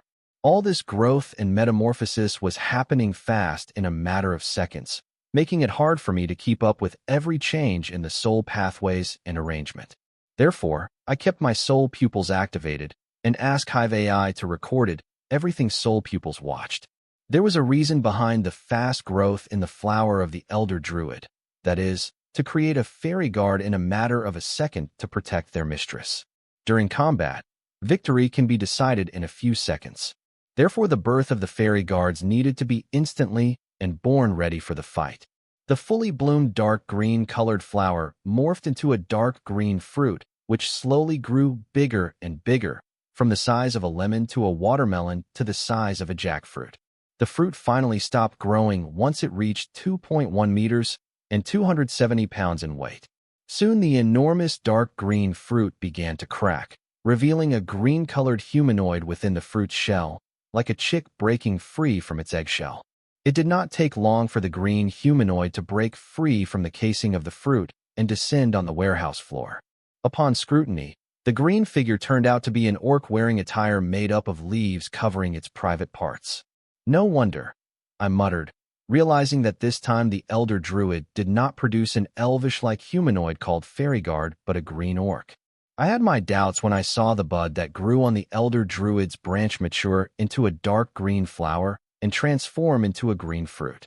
I remembered during the tournament, the bud from the elder druid grew into a cream color flower that developed into a Caucasian fruit. One thing became clear to me, that the dark green flowers produced orcs, and cream color flowers produced elvish humanoids. I did not know that Vivian's Forbidden Garden origin card could create different types of fairy guards. Vivian, I didn't know you could also produce orcish fairy guards. Why did you not use them in the tournament instead of the elvish fairy guards? Don't get me wrong, you would have lost to me anyway, but these guys would have posed more of a challenge to me. I asked Vivian, wondering why she did not use orc fairy guards during the tournament against me instead of elf fairy guards. Did she underestimate me? If yes, she paid the price worse than death. Master Wyatt, I didn't use them in the tournament because, at that time, my origin could not produce orcish fairy guards, Vivian answered, keeping it short and not explaining what changed for her origin card to be able to produce orcish fairy guards now. Miss Vivian, that was amazing. Your origin card is fantastic. I saw it in the tournament recordings, but it is more miraculous in person. Kane couldn't help but yell in amazement seeing a monster tree produce an orc similar to an average tree growing a fruit instantly. I know, replied aloof Vivian. Could you give more details on why your origin card can produce orcish fairy guards now? What changed? Seeing Vivian was not the talkative type, I stressed for more information. It is because of the blood rule, meaning I have comprehended. Using it together with my origin card allows me to produce any monster as my fairy guard, not just elf or orc-type fairy guards. Vivian announced. I thought she would give more details about her blood rule meaning and how it influences her origin card after a pause, but she didn't. I was irritated by her short answers. She wasn't this tight-lipped while fighting against me in the tournament. Heck, she spilled everything about the circle and the local leaders' arrangement to get me killed during the tournament to win the favor of the Heatsend royal family. I did not notice such personality changes in other Calamity Daughter gems. Awesome. Miss Vivian, you already forged your ego gem and comprehended a rule. You are a genius. Even in the capital, there are few people your age to achieve such a feat, Kane sang Vivian's praise. I was starting to doubt that this kid was my fan or Vivian's. I get that you are a virgin, but buddy, you're being too obvious and trying too hard. Get a grip. I see. Vivian responded to Kane's shower of praise with 2 syllables disinterestedly. Vivian's coldness towards him only made Kane worship her beauty more. It appears that if this continued, he would be enthralled in her beauty to the point of no return. Now I understood why simps were mostly virgins. Vivian, blood cloning should be the blood rule, meaning that you comprehended, right? How does it work, and how does it influence your origin card? When I used Hive AI to check if any of my Calamity Daughter gems had comprehended a practical blood rule meaning, I categorized blood cloning with other blood rule meanings with no combat or practical use, considering it an average clone type meaning. But turns out blood cloning has more to it than that. If my memory serves correctly, Vivian has a super rare level understanding of blood clone meaning of blood rule and a rare level blood clone rune of blood rule. It seems I was too hasty in categorizing the blood rule's meanings comprehended by my Calamity Daughter gems. I need to personally interview each of them about the blood rule meaning they learned, meaning uses, and if they influence them in a particular way. This is imperative to increase the strength and understand the power of my Calamity Daughter gems. The better I know my subordinates, the better I can make use of them and, in a way, increase my external power. Master Wyatt, The blood rule meaning that I comprehended at the bifurcation point of the blood rule is indeed the blood clone meaning. As its name suggests, it allows me to create blood clones in exchange for the appropriate amounts of the target's blood and blood rule power. Vivian explained what her blood rule meaning, blood clone, was capable of. Wait, what do you mean by the target's blood? Does that mean you can create a blood clone of anybody as long as you have their blood? I asked Vivian and could help but wonder how I missed such a handy blood rule meaning during my inspection of blood rule meaning comprehended by my Calamity Daughter gem. Being able to create enemies' clones with their blood was a huge advantage during combat, especially when facing hordes of monsters. Vivian could create blood clones using the blood of the fallen monsters to add to her numbers. It was kind of similar to Courtney's blood fiend blood rule meaning. Maybe the combat strength would vary depending upon the ritual and sacrifice required to create the blood clones and blood fiends. Yes, Master Wyatt. I can use my blood or others' blood to create a clone of the person's blood used as a sacrifice during the ritual of blood clone meaning of blood rule. So I applied this ability of my blood rule meaning to my origin card, allowing the Elder Druids to make blood clones using the blood clone meaning of the blood rule. The produced fairy guard in the image of the victim's blood. Vivian replied and explained how her blood rule meaning could be used by Elder Druids in her origin card and produce fairy guards of various species depending upon the blood it has sacrificed in the ritual. Wait, back up. Explain to me the strength of the blood clone and the amount of blood required for sacrifice in the ritual. And if these blood clones can use the abilities of their originals. I need to know how stronger the blood clones could be and how much material is required in order to create one of them, and not to mention how capable they are compared to their originals, whether they possess all the abilities of the originals or not. Because if the blood clones are also like the normal clones that can only have half or less of the strength of their originals, then as a blood rule meaning, blood clones lose their value in terms of combat. Master Wyatt, the blood required to produce a blood clone is not much. A drop is enough, but if you wanted to possess the power, abilities, skills, memories of the original, then the amount of blood required to be sacrificed in the ritual for the creation of the blood clones increases drastically. Almost all of the blood in the body of the original is needed to create such a clone. Vivian explained how the creation of the blood clones worked, and that the strength of the blood clones depends on the amount of victim's blood used in the creation of the blood clone. If she were to use the complete blood in the target's body, she could create the exact replica of the original with its whole strength, power, skills, ability, memories intact. Wait, the blood clones retain the memories of the original. This is just incredible. What if the blood clone meaning of the blood rule is used on you? Are the requirements the same as using it on other people's blood? Vivian made it clear that she could create a complete blood clone of the victims with their whole blood. I think that if Vivian's mastery of her blood rule meaning increases, these requirements will decrease drastically, making this blood clone meaning of the blood rule more desirable than it is. I wanted to know if the exact requirements needed to be met for the creation of Vivian's blood clones are the same as the requirements for blood clones of other species. If yes, then that's a bummer. But if the requirements are steeper, then Vivian's blood clone will be near the absolute clone arts. No. The requirements for the creation of my blood clones are different. 1 drop of blood is enough for me to create a perfect blood clone of myself with my strength, realm, power, skills, abilities, and memory. Not only does it not stop there, but when the blood clone is killed, I gain all the experience they have lived. But the creation of a perfect blood clone of myself requires a lot of blood rule power. This is the limitation I am currently facing with my blood rule meaning. But I have found a solution for it by making use of the blood rule meaning blood clone, along with my origin card. With the materials required to create a single perfect and absolute blood clone, my Elder Druids can make nearly 300 plus perfect blood clones. Yes, so I have found a way to overcome the limitation of my blood rule meaning. Vivian explained how she only required 1 droop of her blood to create her perfect blood clone, but a huge amount of the blood rule power is required in exchange, making the blood rule power her limitation. Trying to overcome this limitation, Vivian found the answer to it in her origin card, Forbidden Garden, where the Elder Druids could produce numerous perfect clones of any species with only enough blood sacrifice required to create a single perfect clone. Awesome! You did a good job, Vivian. Not only did you overcome the limitation, but you also made your blood rule meaning more powerful and convenient to use as your understanding of the blood rule meaning grows to the ultimate level.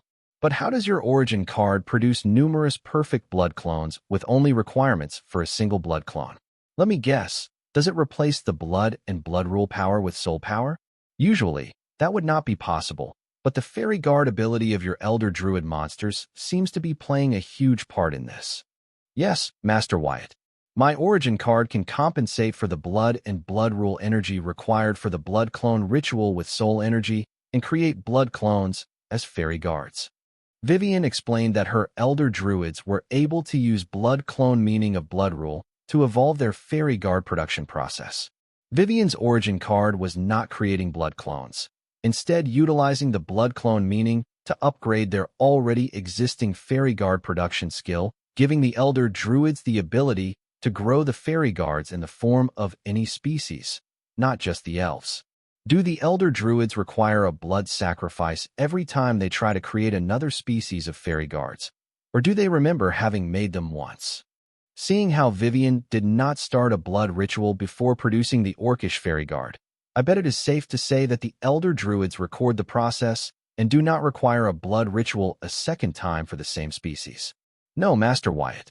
My origin card doesn't require a blood ritual for the production of the same species a second time. The elder druids are sentient and record the information required. But to create a higher realm of the same species, a blood ritual of the higher realm monster of that species has to be conducted. Though the elder druids are sentient, they are not all-knowing. They can only create the fairy guards of the specification they acquired through the blood clone ritual. Therefore, for the production of a higher realm of the same species, the blood clone ritual has to be conducted again. According to Vivian, elder druids are like machines that produce fairy guards based on the specifications they acquire through the blood clone ritual. If there is an upgrade need to be done to the fairy guards, then they need a blood clone ritual to get the upgraded specifications for the creation of the fairy guards. Interesting, your elder druids are like the bio-assembly line for the production of the fairy guards. Huh, great. This time could you use your blood as a sacrifice in the blood clone ritual to create a human fairy guard? Cain wanted a living human blow-up doll, not a living orc blow-up doll. So I asked Vivian to use her own blood for the blood clone ritual and have the elder druid grow a human fairy guard. Yes, give me a moment, Master. Vivian accepted my proposal, and turning to her elder druids, she chanted, "Recycle." Soon the roots of the elder druid extended and wrapped around the orc fairy guard. The roots then dragged the orc next to the elder druid and began to suck the soul, energy, and vitality out of the orc fairy guard. During the tournament, in my fight against Vivian, I massacred all 300 fairy guards, so I did not get to see Vivian recycle them to regain the soul energy lost in the creation of those fairy guards. Turns out the elder druids were not only a bioassembly line, but also a biorecycling house. Interesting. Vivian, this recycle thing, does it only work on fairy guards or other monsters too? If yes, then the elder druids are not just good at summoning, but also attacking. Since the elder druids were rendered immobile to set up the space array in the tournament, I did not see them use their roots and branches. If the branches and roots can attack, the elder druids are not helpless without their fairy guards. No, Master Wyatt, I cannot use this recycle skill on any monster other than my fairy guards. Because this skill doesn't belong to elder druids, but it is a part of my blood clone meaning of the blood rule. It allows me to recycle the blood clones to replenish the blood rule energy lost in the blood clone ritual. The elder druids use blood clone meaning of the blood rule to replenish their soul energy. Vivian explained that using elder druids to suck soul energy and vitality out of other monsters was not possible because the recycle skill belongs to her blood rule meaning, but not her origin card itself. Seeing the life be sucked out of the orc by the elder druid, Cain's complexion paled. Thankfully, his stomach was strong enough not to barf after witnessing an extremely sickening scene. Master Wyatt, everything is prepared. Shall I begin the production of human fairy guards? Vivian did not have to make many arrangements to use her own blood to create a blood clone of herself. So it did not take a lot of time for Vivian to give the elder druids the specifications to produce the fairy guards in her image. Go ahead. I am ready. Saying that, I activated soul pupils and asked the Hive AI to record everything I watched through my soul pupils. Soon I witnessed a small bud start to grow one branch of an elder druid. It slowly matured and blossomed into a pale white flower. The fully bloomed pale white-colored flower morphed into a pale white fruit, which slowly grew bigger and bigger, from the size of an apple to watermelon to the size of a jackfruit. The fruit finally stopped growing once it reached 1 meter and 110 pounds in weight. Soon the enormous pale white fruit began to crack, revealing a pale white Vivian within the fruit's shell, trying to break free from within, like a chick breaking free from its eggshell. It did not take long for Vivian's clone to break free from the casing of the fruit and descend on the warehouse floor wearing clothes made up of leaves that left very little to the imagination. "Holy, I can't believe my eyes," yelled Kane as he watched Vivian's clone in one piece made up of leaves. This is the first time he has seen a girl reveal so much skin in person, and his buddy down below erected a tent in his pants. Hearing Kane, Vivian gave him a stink eye. Due to too much excitement, he could not keep up his honest guy charade and ended up hinting at what was going on in his head. Gaining scorn from Vivian. "Vivian, cover up the clone. I don't think the boy can hold up for long." Vivian was a petite beauty, attractive enough to gather the attention of everyone in any gathering or event. I can understand why a semi-naked Vivian would stimulate a virgin like Kane. "Master Wyatt, could you point me to the washroom?" Kane asked while bending a little to cover the tent in his crotch. His actions weren't fooling anybody. "Not in my warehouse," I said sternly. There was only one washroom in the warehouse, and Anna was currently using it for a bubble bath. Even if it were unoccupied, I would not allow Kane to use it, knowing why he wanted to use a washroom. Still, I was once a horny teenager, so I added, "Kane, why don't you return in the afternoon? By then, I will have done all the research for your origin card. Once you return, we can jump straight to the card creation process." "That's a good idea. See you in the afternoon, Master Wyatt." Kane agreed to my arrangement without hesitation and left the warehouse hurriedly. Kane reacted as such, mostly because he was embarrassed and also because he felt Vivian's disgust towards him. There was a reason why I asked Kane to come in the afternoon, and that reason was that the fairy guard produced Vivian's blood. The fairy clone Vivian had a Calamity Daughter gem in her. What's more interesting about it is that, as soon as it formed, it established a connection with my Calamity Soul gem.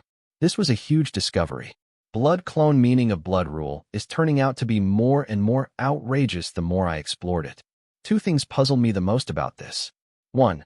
How can the Elder Druids create such a perfect clone of Vivian with details down to the Calamity Daughter gem?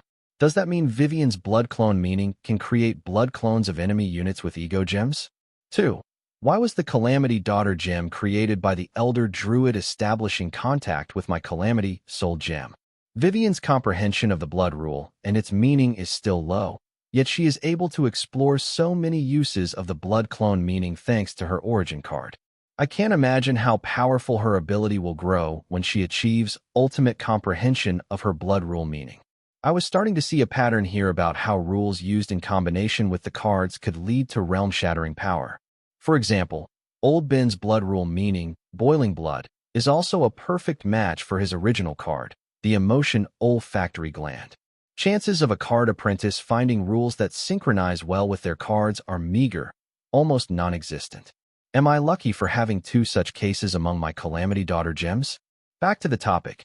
How are Vivian's Elder Druids able to create my Calamity Daughter gem? Even if I attribute it to the blood clone meaning of blood rule, why does the Calamity Daughter gem created by the Elder Druid establish a master-slave relationship with my Calamity Soul gem? Is it because it is the only Calamity Parent gem available? Or is it because the original Vivian's Calamity Daughter gem is under the enslavement of my Clarity Soul gem? I asked Vivian about it mentally through Hive AI. Now that Kane was not here to spectate, I could end the charade and devote my complete focus on the matter at hand. "I don't know, Master. I think things will become more clear if I were to increase my mastery of blood rule meaning." Vivian, too, did not have an answer to my question, and she argued that is because her mastery of blood rule meaning is shallow, and if it were to increase, she might be able to answer how and why. I did not want to give up just yet. I had Hive AI run tests on the Calamity Daughter gem inside the fairy clone Vivian created by Elder Druids. I wanted to check if the Calamity Daughter gem produced by the Elder Druid had any flaws. After a brief cross-checks, it was verified that the Calamity Daughter gem in clone Vivian is an exact copy of the Calamity Daughter gem in original Vivian. Knowing there is no such thing as perfect, I persisted. Upon further scrutinizing the clone Vivian, I realized that her Calamity Daughter gem had not unlocked the second transformation. The clone could not come up with the necessary soul jades or soul energy for opening the second transformation of the Calamity Daughter gem. I noticed one other thing. Even though the clone Vivian's Calamity Daughter gem held duplicate Blood Rule energy, it was nowhere near the Blood Rule energy contained in the original Vivian's Calamity Daughter gem. No matter how mind-bending and realm-shattering a rule meaning is, it cannot escape the law of conservation of energy. Though on the surface, the clone Vivian appeared to be a perfect replica of Vivian in terms of realm and strength, beneath it the clone Vivian did not have the soul energy or rule power to back it, meaning that the perfect clone of Vivian could not last very long in a battle. But still, it should be enough to turn the tide of combat. Not to mention the clone Vivian did not carry a grimoire of her own. The very noticeable limitation of using the blood clone meaning on Card Apprentice. It will shine better if used on monsters. Unlike humans, they do not need an external tool like a grimoire to use various abilities. And also, monsters have a very high close combat prowess, making them the best candidate for blood cloning for the purpose of battle. Susan, can you get me some ironwood seeds and an arborist card? Having recorded the soul pathways and arrangements of the Elder Druid as it grew a human fairy guard, I wanted to record the soul pathway and arrangements of the growing ironwood tree. Then, using these two sets of soul pathways and arrangements, I can transform the soul pathways and arrangements of the fate ingredient ironwood seed so that when planted, it can grow up into a tree fairy with numerous additional abilities. Currently, the mall has 3 E rank and 1 D rank arborist cards. Which level would you prefer? Asked Susan after checking the Guild Association mall catalog for an arborist card.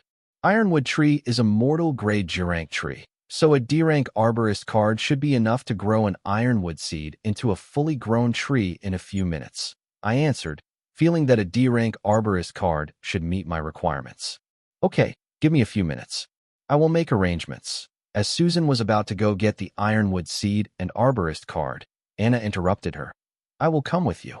I am feeling bored in this warehouse. It will be my pleasure, Your Highness. Hearing Anna, Susan quickly reacted and answered politely, even though Susan was worried about Anna's intention behind tagging along with her. I am coming too, Corey yelled, worried for Susan, believing Anna was up to no good. Corey, Susan wanted to reprimand Corey and reject her from tagging along, believing it would inconvenience Her Highness, but was interrupted by Anna once again. Good, let her come. More the merrier. Anna agreed to Corey tagging along with them and nodded at me before following Susan.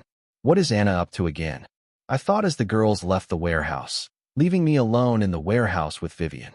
Vivian, I will require your assistance with card creation, so if you have any other work today, make arrangements for them. Saying that, I made myself comfortable on my couch and began to go through the recordings of changes in the soul pathway and arrangements of the Elder Druid as it produced a human fairy guard.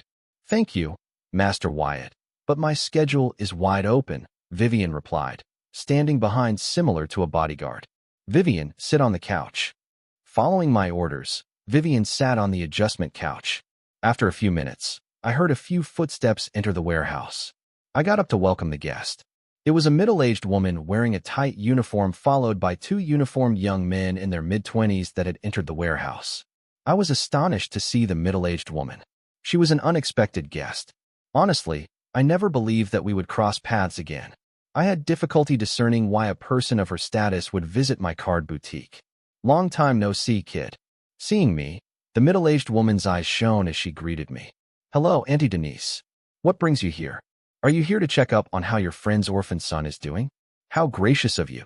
The visitor was none other than the chief of Sky Blossom City Police Department, 89th Precinct, Denise Johnson. Mama Wyatt's trusted friend. Young Wyatt met her at his parents' funeral. As for me, I officially met her in the information room of the 89th Precinct. I see you are doing quite well for an orphaned high schooler. But that's not why I am here. I am here due to work. Getting my rude reply, Auntie Denise's brows couldn't help but frown and reply sternly. Are you here to finally update me on the complaint I filed against the Zhang mercenary group? I heard their leader fled the city. Is it true? I asked innocently as if I had no idea about Kevin Zhang's whereabouts. My first card fight in this world was against 3 rookie card apprentices from Zhang mercenary group. I managed to defeat them in self-defense, but was dragged to the police station. With sufficient evidence for my innocence, I was released, and then I made use of the same evidence to file a case against Zhang mercenary group goons for various charges enough to spend the rest of their life in prison. But I never heard back from the authorities regarding the proceedings of my case. Therefore, I was pretty surprised to see the police chief show up at my card boutique. I don't know about that, but we believe that Kevin Zhang and his nephew Benley are missing, and you are the prime suspect. Police Chief Denise's words jolted me awake. Now she had my full attention. What do you mean, Police Chief? May I ask why I am the prime suspect? I was indeed behind Kevin Zhang and his nephew Benley's disappearance, but I have made sure to cover my tracks. What is she playing at? Sure, we will answer your question at the 89th precinct. Please follow me quietly. Don't make me cuff you. The police chief ordered as she dangled handcuffs in one of her hands. I didn't know why Denise was doing this, but it did not distress me. After all, I had the backing of the Southern royal family. Without sufficient evidence, Denise couldn't hold me for long. And Van would arrive with bail at the 89th precinct before these people took me to the 89th precinct. But I did not want to experience the feeling of wearing the handcuffs with the weird ability to suppress the wearer's contract with my grimoire, making it impossible for me to summon it. Sir, before I could agree with her, another uniformed young woman ran into the warehouse and reported to Police Chief Denise. Chief, not good. A mob has surrounded the entire area. What? Who are they? Why are they doing this? Yelling that, Denise rushed outside the warehouse, not waiting for the young female officer's answers. The commotion outside was deafening, loud enough to be heard within the warehouse. Curious, I followed behind the officers. Following the officers, I headed outside the warehouse to check out the commotion. Arriving outside, to my astonishment, I saw numerous teenagers in various school uniforms surrounding the warehouse entrance. Their number was so many that they had crowded all the streets to the warehouse. Not just the streets, they had climbed the roof of warehouses, except for warehouse number 234. Some even had brought their hoverbikes. What the heck is going on here? Police Chief Denise screamed at the top of her lungs, seeing the mob of high school students. The young officers she brought with her could barely hold the crowd back. Bright lions, greet the leader. I heard Nick's voice thunder from the front of the crowd of high schoolers. Boss, bending 45 degrees and bowing their heads, more than 1,000 students screamed, greeting their leader.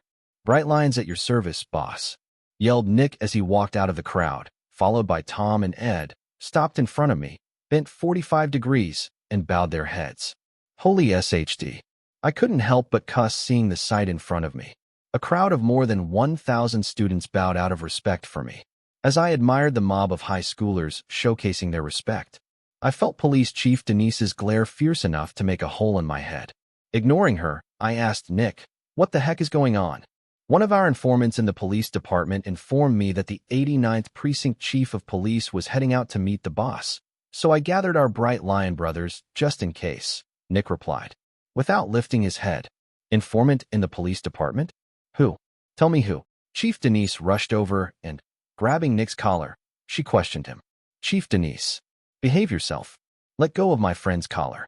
I had no clue what was going on, but it was not the time for me to be dazed. I was in the presence of my subordinates. I had to leave a good first impression. Boy, just because a few high schoolers gathered for you and called you boss, did you start considering yourself a mob boss? How dare you talk to me in that tone? That's it. Officers, cuff these 4. We are taking them down to the precinct. Denise handcuffed Nick herself and ordered other officers to handcuff Tom, Ed, and me. Summon, hearing Chief Denise. All the high schoolers surrounding the warehouse summoned their grimoire, ready to fight the cops. Seeing the display of high schoolers, the officers that were about to cuff Tom, Ed, and me back off. What are you waiting for? A memo? Cuff them. Seeing the officers hesitate to cuff Tom, Ed, and me, Denise yelled at them. I did not know Denise was such a hothead. Her actions were totally different from my first impression of her. Bright lions, stand down. Yelling at the crowd, I looked at Denise and said, Chief, no need for cuffs. We will follow you to the precinct voluntarily. I did not know what was happening for such a tense relationship between the police and Bright Lions. Yet, I decided to follow the cops voluntarily cause I did not want to elevate the situation when it could be handled easily. Who the heck are you to order me? Cuff them. Snatching the handcuff from an officer, Denise cuffed me personally and ordered the others to cuff Tom and Ed. Thankfully, fearing that once handcuffed, I would not be able to make use of my abilities, I had contacted Van through Hive AI beforehand, informing him about what was going on and asking him to free me as soon as possible. Bright Lions, tonight party at the usual place, I announced as Denise dragged and shoved me into the cop hovercar. Party? When I am done with you lot, you won't be able to walk straight ever again, Denise commented as we headed to the 89th precinct.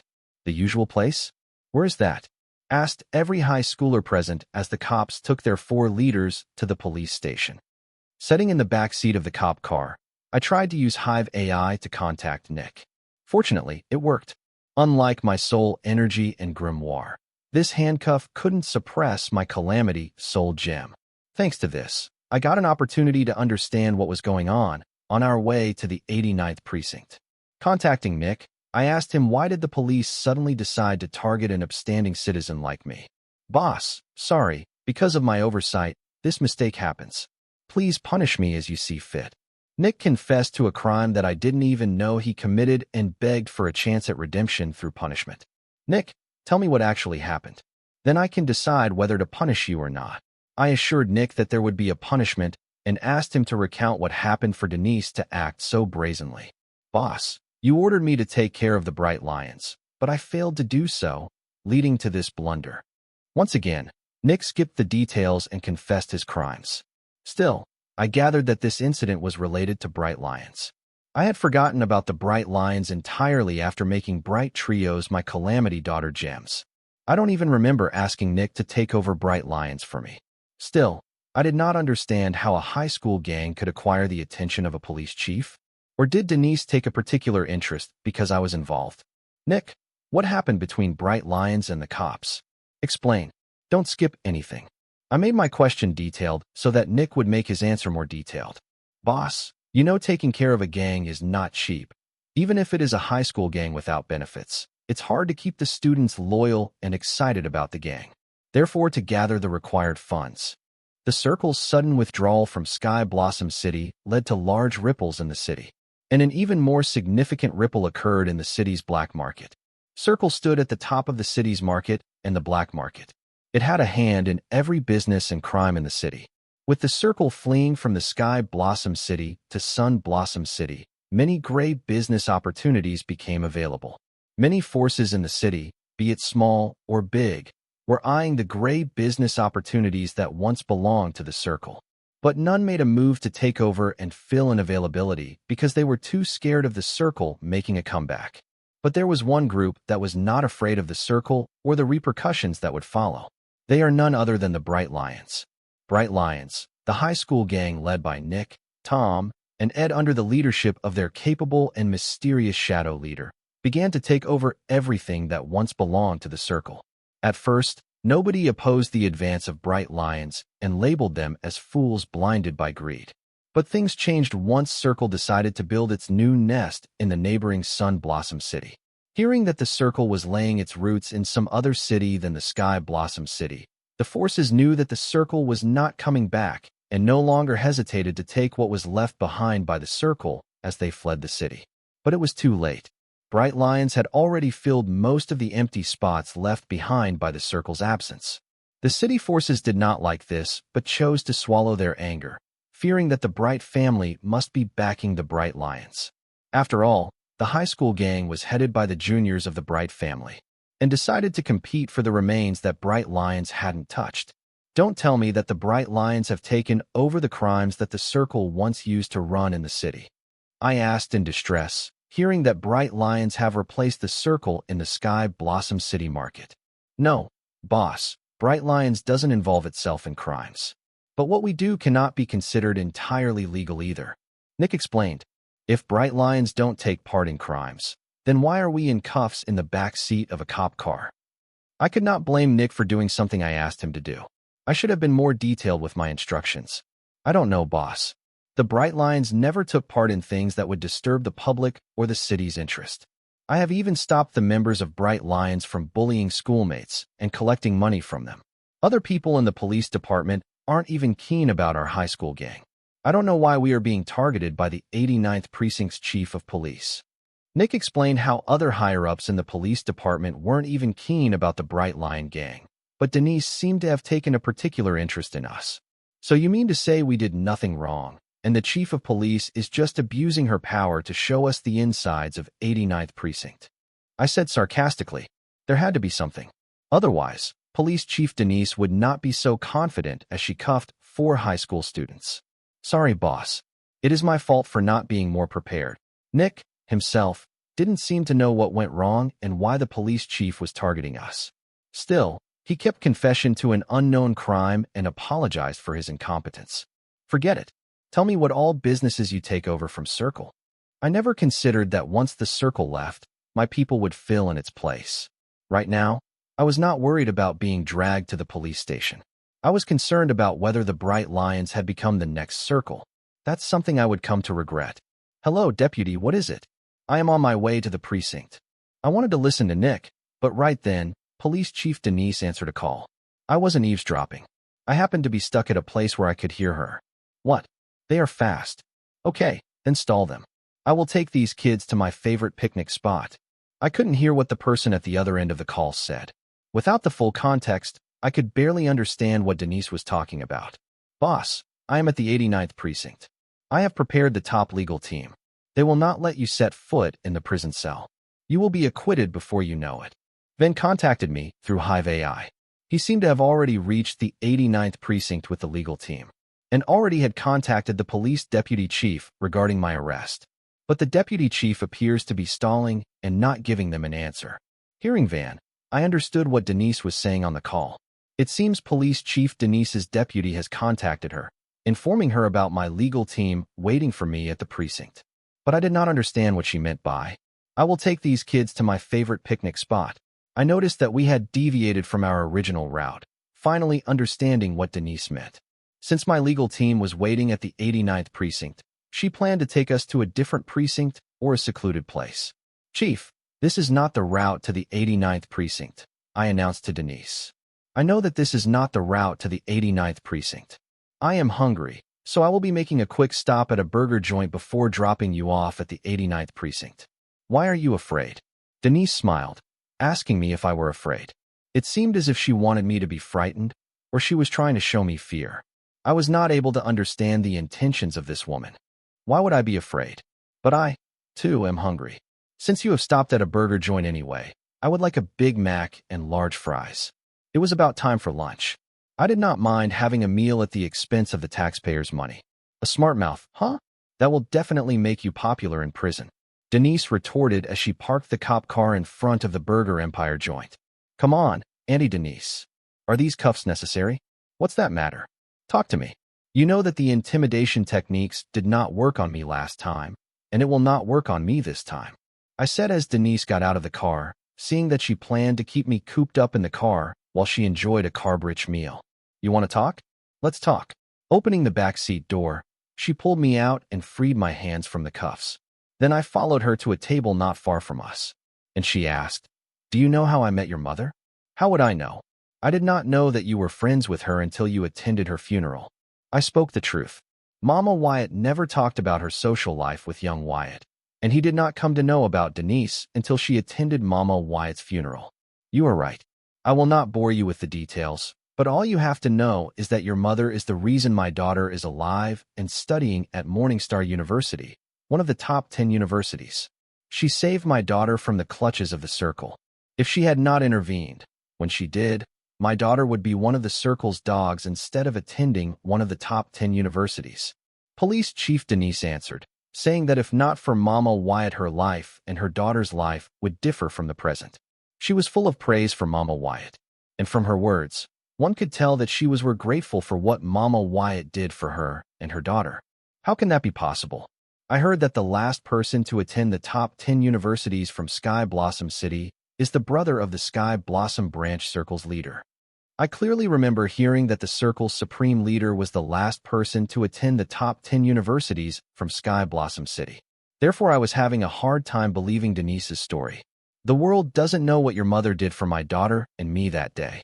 That doesn't mean that your mother did not help me. My daughter and I clearly remember the help she provided to us to this day. I owe her my life. If not for her, my daughter would be leading a gruesome life, and I would be buried 7 feet deep underground. Even though Denise said that she would not bore me with details, she went ahead and recounted what transpired and how Mama Wyatt risked her and her family to rescue Denise's daughter's life. Turns out Denise's daughter awakened a very unique trait as she contracted her grimoire. Somehow, the Circle got the news of it and decided to turn Denise's daughter into one of their own. The Circle's cruelty is known to all, so how could Denise let her lonely daughter suffer in their hands? Therefore, Denise made a plan to flee Sky Blossom City and live a life on the run. While preparing for her run, one of her trusted friends ratted Denise out to the Circle. The Circle was very upset by Denise's audacity to reject their invitation. They planned to kill her and snatch her daughter from over her cold dead body. Coincidentally, this task was assigned to Clown Mask. Fortunately, before the Clown Mask would take action, Mama Wyatt came to the rescue of Denise and her daughter like a messiah. Mama Wyatt contacted her old professors at Morningstar University and informed them about Denise's daughter's unique trait. The unique trait not only managed to gain the professor's interest, but also the university's interest too. And in a single night, Denise's daughter's existence was erased from the history of Sky Blossom City. It was as if Denise never had a daughter to begin with. Wait, my friend told me that traits in physique are pretty common. Why did the Morningstar University require you to erase all the information about your daughter? Anna did assure me that traits in physique are prevalent, and there are many card apprentices with unique traits and physiques in the Southern Watch. Therefore, I did not understand the need for the Morningstar University to hide all information regarding Denise's daughter and erase all her documents. Your mother, too, asked the same question to the people from the Morningstar University, but they did not give her any explanation and asked her not to interfere with the university businesses. Considering your mother's circumstances, she couldn't force them to answer. Honestly, at that time, I was worried that my daughter had escaped from the wolf's mouth and fallen into the tiger's mouth. After leaving for the university, my daughter has contacted me many times. She seemed to be enjoying herself there, so I am less concerned about her now than before. Police Chief Denise, too, did not know why the Morningstar University wanted to erase any or all information regarding her daughter. But it seems her daughter has contacted her frequently and assured her not to worry about her. What about the Circle? Didn't the Morningstar University do anything to them? After all, they know about your daughter's unique trait. If the Morningstar University was so keen on erasing the information about Denise's daughter, they should have paid a visit to Circle. I don't know. The whole thing happened so fast that sometimes even I question myself if I ever had a daughter. What was the unique trait that your daughter awakened? I asked Denise. I was curious. After all, the trait awakened by Denise's daughter should be pretty remarkable for the entire Morningstar University to make a move for a signal card apprentice from a backward third-rate region. And knowing Circle's supreme leader's reach, I can bet that the Morningstar College would made some deal in exchange for the Circle not leaking about Denise's daughter and her unique trait. The Morningstar University has gone to great lengths to remove Denise's daughter's existence on paper. Therefore, I couldn't help but ask Denise about her daughter's unique trait. I am sorry I cannot tell you anything more than I have already said. They had me sign a non-disclosure contract in exchange for my daughter getting a full scholarship at the university. Honestly, the contract was a lot harsher than this. If not for your mother intervening for me, I would not have been able to tell others that I have a daughter who is studying in one of the top 10 universities. Still, due to the NDA, I can't tell people that I have a daughter, and she is studying at Morningstar University. Until they ask me first. Denise recounted. The Morningstar University tried to make sure to seal Denise's mouth, but still failed to, thanks to Mama Wyatt. Still, the Morningstar University warned Denise that if she cared about her daughter, she better not leak the information about her daughter and her unique trait. Come to think of it, Denise asked me if I knew how she met Mama Wyatt, and then the story slowly progressed about her daughter. It seems over the years, Denise has found loopholes in the NDA she signed with the Morningstar University. It's okay. I was curious, that's all. I did not need Denise to tell me what her daughter's trait was. I had the clown mask's memories. I will get the information I need from there. As I explored the clown mask's memories, I discovered that Clown Mask had used tricks to inform Mama Wyatt about Denise and her daughter's circumstances. It seems in the alternate timeline foreseen by Clown Mask, when the Circle ordered her to kill the fleeing Denise and grab her daughter, Clown Mask had completed the mission. Denise died. Her daughter was brainwashed to serve the Supreme Leader, kill and die for his cause. Denise's daughter's unique trait made her a crucial asset when the Supreme Leader took over the capital region. If not for her, it would have taken another decade for the Supreme Leader to complete his plot. Therefore, in this timeline, instead of completing the mission, Clown Mask had Mama Wyatt help the Johnson female duo, Denise and her daughter. Fuck. In her own way, the Clown Mask has been stealthily intervening with the Supreme Leader's reign to power that he had in the alternate timeline seen by her. As far as I know, the Supreme Leader has lost Denise's daughter and my soul pupils. Taking away these two alone should be enough for setting back the Supreme Leader's plans by another century or so. Yet the Supreme Leader is not to be underestimated. His strength already rivals the peak powers in the present world. But he is hiding because that is not enough to take over the central region. Unlike the matron, who relied on schemes to take over the northern and southern regions, the Supreme Leader had single-handedly dominated the entire capital region and its various forces in terms of pure strength before taking it over. Did you two know each other before this incident? I asked Denise if she knew Mama Wyatt before she extended an arm to help them. Since your parents used to work for the Circle, we would occasionally meet when the city's police department extended its courtesy to the Circle. We were acquaintances at best. Therefore, I was shocked when your mother offered to help me. Since I had no choice, I ended up believing her and followed her arrangements. Denise and Mama Wyatt weren't friends until Clown Mask leaked her mission details to Mama Wyatt, who righteously decided to help the mother-daughter pair. Upon stumbling on the plot of Clown Mask, I almost forgot to check about the unique trait gained by Denise's daughter. Untaintable. That was the unique trait that Denise's daughter awakened after contracting her first grimoire. Even the Clown Mask had limited knowledge about the untaintable trait of Denise's daughter. Even in the alternate future foreseen by her, the Circle quickly transferred the untaintable holder to the main branch after getting hold of her. Then she wasn't seen until the Supreme Leader declared war on the forces of the Central Region. According to the limited information the Clown Mask had about the untaintable trait, it made its holder's soul energy and rule energy very pure. And also, the user was safe from all curses. Safe, not immune, meaning she could get cursed, but the curse would have a very negligible effect on her. I don't see how this trait can cause great commotion and attract attention from both the Morningstar University and the Supreme Leader.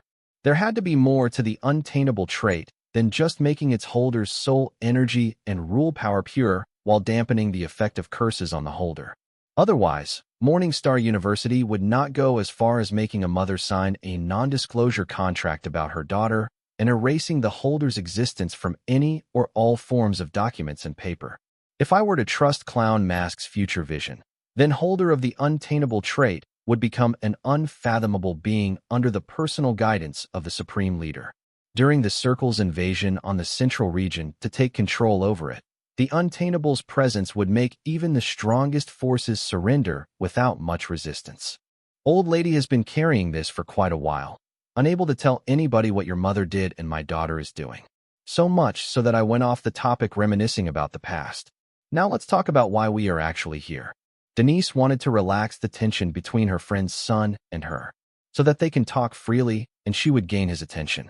Therefore, she decided to share a secret.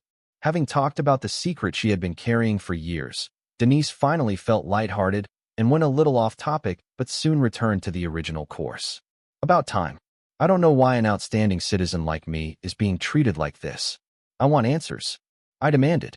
Hearing my words, Denise's brows frowned, and I could see a vein almost pop on her forehead. Wyatt, you said, let's talk. So I am reaching out to speak now. Why are you being unreasonable? Denise thought sharing the friendship she had with the boy's mother would make him open up to her, and they could have a truthful conversation, but her plan doesn't seem to be working. Gaining the information he wanted, the boy, once again, reverted to shutting himself off from her. Look, Police Chief Denise, just because you are grateful for my mother's help, it doesn't give you the right to interfere with my life. If you understand what I am saying, please tell me why you have taken me into police custody. I entertained Denise till now because I was interested in Mama Wyatt's past and later Denise's daughter's trait, untainable. Now that my curiosity was satisfied, all I wanted was to return to the warehouse, take care of Bright Lion's matter, and help Kane with his origin card creation. It seems there is a misunderstanding between us, but I don't deny that I am at fault here. I owe you an explanation for why I did not take care of you after the funeral, why I could not be more present in your life if I am as grateful to your mother as I say I am. Denise explained that she owed me an explanation why she did not help young Wyatt after Mama and Papa Wyatt's funeral. That is not the only thing you owe me an explanation for. What about when that bastard Kevin Zhang challenged me for a life and death duel? Where were you then? What about the time when the whole city wanted to kill me to impress the Southern royal family? Where were you then? What about when the entire world called me a fraud? Where were you then? Honestly, it doesn't matter anymore. I don't want to hear your excuses. I have managed to survive fine on my own, and I don't require your help. And please don't drag me into your guilt. It is not my problem that you feel guilty and burdened because of how grateful you are for my mother's help. Don't try to push it on me and deal with it yourself. Now my legal team is here. Discuss the charges you are charging my boys and me with them. I am done talking to you now. As soon as we stopped at Burger Empire, I contacted Van and asked him to come over with the legal support as quickly as possible. And they had arrived. I could have used Anna's name, but I decided against it. Anna wouldn't mind, but I did not want to rely on her for every little thing. Plus, the TSR Guild had paid a substantial amount to groom a legal team just for days like this. Police Chief Denise, I would like to hear the charges you have brought up against my client. If they hold no merit, I demand that you release my client right away. An older man in an expensive suit rushed to our table and started to represent me legally. Shut up, old fart. Denise ignored the lawyer. And looking at me, she said, Wyatt, if you don't want to hear why I could not help you before, fine. But please hear me tell you why I am here for you now. Master Wyatt, you don't have to speak to her. Please let me handle this. The old lawyer advised me not to indulge Denise and turned to Denise. Then he sternly said, Chief Denise, I strongly advise you not to speak to my client unless you have stated the crimes brought up against him and his friends by the state. Get lost, you old relic. I am his aunt. I don't need a lawyer to talk to him. This interference of the lawyer as she wanted to talk sense into her nephew was why Denise changed her distinction from 89th Precinct to Burger Empire after knowing that her nephew's legal team was waiting at the precinct. What? The old lawyer started to sweat bullets, not knowing how good his employer's relationship was with his aunt. If he liked her, he would have to change his entire strategy of facing the police chief Denise because he did not want to lose his job, because he could not mediate a family feud correctly. Lord only knows one wrong word from his mouth, and he will end up offending both his employer's aunt and the employer himself, putting his position in jeopardy. Chief Denise, I don't care if this is a family feud. You took it too far, abusing your power over a mere disagreement with your nephew. You have left him no choice but to defend himself using legal means. Chief Denise, please state the charges that the state has brought up against my client and his friends. Old man, let her speak. I want to know what she has to say for herself. I wanted to know why Denise became so proactive out of nowhere. Did she have a motive? I will not know for sure until I get a read on her. I dare to be seen with you now because the circle has fled the city. The day my daughter left for college, I thought I had nothing to lose, and decided to spend my days living for righteousness. Let's call it what it actually is, revenge, against the people who wanted to harm my precious.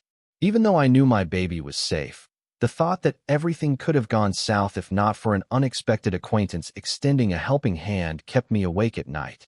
There are 2 times I felt helpless in my life. First, when my daughter asked who her father was, and second, when the circle tried to take her from me. I don't want to feel that helpless ever again. Therefore, I did everything in my power to end the circle. Turns out I had a lot to lose. My trusted subordinates who believed in me and my idea of righteousness. They selflessly dedicated themselves to my arrangements against the circle. They paid the price for my recklessness. Not just them, their families ended up becoming collateral damage in my quest for revenge. The power of a third-rate city's police chief wasn't worthy enough to even become a thorn in the Circle's paths. But they took a particular interest in me. Since they could not hurt me because of the Morningstar University, they started to aim at the people surrounding me. One by one, all of them or their families suffered a terrible fate. By the time I realized what was happening, the damage was done. I had lost most of my loyal colleagues, friends, and subordinates, and they had lost their families. The Circle had turned me into a jinx. Anyone who ever worked with me or was in contact with me started to get hurt directly or indirectly. Worst of it all this was a game to them. They wanted to see how long I would last before breaking down. To end it, I gave them what they wanted. I stopped going after them and isolated myself from the world. They got bored and eventually stopped. Or at least that is what I thought. Remember the last time we met at my precinct? Later that day, I did some digging to check what was going on in your life, and it turned out that attending your parents' funeral was a big mistake. I put a big target on your back. Kevin Zhang was targeting you under the orders of the Circle. That fool was greedy. He eyed your parents' silver grimoires instead of completing the Circle's mission. After that, I warned Kevin Zhang to leave you alone and went to the Circle to make a deal in exchange for your life. They agreed and asked me to do some things for which I had to leave the city and return today early this morning. When I returned, to my surprise, lots of things had changed.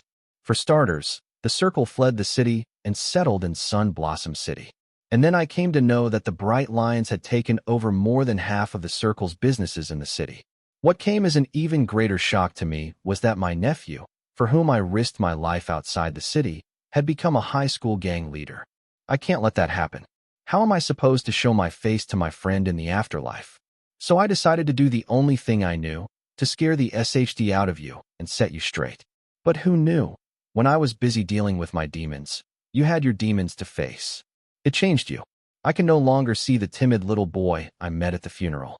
As you said, intimidation doesn't work on you. So I am trying to reason with you, Wyatt. It is not too late. You have to quit this delinquent lifestyle and buckle down. Earlier I saw the videos of the tournament. You were great. I know if you try harder, you can get into a Morningstar University and study with your sister. You are a lot more mature than her. With you there, I would worry less about her. Denise was trying to coax me. She didn't mean the last part. What she actually meant was the other way around. She would worry less about me if I were to enter the Morningstar University under the protection of her daughter. If I were to believe her explanation, the reason she kept her distance from young Wyatt after the funeral was because she was worried the Circle would target him as they did to all the people she had shown sentiment for. And the reason she did not reach out when Kevin Zhang challenged me to a life or death battle, or when the entire city was conspiring for my death, or when the whole world called me a fraud was because she did not know about them, as she seemed to have left the city after making a deal with the Circle for my life. I don't think Denise is lying because with my connections, I can find the truth, and Denise, too, knows that. So that meant I had every little to blame Denise for.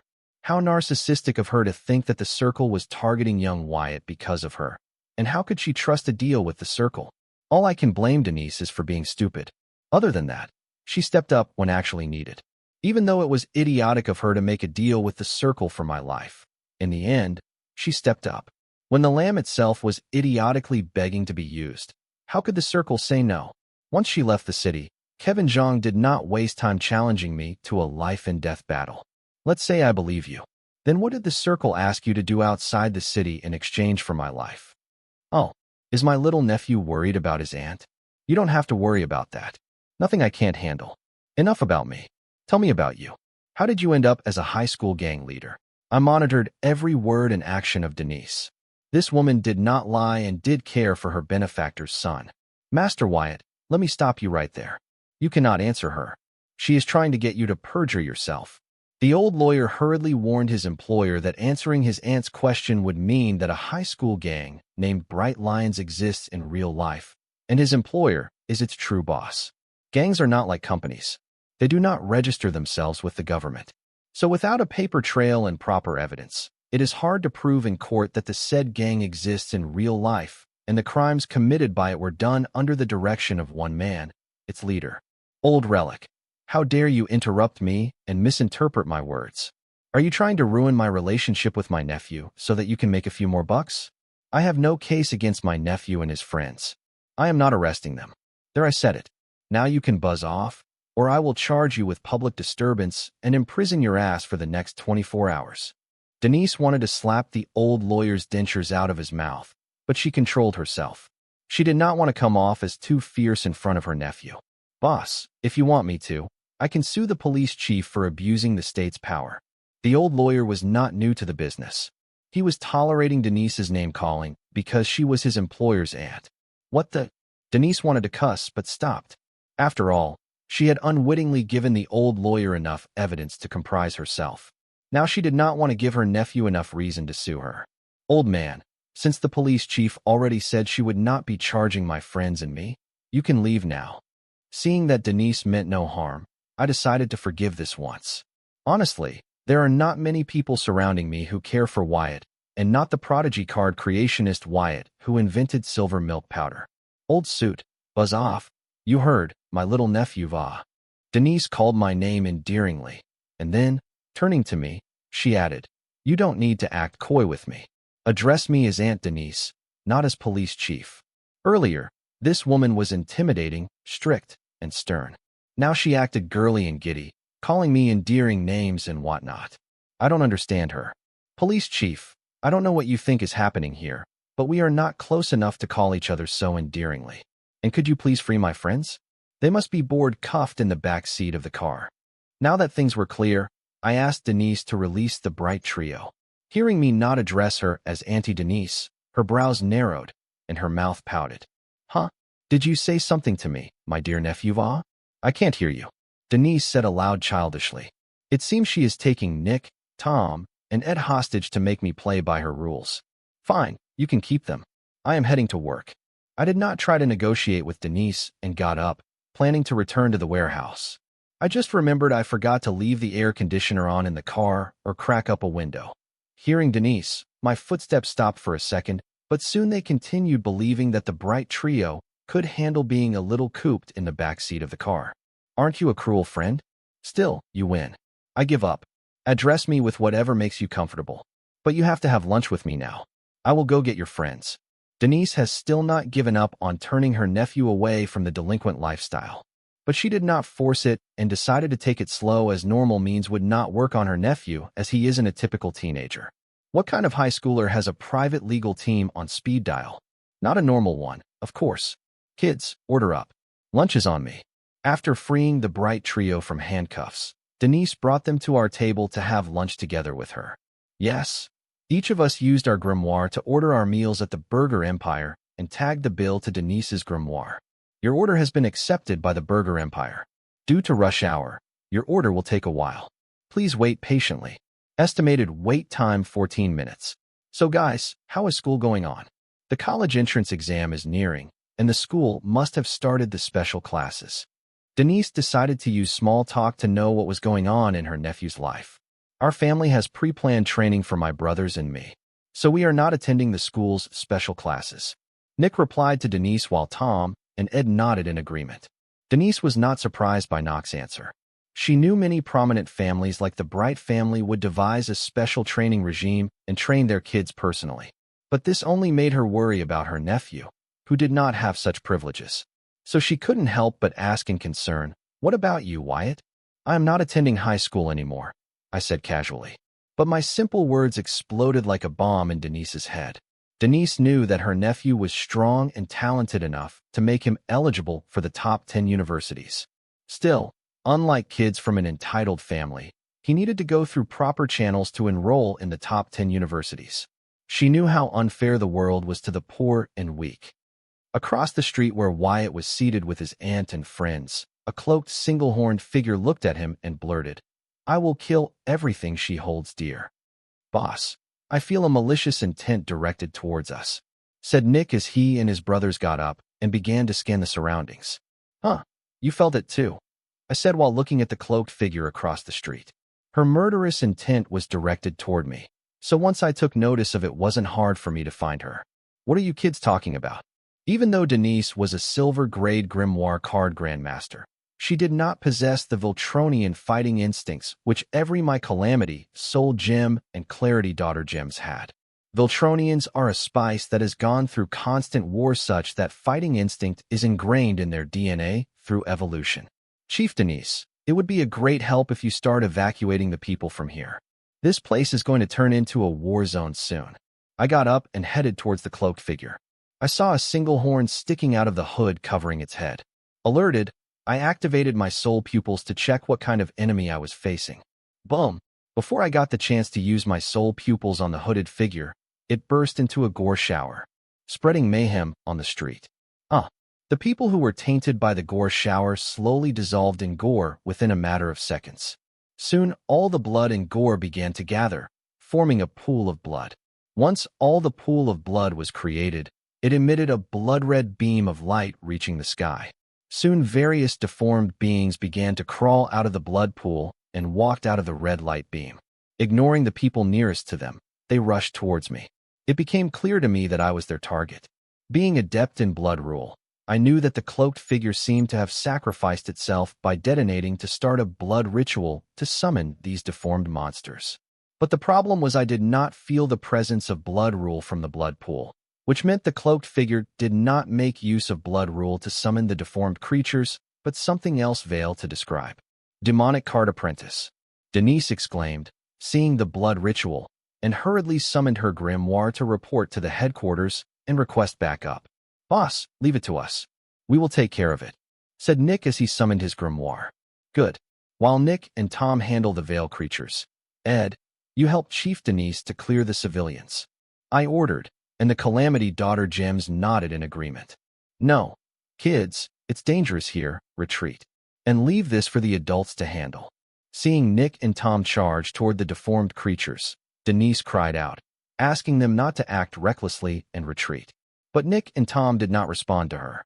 Instead, they summoned their grimoire and activated their origin cards. Summon Mountain Golem. Summon Mud Golem. Chief, my brothers can handle them. Now let's focus on clearing the civilians. Ed replied to the frantic Denise as he rushed towards those in need of help. Chief Denise, the creatures are of Card Soldier realm. My boys can handle it. Please go and help the civilians till the back arrives. This is just the beginning. I directed Denise, reminding her that the civilians needed to be cleared because whoever was behind this mayhem was not done. I knew that the perpetrators were far from done because it was clear that I was the target. So whoever the perpetrators are, they should know that I am almost invisible under the Card Overlord realm. Despite knowing that, why would they send summoned creatures of the Card Soldier realm to deal with me? Their intention was clear: to create chaos and distract people's focus, making a perfect hunting ground for their target.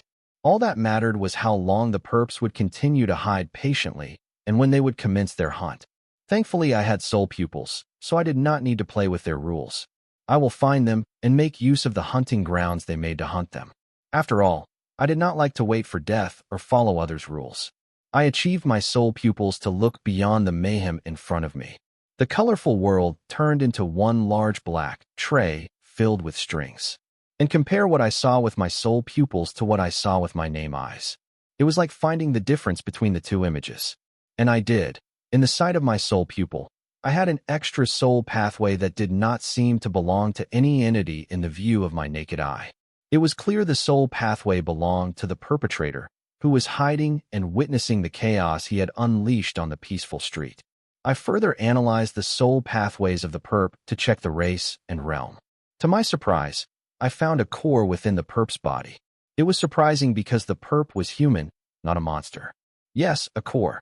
Not an ego gem, but a core. This is the first time I have seen a human with a core. It appeared to be slightly similar to Viltronian, but not entirely identical. The Viltronian core fuses with its host perfectly, but the core I saw in the middle of the perp's soul pathway was not fusing correctly with the host's soul pathway, causing mutations and deformation in the host's body. It seems that the perp has acute senses as it discovered that I had found it. I thought it would run since I had found it, but it walked out of the hiding spot and revealed itself. It was another cloaked figure with a horn extending out of its hood, exactly the same as the one that detonated itself as the sacrifice to start a blood ritual and summon the deformed creatures. Haha, Anna, You must be pissed seeing how Wyatt forgot the breakfast for two he promised you. Corey taunted Anna, reminding Anna of the compromise she made with Wyatt at the Horned Hare Heaven Gate dungeon. Little girl, aren't you becoming too comfortable with me? Even your parents bow before reporting to me.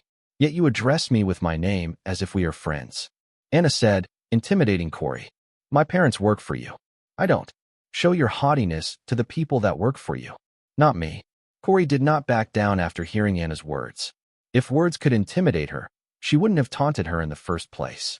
Girl, that's a rather interesting theory you got there. But you forget I own this entire southern region and everything within it. Anna looked at Corey as if she had found a new play toy. You may own the land I am standing on, but you don't own me. I am my own person, and I don't bow to anybody. Corey spoke her modern democratic bullshit. Believe it or not, I can make you bow to me willingly, Anna said with a playful laugh, but a dangerous glint shone in her eyes. As long as I am alive, believe it or not, I will use your arrogant tongue to wipe my shoes clean. Corey spoke with her fist clenched because she knew what Anna was hinting at, her family. After all, even demons have a soft spot for their home. Corey, watch your mouth. Apologize to Her Highness. Susan, who walked out of the kitchen, yelled, hearing Corey's words. And turning to Anna, she bowed and apologized. Your Highness, please forgive that ignorant child. Here we go. This is the third time. You vouched for her twice in the Horned Hare Heaven Gate dungeon, so I forgave her insolence. Still, she continues to disrespect me. Shall I take this as a challenge to my authority? Anna's words turned more severe once Susan intervened. Clearly, she seemed to hold something against Susan. No, Your Highness. Corey is a troubled girl. She didn't mean what she said. Susan started making excuses for Corey. The relationship between her and Corey has deepened since the incident at the Horned Hare Heaven Gate dungeon. Big sis, don't worry about her. She is just toying with you. If she were outraged, she would not have kept us alive. Sadistic itch. Corey didn't back down. She went another step further and cussed at Anna. Hearing Corey swear at Her Highness Southern Emperor, Susan felt her knees go weak. Ha ha ha, aren't you a wild child? Corey, honey, you know that I settle my scores with interest, right? Anna's eyes squinted, and a threatening aura emitted from her body. But still, she did not attack Corey. As for Susan, she regretted the day she hired Corey to work for her. She would have yelled it out loud, but the chill she felt from Anna left her speechless. Corey did not stubbornly rebut to Anna this time, as her head was occupied with the words Corey Peak was instructing her mentally. Little girl, you dare to get distracted and ignore me. Anna thundered, but it did not seem to faze Corey. As for Susan, on the other hand, her mind was already overloaded and unable to process any new information. She wanted to slap herself for recruiting Corey. Whatever. I have someplace to be. Saying that, Corey headed out of the warehouse and, witnessing the crowd of high schoolers loitering, she yelled, You guys are still here? How many times do I have to tell you, people, to buzz off? I will deal with you guys once I return. After Corey's figure leaves their sight for a good minute, one of the high schoolers said grimacingly, Boys, that girl is getting cocky. If not for her being the boss's employee, I would have taught her a lesson. How can the boss let a girl with a bad mouth become his employee? If he had asked me, I would have worked for free. A girl in the crowd of high schoolers commented, not knowing that Corey was working for free. Though she has a foul mouth, her figure is a perfect 10. I understand why the boss chose her as his assistant. The high schooler from earlier commented, Whatever, are you guys sure that, by usual place, the boss meant the warehouse? If not, we will be in great trouble.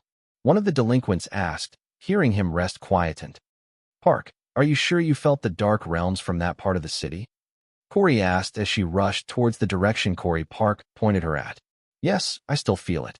The feeling is getting stronger and stronger. Corey Park replied affirmatively. Just in the middle of Corey Bright's argument with Anna, she felt the presence of the dark realm. She can never be wrong about this because she had spent almost a century in the dark realms. If it's dark realms, as you say, are you sure we should be heading in that direction? Won't your old boss recognize our titled demon core and know that you are alive? Corey had been through Park's memories and knew how dangerous the dark realm was. Not to mention that Park's old boss ruled the dark realm. Considering how they parted from each other, he should be bearing a grudge against her. So instead of heading towards the dark domain, they should be running away from it. He may be a ruler back in the dark realms, but here on this world be reduced to a mere mortal. So we have nothing to worry about. Just reach there as soon as possible. I want to know what's going on. And how can the dark realms be connected to this world? This world is getting weirder and weirder the more I explore it. I'd love to hear from you. Thanks so much for watching. Did you enjoy this video? If you did, make sure to hit that notification bell so you never miss an update. And don't forget to subscribe and give this video a big thumbs up. Your support means the world to me, and I can't wait to see you in the next one. Thank you.